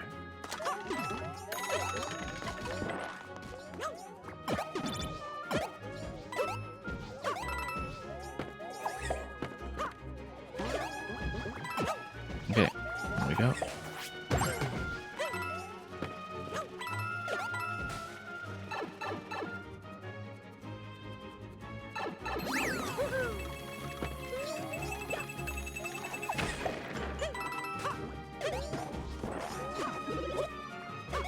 Oh, no.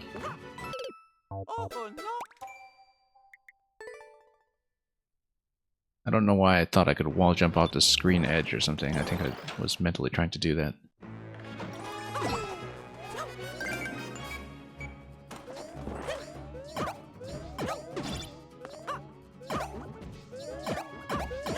Probably thinking too far ahead to problems I want to solve later in the level. That's usually what happens when you start to tune out of the supposedly easy content a bit.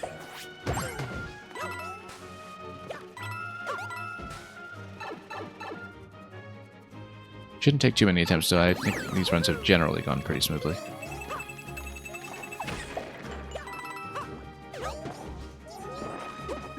Definitely the levels that have taken us the longest in the whole 9MMC set have been the ones where the optional objective was play without checkpoints. Specifically, the Composer and the Rule levels that we saw in our first day of play.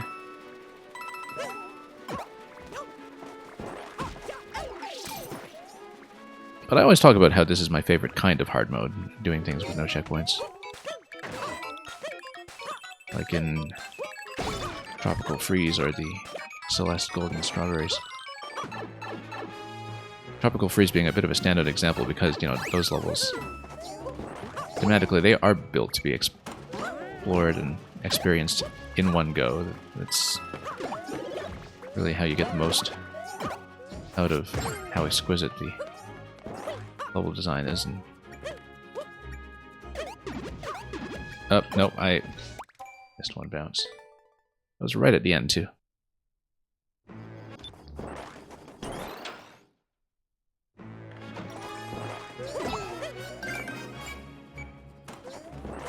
Yeah, some levels really kind of need to be experienced from beginning to end to see their conceptual development unfold and just really witness the elegance of how to put together.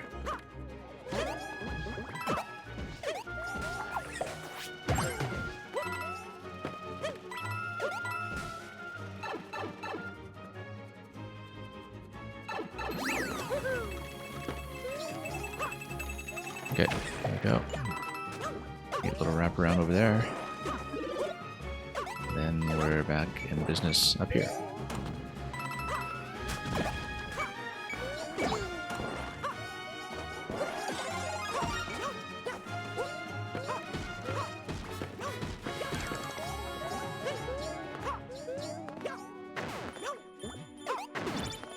Oh, we stay reasonably focused and we read things carefully.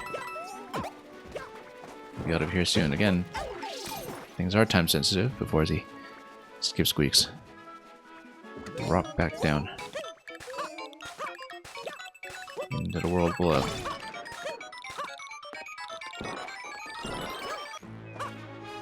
But we've been able to get here pretty consistently.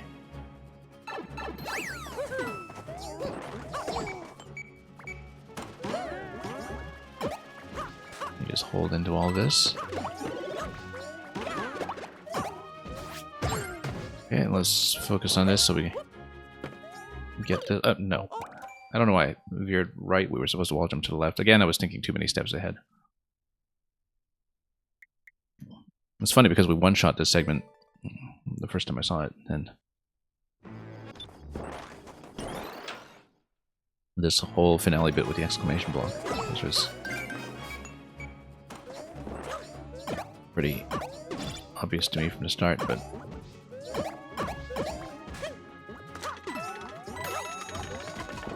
we're getting a little bit sloppy here, perhaps.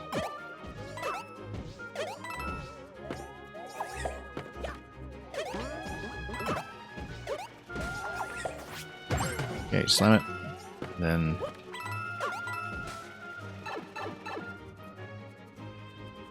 that will load us into position.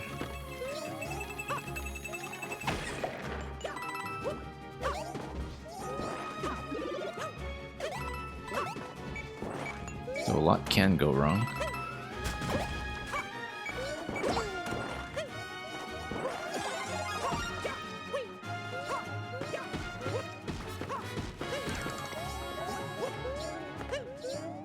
Nope. How did we slip on that? That was really quite unfortunate. Pretty sure we do still need the mushroom at that point, so... Yeah, because there is a damage check that happens as you pass the icicle that loads you into the wall jump segment.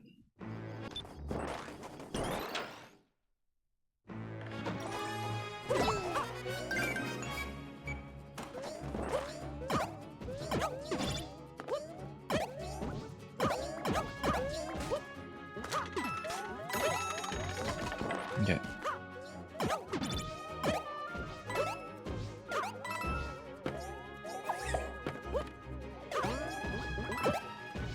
Everything bouncing into position here.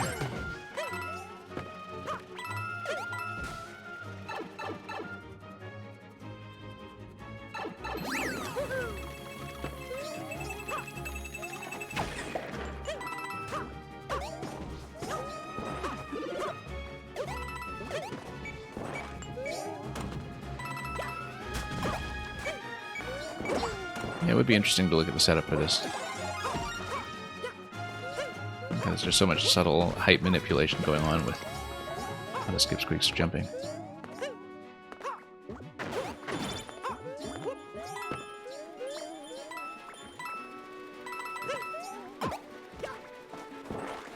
That's a very neat interaction once you understand it. The crate ride.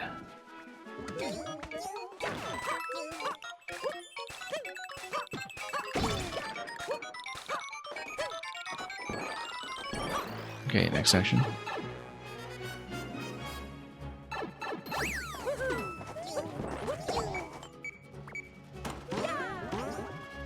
Yeah, I hear you just hold into the jumps and say that just as I failed to do so and landed too far. Rather, landed a little bit short of where we needed to go. Yeah, because those jumps just kind of basically play themselves. You just need to, you know, hold down the buttons and point the right way. That's kind of important.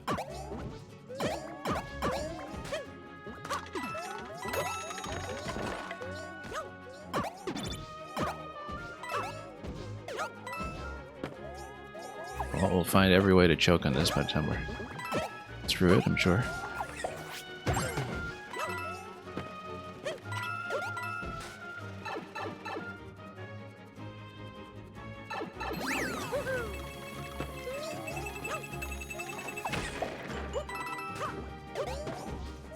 Definitely, I think that the dodging segment at the end has a lot of choke potential. So, and of course, I've hardly seen it too because we've just done that at one time.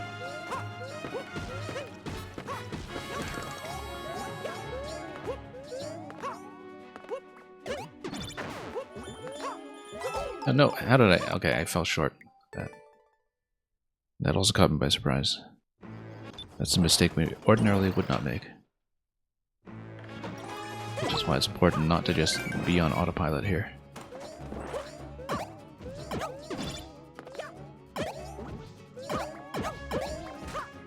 No.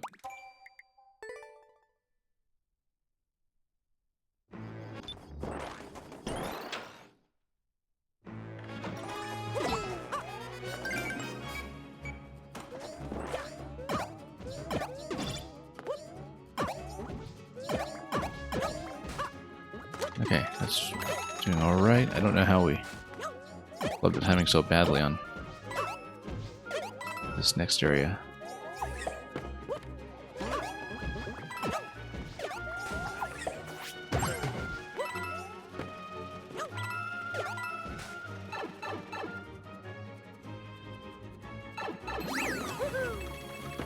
Rather, we'll back up here and try to get back on pace and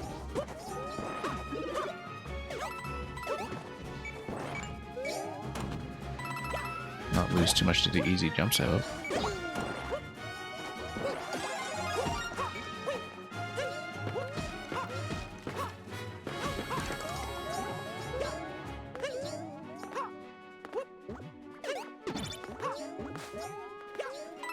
Just get plenty of time to get on this, and then the timing kind of recalibrates itself at that point, including here, where it's calibrated with the auto scroll. Let's not go down too low here. That was a bit closer than I would have liked.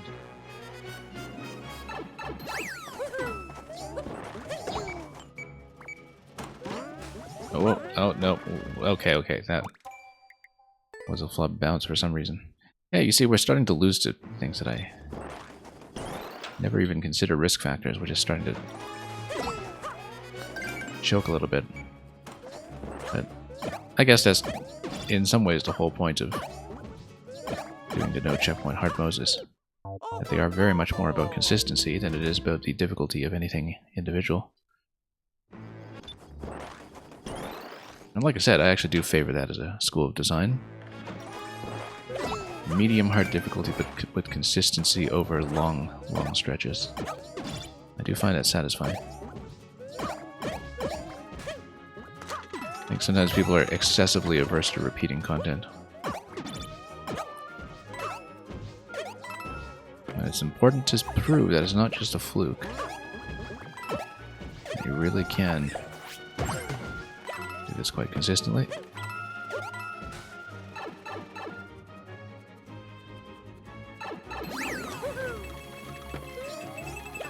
Wrap around and then Let's not slip up too much at this point.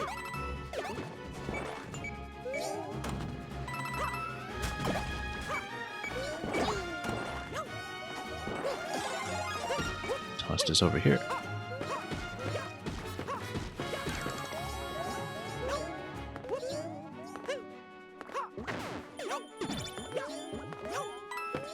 Okay, well, let's not miss.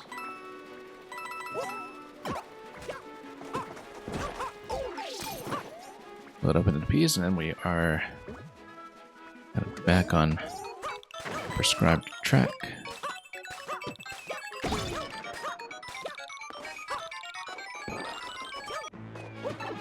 And into the next area.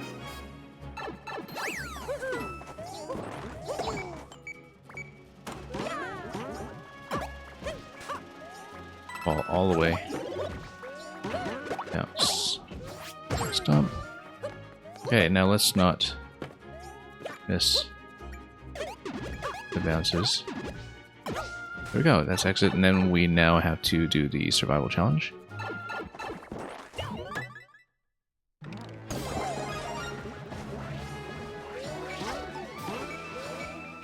As long as we're careful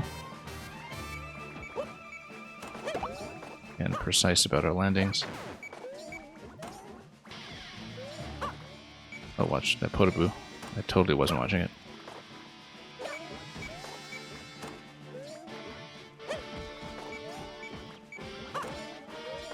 Whoa, that was way too close. That was also way too close. I probably shouldn't have been jumping towards the Podoboo every time, you know, and towards the half that it was dominating. Well, okay, that was satisfying, but also way too risky. Had a couple of very close shaves there. Still hearing the beep block timer here, but it's not really relevant to anything we see here, I don't think. We'll, of course, always check. Oops. But effectively a GG, I guess. And look at that refreshing special, and then we'll actually get the top of the flag. And thank you so much for GG. That went pretty smoothly in the end, just had to shake out a lot of mistakes along the way. And that leaves us with one level remaining, which of course we will do. Once I find it.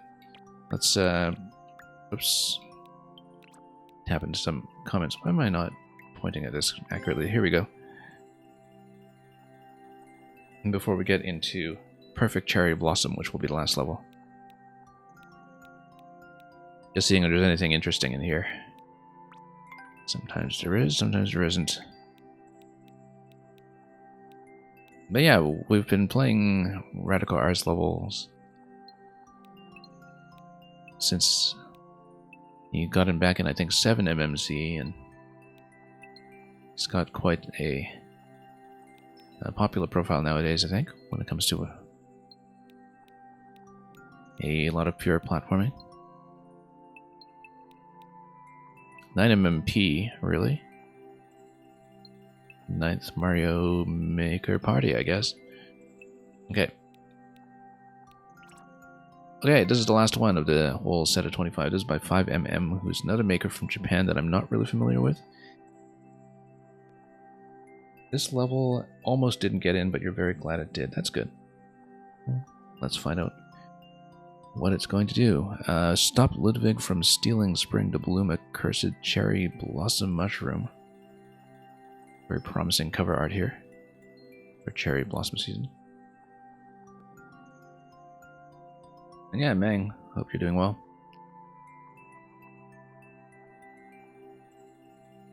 Let's finish this up. It's a music level as well.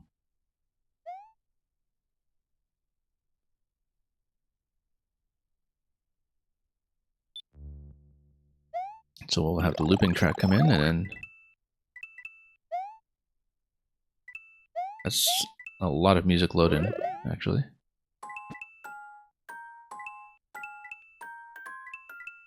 Let's mind the icicles.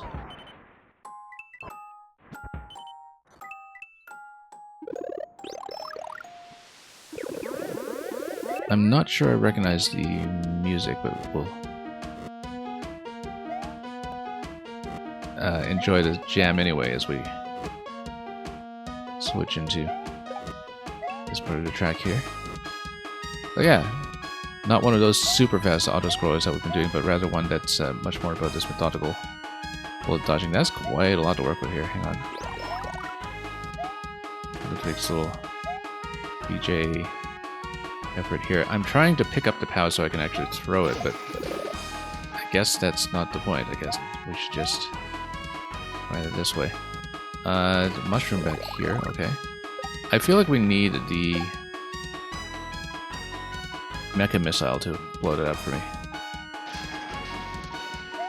That's rather exact. There we go.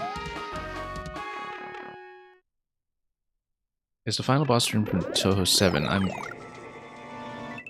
not surprised that is Touhou music, given the way that fight was set up, and naturally you would know it.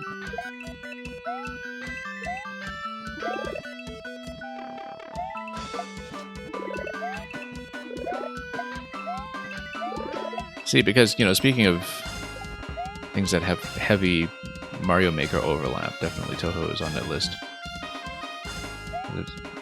Or it seems to be, anyway, from the kind of people who come here. Here we go. Oh, whoops.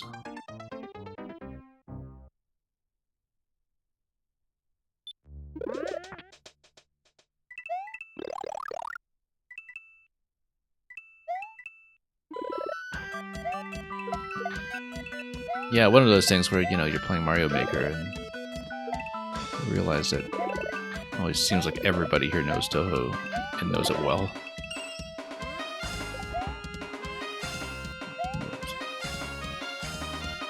I mean, can't blame you when you got the music like this.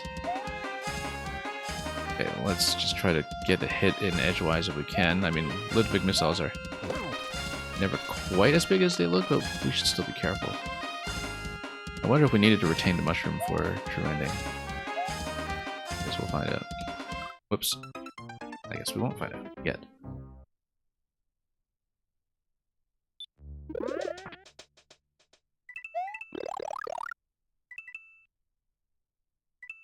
Yeah, we don't know what the true ending is yet, but we'll keep our eyes peeled for it.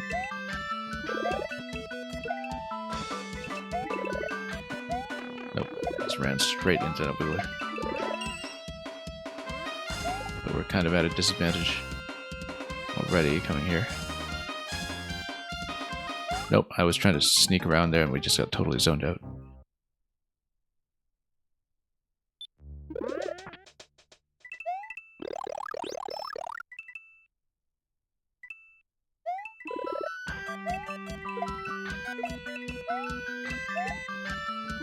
Feels kind of relaxed, actually, this auto-scroll segment after so many of the levels where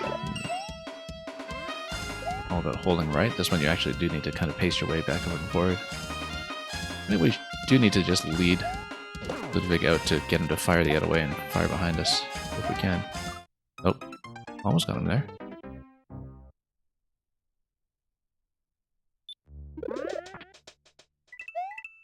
I would not be surprised if the optional objective were a mushroom check.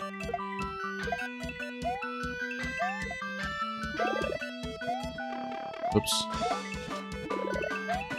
But we'll find out. Let's actually try to win the fight first. Definitely a lot of potential RNG variance here, and there's also a lot of variance from where I'm standing in terms of where Ludwig is going to be led, so we're never really going to get a single consistent pattern here, I don't think.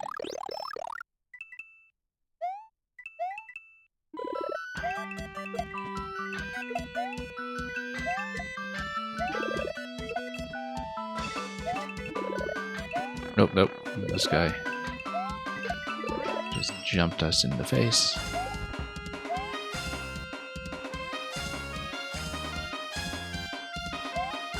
Okay.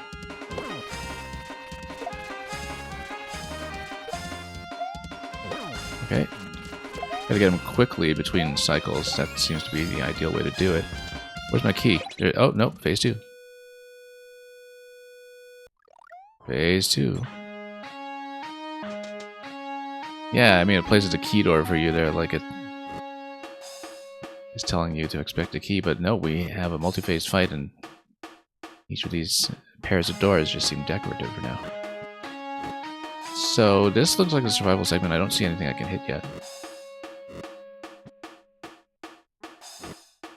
That is quite a lot of multi-tracking that's going on in terms of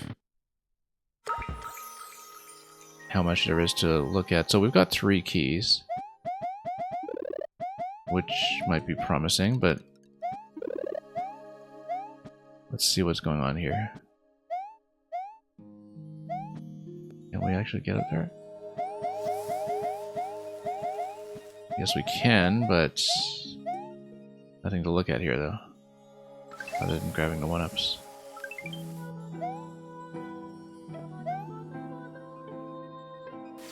Ludwig is the hardest to get world record on its RNG. Ludwig in this level specifically? Or just in general? I mean, we have keys. I don't even know how I got the keys, to be honest, other than just beating the bosses. I hope we have enough keys.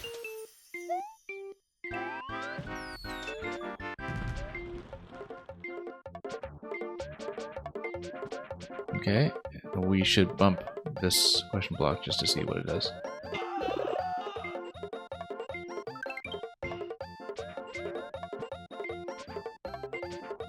Okay. And then, next room.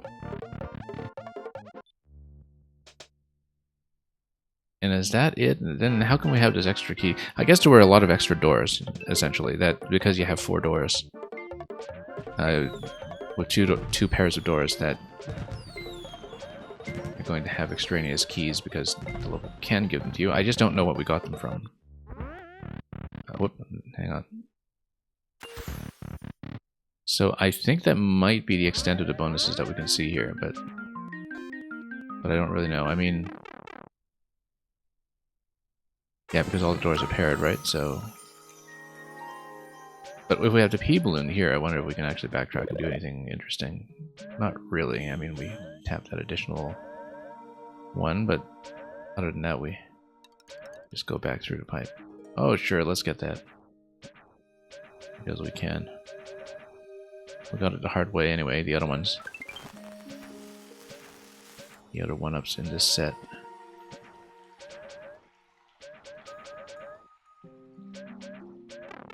But yeah, no wonder there was such a huge music load in the start that you had these segmented track changes all over the place. Now, I think we saw everything, right?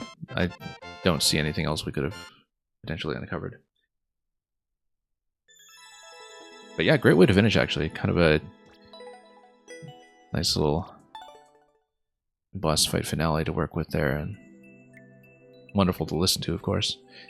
Oh, look at that, 0-6 with this world record. So yeah, I can see what you were talking about when it comes to the world record pursuit. I don't know how tight that is. I mean, you know, obviously, if you have a certain amount of Koopaling RNG, particularly Ludwig RNG, then I don't know how much optimization is still up in the air.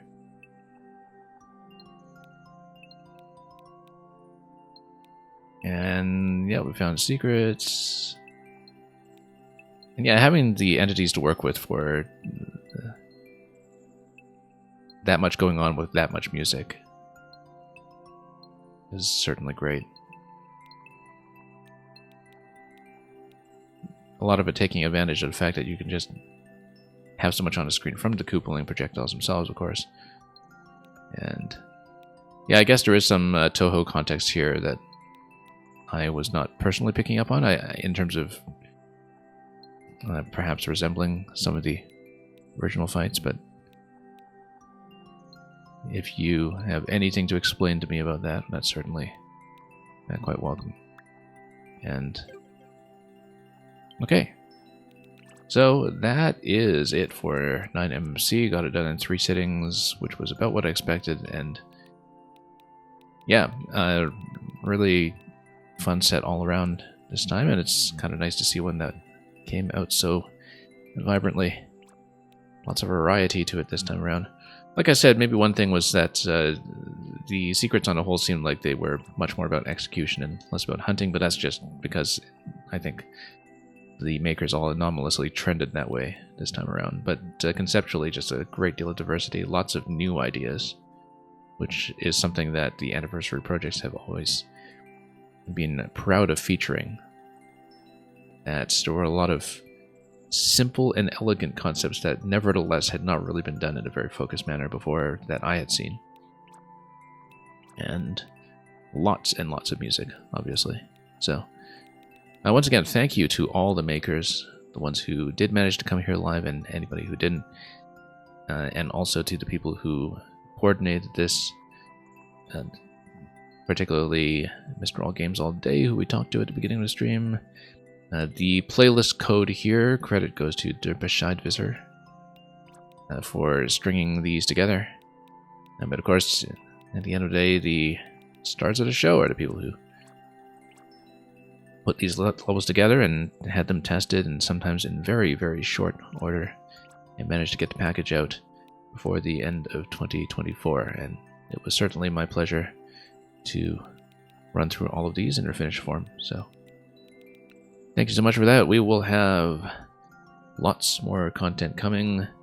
Like I was saying, I do need to get back to Prince of Persia: The Lost Crown, because we've been sitting at 70%, and I need to basically relearn the map after a couple of weeks away. But on the Mario Maker front, Gratofi did tell me earlier in the stream that Super Discord Brothers 6, also a community tradition going all the way back to Maker 1, is launching imminently, and so we'll be doing that as a major Mario Maker feature in the very near term.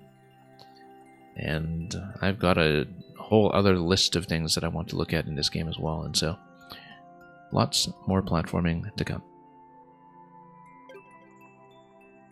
Thank you once again to the raids as well, from A Goodly Sum and from Kozumi Kaito, and from Gratofi earlier in the stream. And it's been my pleasure to have all of you here to witness some of these, and I hope that most of you have had a chance to play these levels for yourself.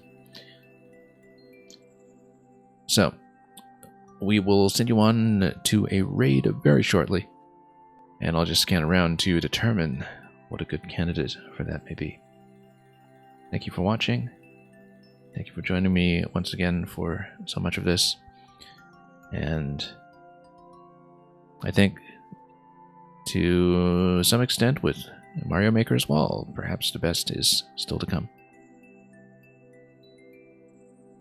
I'll find someone very shortly, and until then, have a wonderful time with whatever it is you are working on or playing or watching. And as always, everything well.